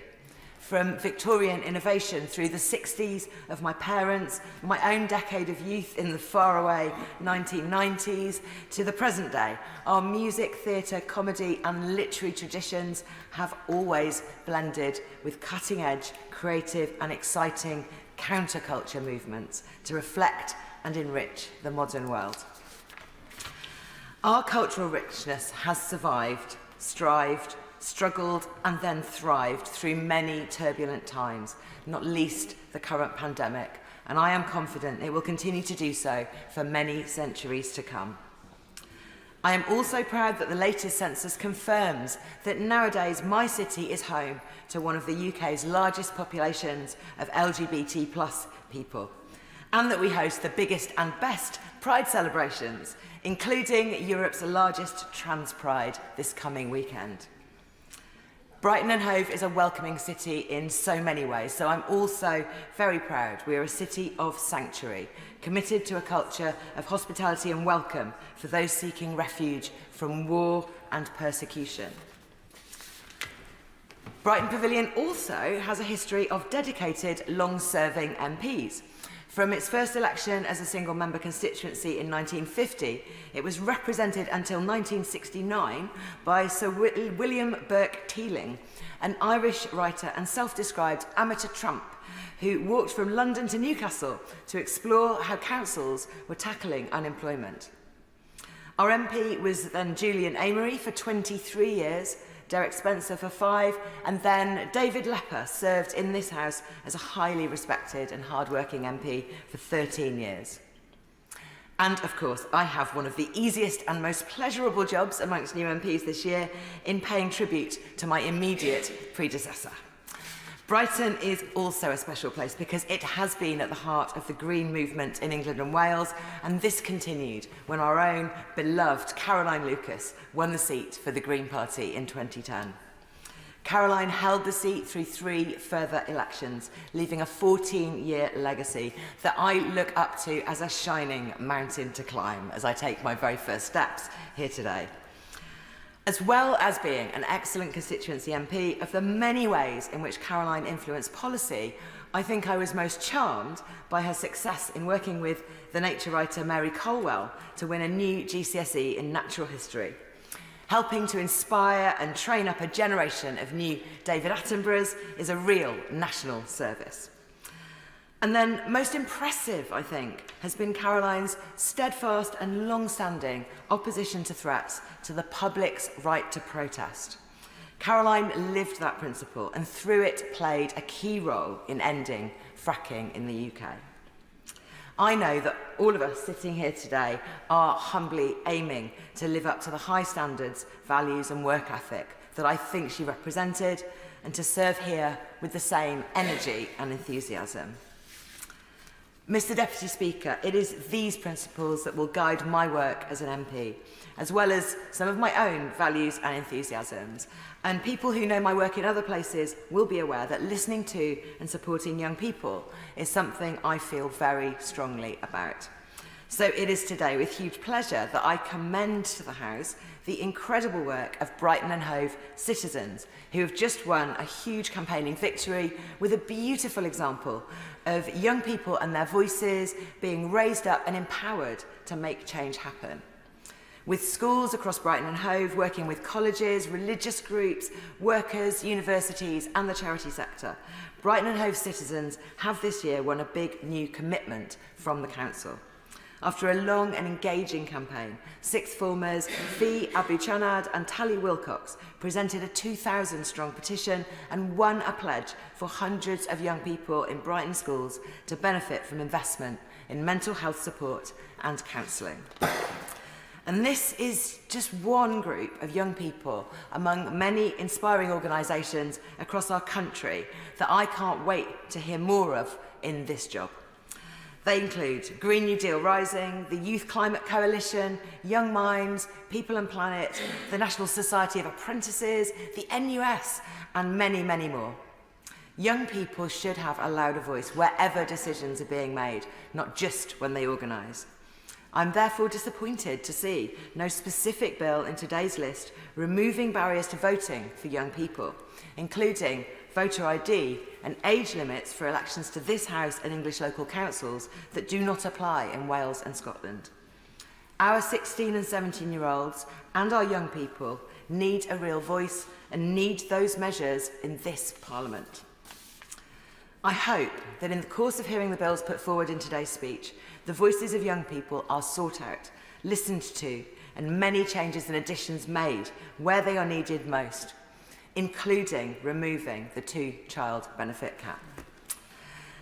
And I'm grateful now for your patience in listening to me, and I greatly look forward to seeing the impact of having the young voices I plan to raise up in this chamber being granted the same attention and respect. Thank you. Maiden speech, Luke Charters. Thank you, Mr. Deputy Speaker, for giving me the opportunity to speak. I want to pay tribute to the many honourable members that have given their wonderful maiden speeches today. It's an immense privilege to represent York Outer, but I would not be here were it not for the wonderful education I had at Huntington School. The education gave me the confidence and skills to go on and change lives. But it was one standout teacher, Robin Parmiter, my wise and compassionate religious studies teacher. I went on to name my son Robin after him, and so my son is a continued reminder of the power of a good state education. But also he's a constant reminder that despite humanity's vast medical and technological progress, we still don't have a cure for toddlers teething. But moving on from religious studies to history, I want to go all the way back to 71 AD, where the Romans are believed to have made York a military base. And I appreciate that a lot has changed over the many millennia since. However, York's role as a military base has not. And Queen Elizabeth of Barracks is in Strensall, in my constituency, and I'm very proud to be the first Labour Member of Parliament to represent there. I'm incredibly proud of this government's unwavering commitment to our armed forces and to our veteran community as well. It's important to note that my predecessor, Julian Sturdy, played an important role in protecting and saving those barracks. He also was a forceful advocate for our rural communities, and I want to continue that work. I wish him all the very best for the future after 14 years of service. But as many of you will know, people from Yorkshire are straight talking, no nonsense, and I've been told many times on the campaign trail and since joining here that unfortunately I live up to that stereotype. But I'm not on my own. I've got a great cohort of colleagues on these benches that are representing God's own county. But what's even better is that we've got a Chancellor also from the White Rose contingent, and that means that the best thing is we've got the Yorkshire value of frugality as a national policy, ensuring the public gets good value for money. And how welcome that is after 14 long years of managed decline, as our country finds itself at a critical juncture. Thankfully, the question is no longer who gets to rebuild Britain, but how will we take the mantle on? And I think we can all learn from our colleagues in the York community. Just 40 years ago, on the 9th of July 1984, lightning struck the roof of York Minster and the south transept was destroyed by flames. I'm proud that my dad, an outspoken Yorkshireman, if ever there was one of the Minster apprentices joiners that went on to rebuild it after the Great Fire. The Minster joiners' commitment centres around the values I share, around dedication to duty, service and desperation to rebuild. But there are already groups in York Outer that are embodying these values. Take Bio Yorkshire, their 10-year plan for sustainable innovation. This project harnesses the green revolution that we so badly need for the years ahead. And we're also home to many wonderful SMEs from Wigginton to Weldrake that share our ambition for wealth creation, and we're the government of pro-business and pro-workers too. And it's also fair to say that we've got heroes on the front line of the NHS, and they're a perfect embodiment of the Minster joiners' values, as was the late Frank Dobson, who was born in the village of Dunnington in my constituency. Now, my family have had close encounters with our health service in York, and I come to this place with enormous gratitude to them. I pay the true thanks to them, but words cannot truly get there. I'll be a powerful advocate for them in this place. And these vital public services are at the heart of our communities. We value them so dearly, as do our constituents, and they form the social fabric which allow us all to live rich, happy and content lives. But it's such a shame that so many of these crucial services are evaporating. Now, I remember setting up my first bank account in the village of Haxby, but that bank branch no longer exists. This is not an isolated case. There are now no longer any bank branches left in my constituency. And as is so often the case in this country, it's vulnerable people who go on to pay the price. So the closure of these branches does pose a risk to our vibrant communities. And that's exactly why I'm proud that this government is going to bring forward bank hubs, 350 of them, to maintain valuable access to cash. And that's going to be one of my priorities to campaign for them for York Outer. So now, after a short departure from the earlier history lesson, now is a good time to return, but to skip to 1086 and the Doomsday Book. The village of Copmanthorpe in my constituency earns an explicit mention. Its text is the historical translation of Traders' Village. But, unfortunately, the good enterprising nature of the people of Copmanthorpe, York and North Yorkshire have been taken advantage of by fraudsters. This is an issue close to my heart after spending years combating fraud at the Bank of England, Financial Conduct Authority and the private sector. One of the biggest ever interventions by North Yorkshire Police conducted this April found that scammers had targeted £30 million of victims' pensions and life savings, leaving many with nothing. And it was also reported in May this year, a cryptocurrency scam that took on average £7,000 each from dozens of families. And as many of you have noticed, these victims cannot be named, but I dedicate my maiden speech to them. Each of those people affected by fraud are a loved one, a family member, a friend.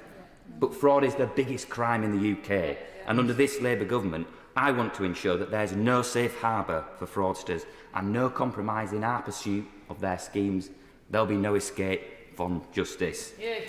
But on a more positive note, I've been fortunate enough to meet thousands of constituents who share the wonderful community spirit of York Outer, from New Ayswick Bowls Club to the Island and St Leonard's Hospice, which lovingly cared for my uncle in his last days, to the Wilberforce Trust, who've supported visual and hearing impairments for nearly 2 centuries.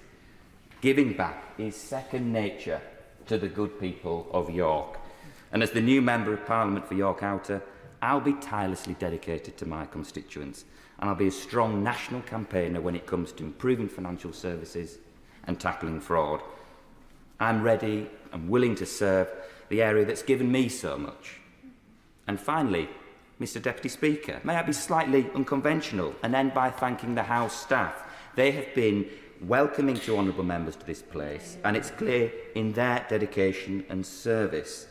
I look forward to working with them in the years ahead. Thank you. Maiden speech, Seamus Logan. Thank you, Sir Edward. I'm grateful for the opportunity to make my maiden speech during this important debate.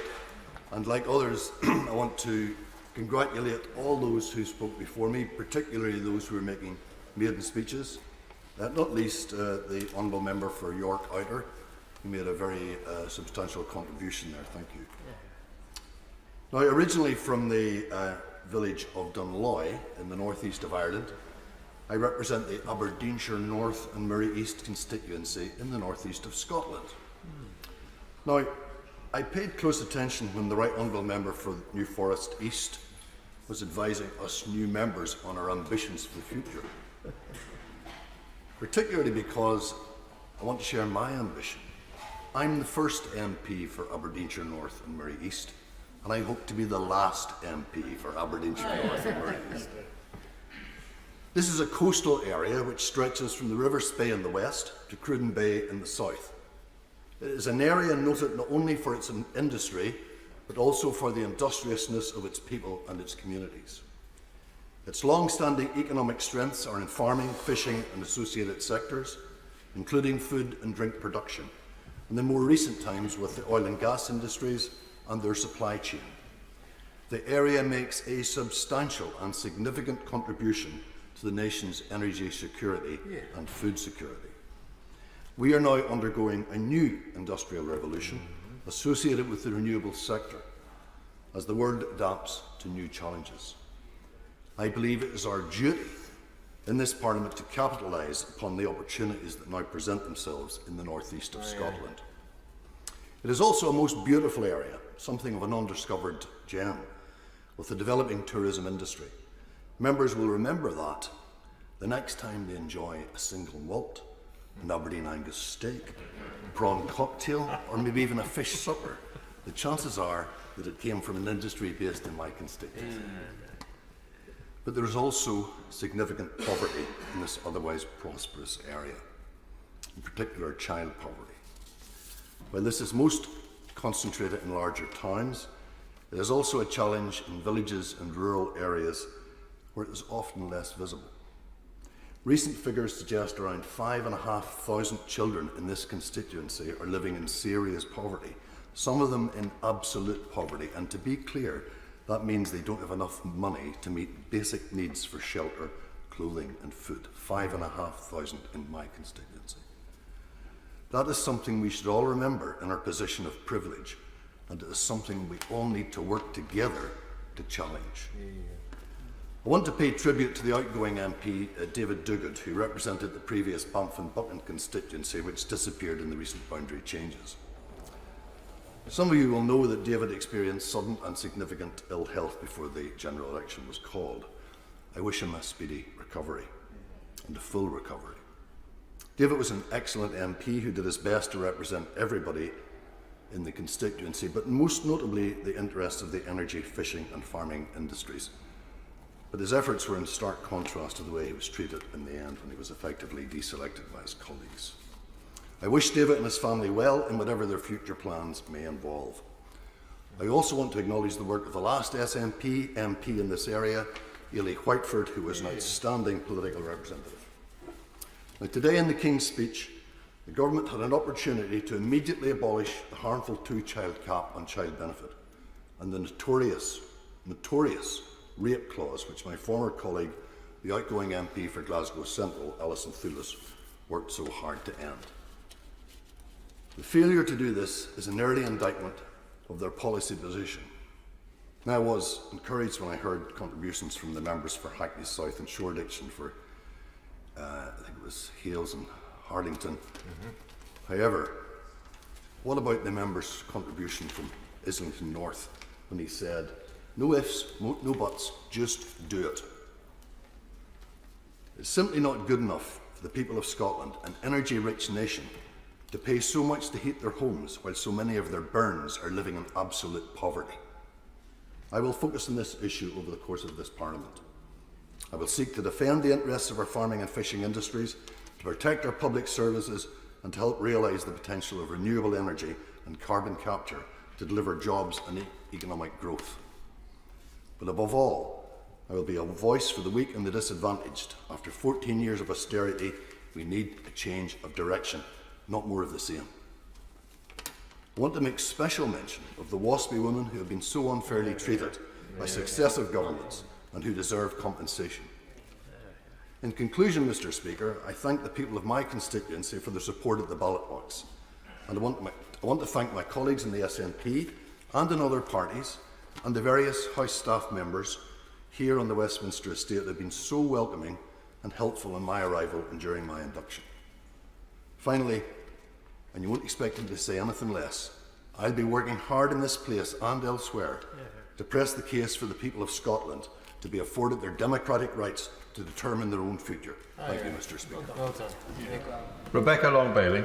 Thank you, Sir Edward. And it's a pleasure to follow the Honourable Member for Aberdeenshire North and Moray East after his eloquent and passionate maiden speech, and a huge welcome to all new members of this House. It's the greatest privilege in the world to be here and be the voice of the place that you love, so never take that for granted.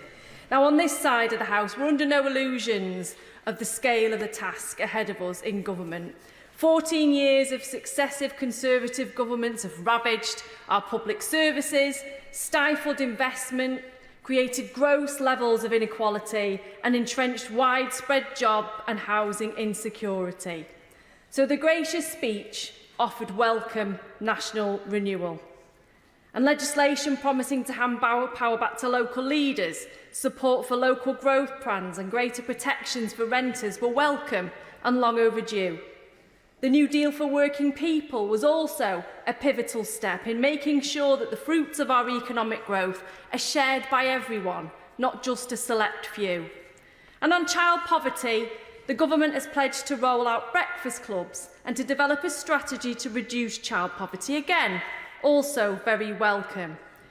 But such extensive plans will take some considerable time to pass through into legislation, and in the meantime, there are immediate measures the government must take now to alleviate the financial strain that so many in my constituency face.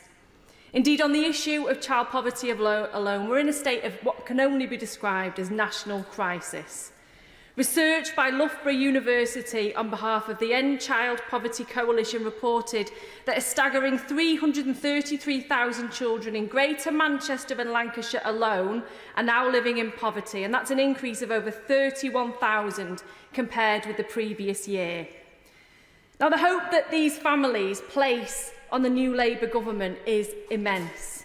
So the first urgent request that I have of our new Labour government is to lift these children out of poverty immediately by scrapping the 2-child limit on universal credit. The second urgent request I have is this. It's to settle the debt of honour we owe to women born in the 1950s who suffered pension injustice. The issue now is not whether these women faced injustice. The Ombudsman report earlier this year made it clear that they did, that the Department for Work and Pensions was guilty of maladministration, that these women are entitled to urgent compensation from the government, and that Parliament must urgently identify a mechanism for providing that appropriate remedy. So they need fair, fast, simple redress and an apology from the DWP. And there's no excuse for delay. The report was laid before Parliament in March, and at least one woman will die waiting for justice every 13 minutes. They deserve nothing less than justice, so I hope that the government urgently identifies a mechanism for appropriate remedy. Now, yes, I will. I wouldn't normally intervene, having just entered the House, Sir Edward, but knowing my friend from Salford was speaking, I felt I ought to come and hear her, and particularly to support the remarks she's just made about those women so badly affected in the way she described. It is critically important, as she said, this is done speedily. And actually that means simplifying the system. That won't please everyone, by the way. Some people want a detailed analysis of detail, but that's unfortunately likely to lead to obfuscation. So it's very important, as she describes, to have a simple, deliverable mechanism which delivers justice to these women speedily. And I agree with the Right Honourable Member wholeheartedly, and it's an example, the work that myself and himself have carried out throughout the last Parliament, of how we can work cooperatively with members of opposite parties and how we find those issues that we can serve our constituents well. And he joins us at an opportune moment because I'm about to talk about an issue that's very close to his heart, because my final urgent request of the government is one of moral duty. And that's the moral duty to recognise, support and compensate our nuclear testing veterans and their families. These are the men who put their lives at risk in dangerous atomic weapons tests to ensure our long-term security. And for decades, campaigners, lab rats, veterans and their families and the indefatigable Susie Boniface have been fighting for recognition for these heroes. They have highlighted scientific studies which show increased rates of miscarriage, increased birth defects, and the same rate of genetic damage as clean-up workers at Chernobyl. And the campaigners take pride, of course, that it was the Defence Secretary and the Prime Minister who met with them in opposition and supported their campaign to receive the long overdue recognition that they deserved. But sadly, it remains the case that despite winning that campaign for medallic recognition, the UK still remains the only nuclear power that refuses them adequate compensation, research and support, unlike the US, France, Canada and Australia. Medal criteria is very limited. There hasn't been a formal recognition event, and even access to war pensions have been impeded. Veterans, and sometimes their wives, widows and descendants, have reported making repeated requests to gain access to their blood or urine testing records from samples the veterans recall being taken during the nuclear testing programme. And sadly, many confirm that their service medical records frequently don't include the test results, and they just don't understand why. This data is currently vital for their war pension applications and an understanding of the conditions that they suffer. But sadly, the absence of such records means that the war pension applications of many veterans are refused. Now, I want to place on record my thanks to honourable members right across this House who've continued to support these veterans, and particularly the Right Honourable Member for South Holland and the Deepings, who's worked closely with myself and campaigners in recent years. We've both written this week to the Defence Secretary and the Parliamentary Under-Secretary of State for Veterans, requesting that they urgently meet with ourselves and veterans and campaigners and work with us to deal with their concerns, and we hope that this is made an urgent priority, because ultimately the government can and should deliver justice for these families, and now is the right time to do so. Thank you, Sir Edward. Last but not least from the opposition bench is Jim Shannon. Thank you, Mr. Chair. Can I thank first of all you for calling me, but also thank all the honourable members who have made contributions so far. I'm glad to see you in your place, Mr. Deputy Chair, and as I am, I'm glad to be in my place as well. And I want to put on record my thanks to the good people of Strangford for voting for me at the last election. I wish all right honourable members every blessing, God's richest blessing in this House for this term and indeed for the years ahead. I'm very, very pleased to see the Labour Party and the Prime Minister in his place. I believe the wishes of us all across this House and out in the nation that we represent are for things to go good and go well. There's goodwill, there's a wish to see things in a better way. And I was delighted to hear within the King's speech the goal of the Prime Minister in taking the brakes off Britain as a goal that every party can get behind, and yet the Unionists and me would gently remind the Prime Minister and the Labour Party that this responsibility applies equally to the rest of the United Kingdom and not simply to the mainland Britain. We need to remove the brakes wherever it may be within the United Kingdom of Great Britain and Northern Ireland. And there's one brake at this moment in time my honourable friend, the member for East Belfast, referred to.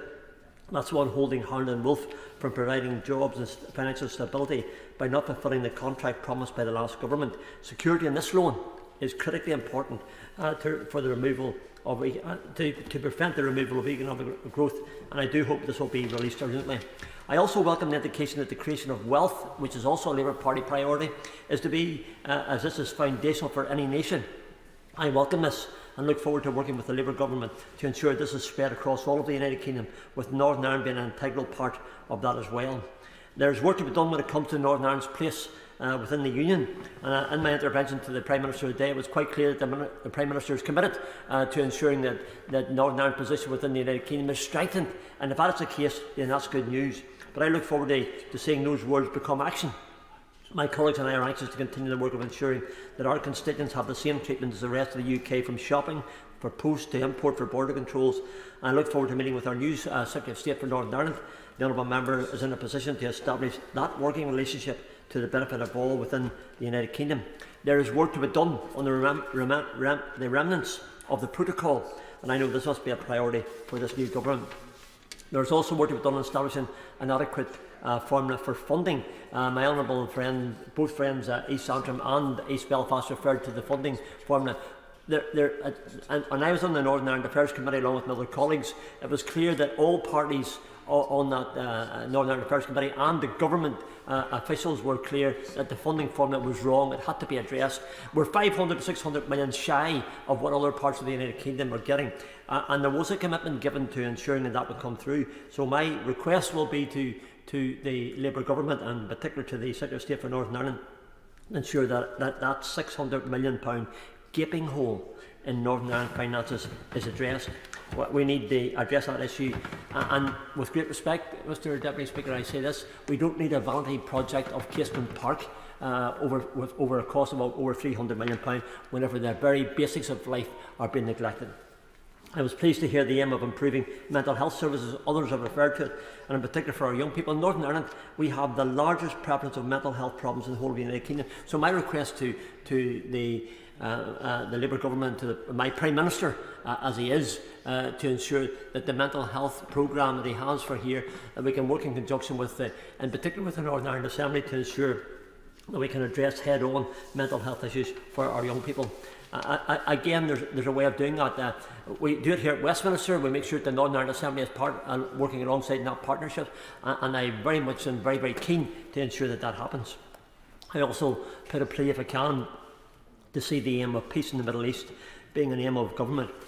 I would gently highlight that calling for a ceasefire when hostages remain in unimaginably cruel captivity and without ensuring that Hamas terrorists can never inflict this kind of savage damage again must surely be premature.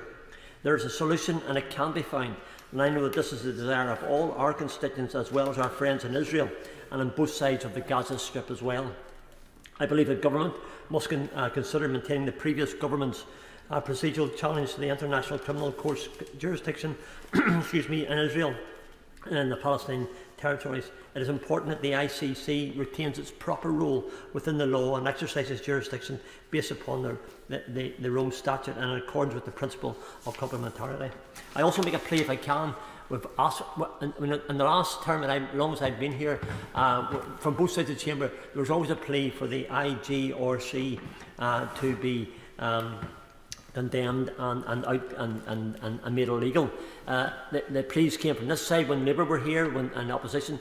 They're now in government, and I would hope that those pleas will mean that the IRGC, the world's most powerful terrorist group, committed to the conversion or murder of Jews, of Christians, of Zoroastrians and others it considers to be infidels. For over 45 years, the IRGC has pursued its repugnant goals through violence on a global scale. It's time for the IRGC to be prescribed, and I would ask for that to happen as soon as humanly possible. I'm afraid I don't have time to go on all the things I want to speak to, but I'll very quickly mention the issue, if I can, to do with the conversion practices. I just say this gently. I think the Minister responsible has got it. There will be a consultation beforehand. It has to be. There are many of us who have Christian faiths and beliefs, and we wish to see and ensure that the beliefs that we hold fast to are considered fully when it comes to making any decisions. I also make the plea, as Honourable Lady for Salford did and others have, on the WASPI woman. I led the debate, as you probably know, Mr Deputy Speaker, on that. I believe that government needs to deliver on that aspect for the WASPI one. I have some 5,500 in my constituency. There's 76,000 in Northern Ireland, and we have an obligation, I believe, for everyone across this great United Kingdom of Great Britain and Northern Ireland to deliver. This is a new government with the new ways of doing things and new aims, but there are also new opportunities, and I, for one, will do all I can with government, alongside government, working with them to achieve the aims of making this wonderful United Kingdom of Great Britain and Northern Ireland a wonderful place to live, educate their children, work and thrive. We, all of us, Mr Deputy Speaker, we, all of us in this House, I believe, can work together to see the goal realised and their lives better as a result. Thank you. Cat Smith. Here, here. Thank you, Sir Edward. And after 9 years on the opposition benches, it is something of a disorientating experience to find yourself on the government benches, but it just got a little bit more topsy-turvy when I found that I was speaking after the member for Strangford, which I don't think has ever happened before, but it gives me the opportunity to thank him for his friendship and to let new members know that in this House you will find friends in the most perhaps unlikely places. But I thank the honourable friend for his friendship and support, and I know I speak for many on this side. It's my first opportunity to give a substantive speech as the new member for Lancaster and Wyre, as my constituency did undergo some significant boundary changes at this election. And I'm going to break with convention slightly, Sir Edward, and pay tribute to the MP who I've replaced, in the sense of most of my constituency was represented in the last Parliament by Ben Wallace, who served as an MP in Lancashire since the 2005 general election, first for the Lancaster and Wyre constituency and more latterly for the Wyre and Preston North constituency. Ben was actually the MP elected in the first general election I voted in. I voted in the Lancaster and Wyre constituency. I did not vote for the winning candidate, I must confess. But his assiduous service should be noted, especially his service to the country in the role as Secretary of State for Defence. It's an opportunity to acknowledge the change that has happened to our electoral map at the general election, and the country voted very clearly for change. I'm excited to see a lot of the content inside the King's speech, and particularly when it comes to getting Britain building through planning reform. I was pleased to see it was very clear talking about infrastructure and housing. It's clear to me that when we build housing, it has to go with infrastructure. It's loud and clear from my constituents along the A6 corridor, particularly around the Garstang area, that by building new houses without infrastructure puts more pressure on our public services, on GP surgeries and on school places. I was pleased to see in the King's speech, about local leaders taking control of local bus services. This week, Stagecoach, who run the bus services in my community, have increased the price of their under-19s day rider, which has been met with quite a lot of response, shall we say, from my constituents, both those that are attending schools and colleges, but also the parents who are often the ones picking up the tab for what is very expensive service and often unreliable. As a North West MP, I am served on the West Coast Main Line by a train company called Avanti. So believe me, bringing rail back into public ownership is something that my constituents welcomed, and it was loud and clear on the campaign trail that Avanti are not a fit company to be running a so-called train service down the west coast of our country, serving right from Glasgow into London Euston. They let down passengers on a regular basis, and I think they know their time is up.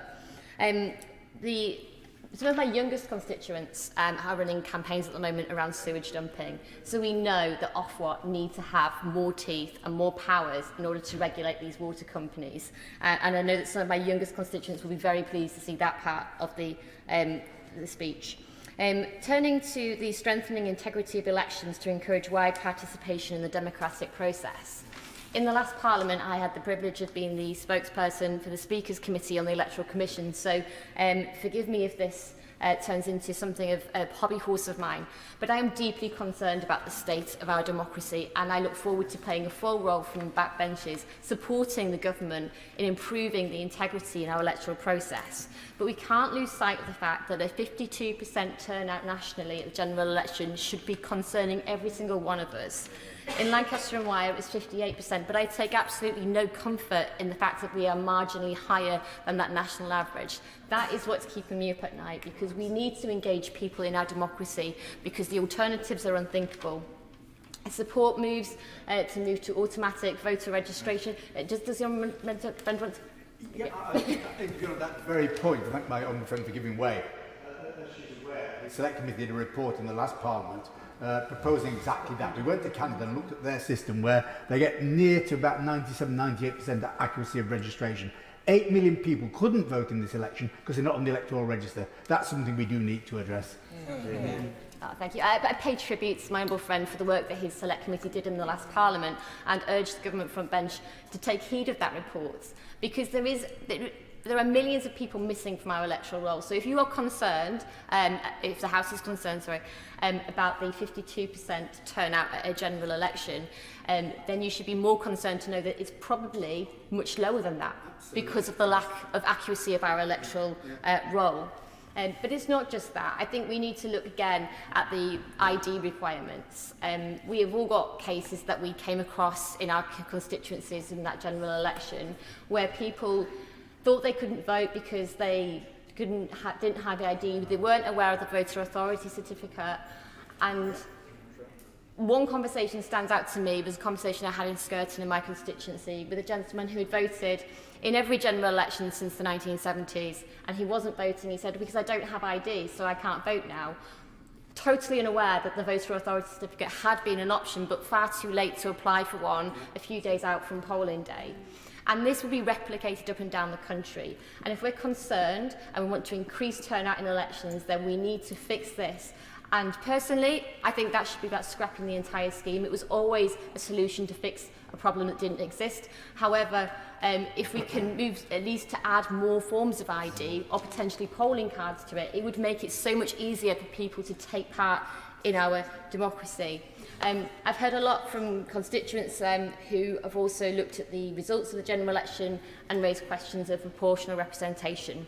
In the last Parliament, we had a government that changed the electoral system through an SI committee, who changed the voting system on police and crime commissioners away from an alternative vote system to a first-past-the-post system. I do not think that is an appropriate way to go about changing our voting systems. I do think that the public should be involved in that conversation. But what I would say is that I think has led to a lot of conversations in Lancashire where people felt that that first-past-the-post system was a regression and that we can find more progressive ways of improving our voting systems. And when it comes to the Electoral Commission, the strategy and policy statement makes the electorate question the independence of the Electoral Commission. So if we want to build trust and faith in our democracy, then the public needs to believe that the Electoral Commission is independent and empowered to hold political parties, candidates to account for our conduct in these things, but also to take on some of the new challenges around intimidation of candidates at elections, which has already been mentioned, and I want to associate my comments with my honourable friend who's no longer in her place. And finally, if I may, just squeeze in and ask to the government front bench on sodium valproate. There are many victims of that scandal who are awaiting a compensation scheme.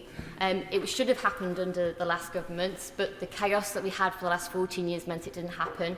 I hope that those who have campaigned long and hard for many years for justice on this absolute scandal will see it under a Labour government. But I recognise that this government has hit the ground running. The King's Speech is full of legislation and bills that I look forward to supporting and bringing about the change that the country voted for. Thank you. Thank you, Sir Edward. I rise to speak in response to the gracious speech, and today I will focus on just a couple of issues. I would like to welcome all new honourable members to this place. It can be a lonely place at times, but there is always someone on hand to help, so please reach out. And remember, it's a marathon, not a sprint. Since I was elected in 2019, I have called for far-reaching measures to address the housing crisis and the worsening homelessness emergency. It will be reassuring for the communities I represent that they now have a government that understands the scale of this endemic problem and, crucially, a government willing to take action to remedy it. So I wholeheartedly applaud the commitment to planning reform that will get Britain building again. Building the homes we need now and the homes future generations will rely on to get on in life. It is right that any serious government will be ambitious in this regard. I welcome the Chancellor in her first speech committing to setting up a task force to tackle stalled housing schemes across the country, beginning in Liverpool, which will be focused on the Liverpool Central Docks, a positive sign of things to come. Solving the housing crisis demands us to be bold. Over 14,000 people are on the housing waiting list in Liverpool. Therefore, it is imperative that we push the agenda for social housing and council housing.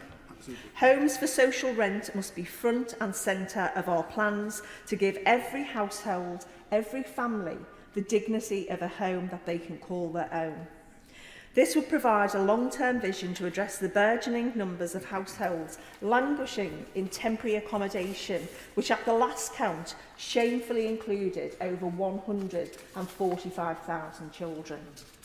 I would ask the Ministry for Housing, Communities and Local Government to work with our councils to better regulate the proliferation of HMOs in concentrated areas across our cities and towns, particularly in the north of England, where it is commonplace for whole communities to be disrupted. In my own constituency of Liverpool Wavertree, some streets have over 50% of HMOs. With that comes environmental issues such as rubbish and noise, and it has literally ripped the heart out of communities, whilst landlords, the majority of which are not from the city, make massive profits. Year after year, During the last Parliament, we heard repeated promises from the previous government to bring in their Renters Reform Bill. However, the last Conservative administration shamelessly caved into the landlord lobby on their own benches. So it falls to this Labour government to make it happen. The private rented sector has lost all sense of proportion. Section 21 evictions must be ended. They pile greater pressure on local councils, and I know through the casework of my office, no-fault evictions are worsening the homelessness emergency. I will be urging my colleagues on the front bench to make our Renters Reform Bill as comprehensive a package as possible for a beleaguered generation of renters who have lived the consequences of the cost of living as much as any. The report, led by Councillor Cowan, the leader of Hammersmith and Fulham Council, should provide the basis of our plans: a national landlords register to enforce standards, rent stabilisation measures, and a holistic approach that prevents landlords moving to short-term holiday lets or making a mint from the provision of temporary accommodation. All of this will not be easy. The Prime Minister has long talked of smashing the class ceiling, and I very much look forward to supporting him and the Deputy Prime Minister in ensuring we deliver the bold measures required to address the housing and homelessness crisis and so much more beyond. Finally, Dame Siobhan, as someone who was privileged to be a trade union official before entering this place and still a very proud trade union member, and I do refer to my register of interests, I am delighted with our plans for workers' rights and a new deal for working people, which is long overdue. As a proud Liverpool MP, I wanted to say how delighted I am that a Labour government will deliver the long-awaited Hillsborough Law. And I pay tribute to the resilience of the families who lost loved ones, the survivors, and my city as a whole, who have never given up their fight for truth, justice and accountability. And of course, my neighbour, the Right Honourable Member for Liverpool Garston, who has spent decades in this place fighting to get it on the statute books. And this shows what tenacity can deliver. We have heard much this evening about cross-party work. And it would be remiss of me if I didn't place on record my thanks also to the Right Honourable Member who will go to the other place, Theresa May, the Right Honourable Member for Maidenhead, who was pivotal as well in the Hillsborough inquiry. And for that, I'd like to place my thanks on record.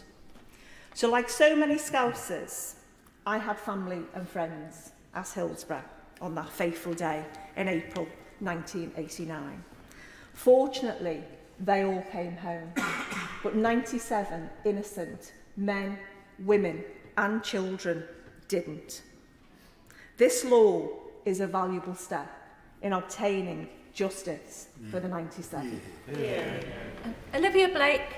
Thank you, Madam Deputy Speaker, and I'd just like to associate myself with the comments that the member for Liverpool Wavertree has just made about Hillsborough, an incredibly important piece of legislation that I'm pleased to be seeing brought forward by this government and a long journey for justice. I'd also like to congratulate everyone who made their Maiden speeches today. I think they've been absolutely fantastic, and I think they show the calibre of the people who have been elected to this place, and also to welcome back my fellow returning MPs. Some with a larger break than others, but it's great to see people back in this place with all their depth of experience. But we stand at a pivotal moment, and I could talk in great depth about all the wonderful bills that are in this speech, from a New Deal for Working People to the English Devolution Bill, the Education Bill and the Children's Wellbeing Bills, the Rights for Renters, the updating of the Mental Health Act, which has been desperately needed, but the climate and nature crisis are already impacting our lives, so I want to focus my remarks mainly on that and slightly on transport as well, particularly in the global south, but increasingly in the UK. We are living through the consequences of climate catastrophe, and it's the poorest in society that are often suffering the worst of its effects. The new agenda for this government is a key opportunity to get back on track and prove, as we have once previously with the Climate Change Act in 2008, that the UK can be a true climate leader. The measures outlined in the King's Speech underscore this government's commitment to tackling the climate emergency. They are not only words, but the green shoots of change, ending 14 years of Conservative-led indifference and even hostility to environmental policy. 14 years which saw an effective ban on onshore wind, a standstill on solar, and little to nothing on tidal or green hydrogen. While other countries around the world have been racing ahead to capitalise on the jobs and wealth that the clean energy transition offers, Britain has been missing out. But today marks a new chapter.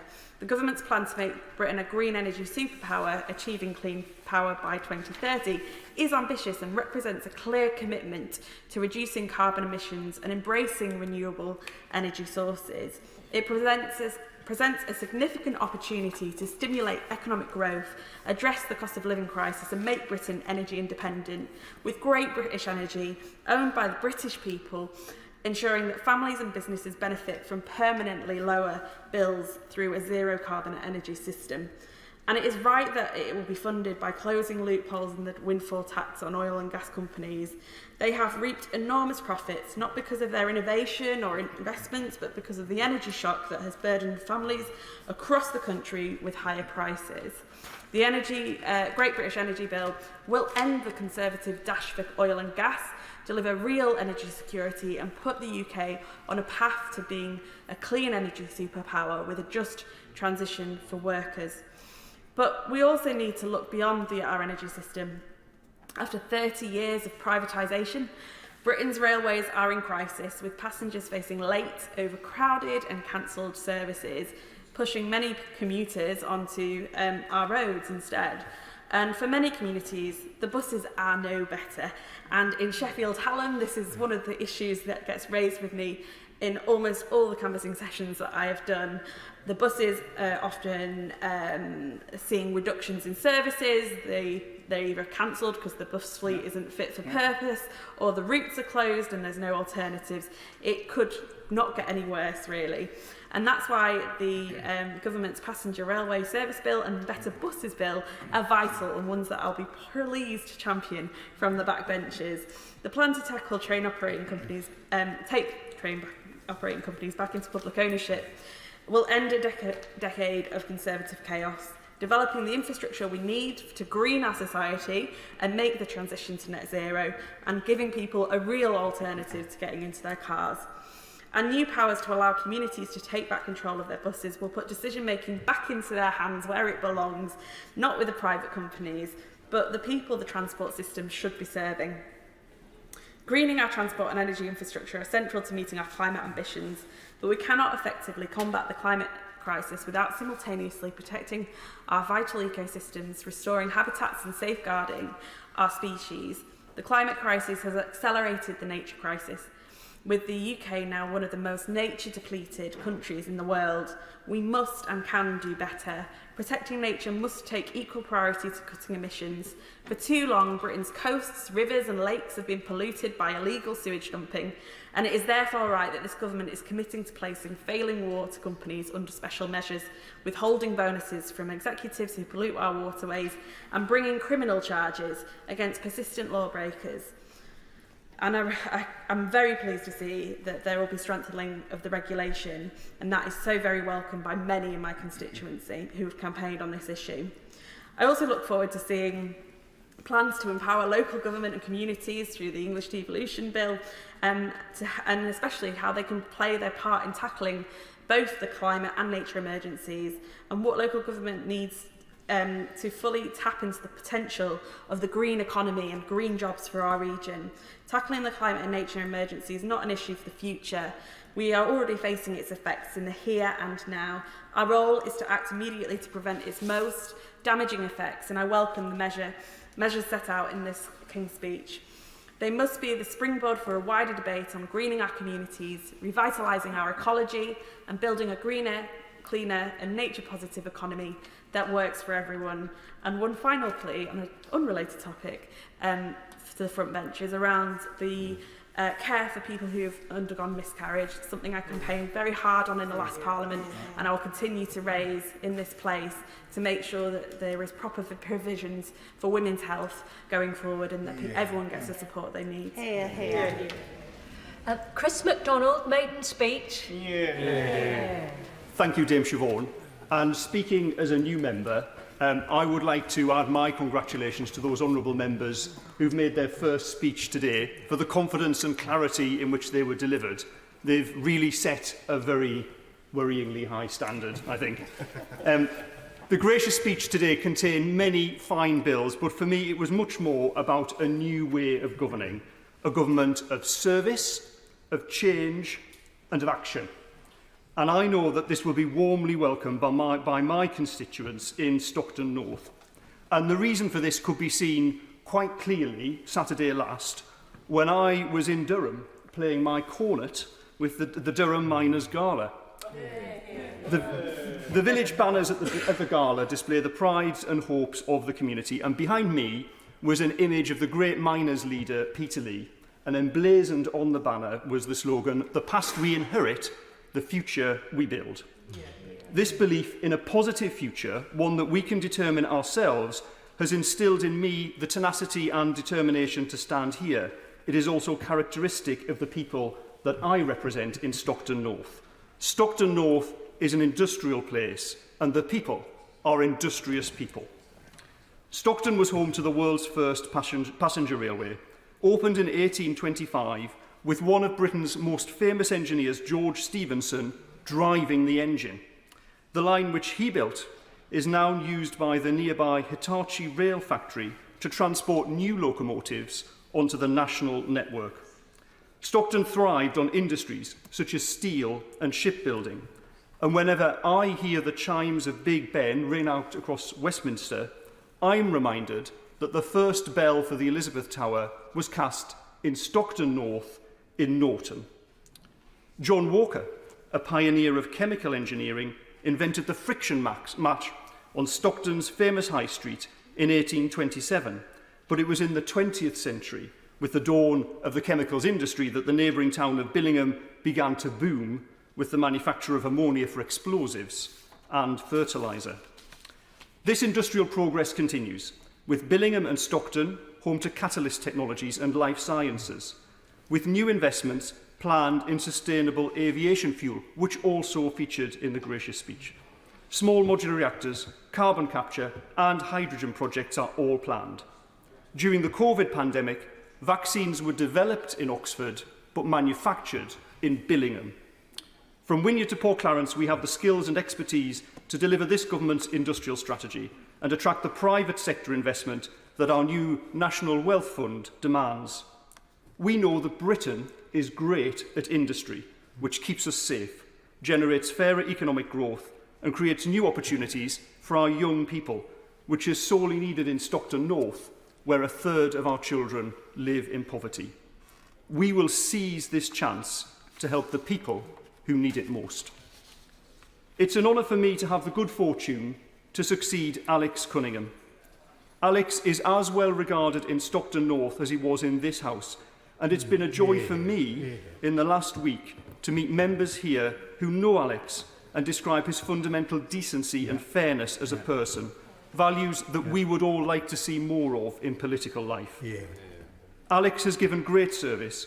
Over 4 decades as a local councillor and member of Parliament, he held a series of shadow ministerial positions, but his personal priority was always to promote opportunities for young people through education and health. These interests were combined in what I know Alex himself sees as his greatest achievement, the extension of restrictions on smoking to include private vehicles where children are present, a measure that will undoubtedly save the health of so many young people, and I'm sure he would have been delighted to see the smoking measures that were proposed today. In a slight break with tradition, I would also like to acknowledge the former member of Langbar, the late Ashok Kumar. Ashok and I were both chemical engineers in the steel industry before being elected to Parliament. We worked together at British Steel's research laboratories in Redcar, which I know is why many of my colleagues over the last week have been referring to me as the steel guy. At that time, I was fresh out of school and Ashok was taking a rest between general elections. I recall he devoted as much of his time at work to political campaigning as he did to steel research. Ashok was a well-loved colleague, and I took the opportunity a few years ago to re-establish the Ashok Kumar Fellowship, which is a collaboration between the Parliamentary Office of Science and Technology and the Institution of Chemical Engineers to promote understanding between engineers and parliamentarians. I believe I have the privilege of being the first and only Fellow of the Royal Academy of Engineering to sit here and bringing together these two worlds of engineering and of politics in the area of industrial strategy is something that I hope to do usefully in my time here. The people of Stockton North recognise the value of service, and we count many service members, veterans and cadets amongst our number. As a signatory of the Armed Forces Covenant, I welcome the measures to establish an Armed Forces Commissioner. I personally feel a great responsibility of service as a member of this House, and my concern is to ensure that this Parliament delivers a noticeable improvement in the lives of the people of Stockton North. At the time of my election, I invited my constituents to bear this commitment in mind when they come to judge my performance at the next general election, and I now make that pledge here again. Thank you. Dan Carden. Thank you, Dame Siobhan. It's a pleasure to follow such an accomplished maiden speech by the Honourable Gentleman for Stockton North and to listen to a little bit about the Durham coalfields, which I know well, and I'm happy to say that I've been to Peterlee numerous times, and they are wonderful words about the past we inherit, the future we build, and I think we can all learn from that in this place. And can I extend my words to him to congratulations to the 300 plus new members who have been elected to this chamber. I know it is daunting turning up to this place, but I think you should spare a thought for some of us who are also overwhelmed by the sheer number of new colleagues that we have. But it is wonderful to see so many new faces, and I look forward to having those individual conversations and getting to know many people. And finally, just a word on good friends from all sides of the House that I've had the privilege to work with over recent years, who have sadly lost their seats and will no longer be in this place, but I will maintain those friendships beyond this chamber. I want to welcome the first Labour King's speech in a long time, particularly on behalf of my constituents and having represented the Anfield Stadium for the last 7 years, the Hillsborough Law to support bereaved families fighting for truth and justice, which will mean so much to so many people. And to welcome the New Deal for workers and the repealing of the Tories' anti-strike legislation. The return to some collective bargaining, which I think will be a good thing in the social care sector, and I hope to see that go further in future years. Bringing our railways back into public ownership, fixing our National Health Service, new protections for renters, including an end to no-fault evictions and the introduction of Awab's Law. Investment in clean energy to create the good unionised jobs of the future, bringing back community policing and devolving greater power to communities, cities and regions. After 14 years out of power, I am determined to contribute to the success of a Labour government in its mission to rebuild and renew our country. Because I've said for long enough, the only thing that will change the lives of the people I represent is a Labour government. I am delighted to have been returned to this place by the people of Liverpool Walton to speak on their behalf. I'm grateful for the trust they have placed in me. Our community is one of the most deprived in the UK. Unemployment and child poverty are twice the national average. Too much of our housing is poor quality, private rented accommodation. The situation is scandalous and worsening, and rents are still rising faster than wages. These rents must be controlled. Tenants must have greater protections. Streets are blighted by the conversion of homes into multi-occupancy housing and short-term rentals, and landlords can hike up rents on a whim and cast entire families onto the street. Labour must make the security of housing a reality for all. Council housing, social rents and home ownership. Across Liverpool Walton, our once vibrant high streets have too often turned into rows of boarded up storefronts. Now, some of this can be put down to 14 years of Tory failure, but it feels like we have had decades of decline for local communities. The reality is, the last 40 years have bequeathed greater inequality and despair. There are economic problems this Labour government can and will put right, but the challenges will stretch well beyond that. The last 40 years has brought social disintegration and, to put it simply, unhappiness.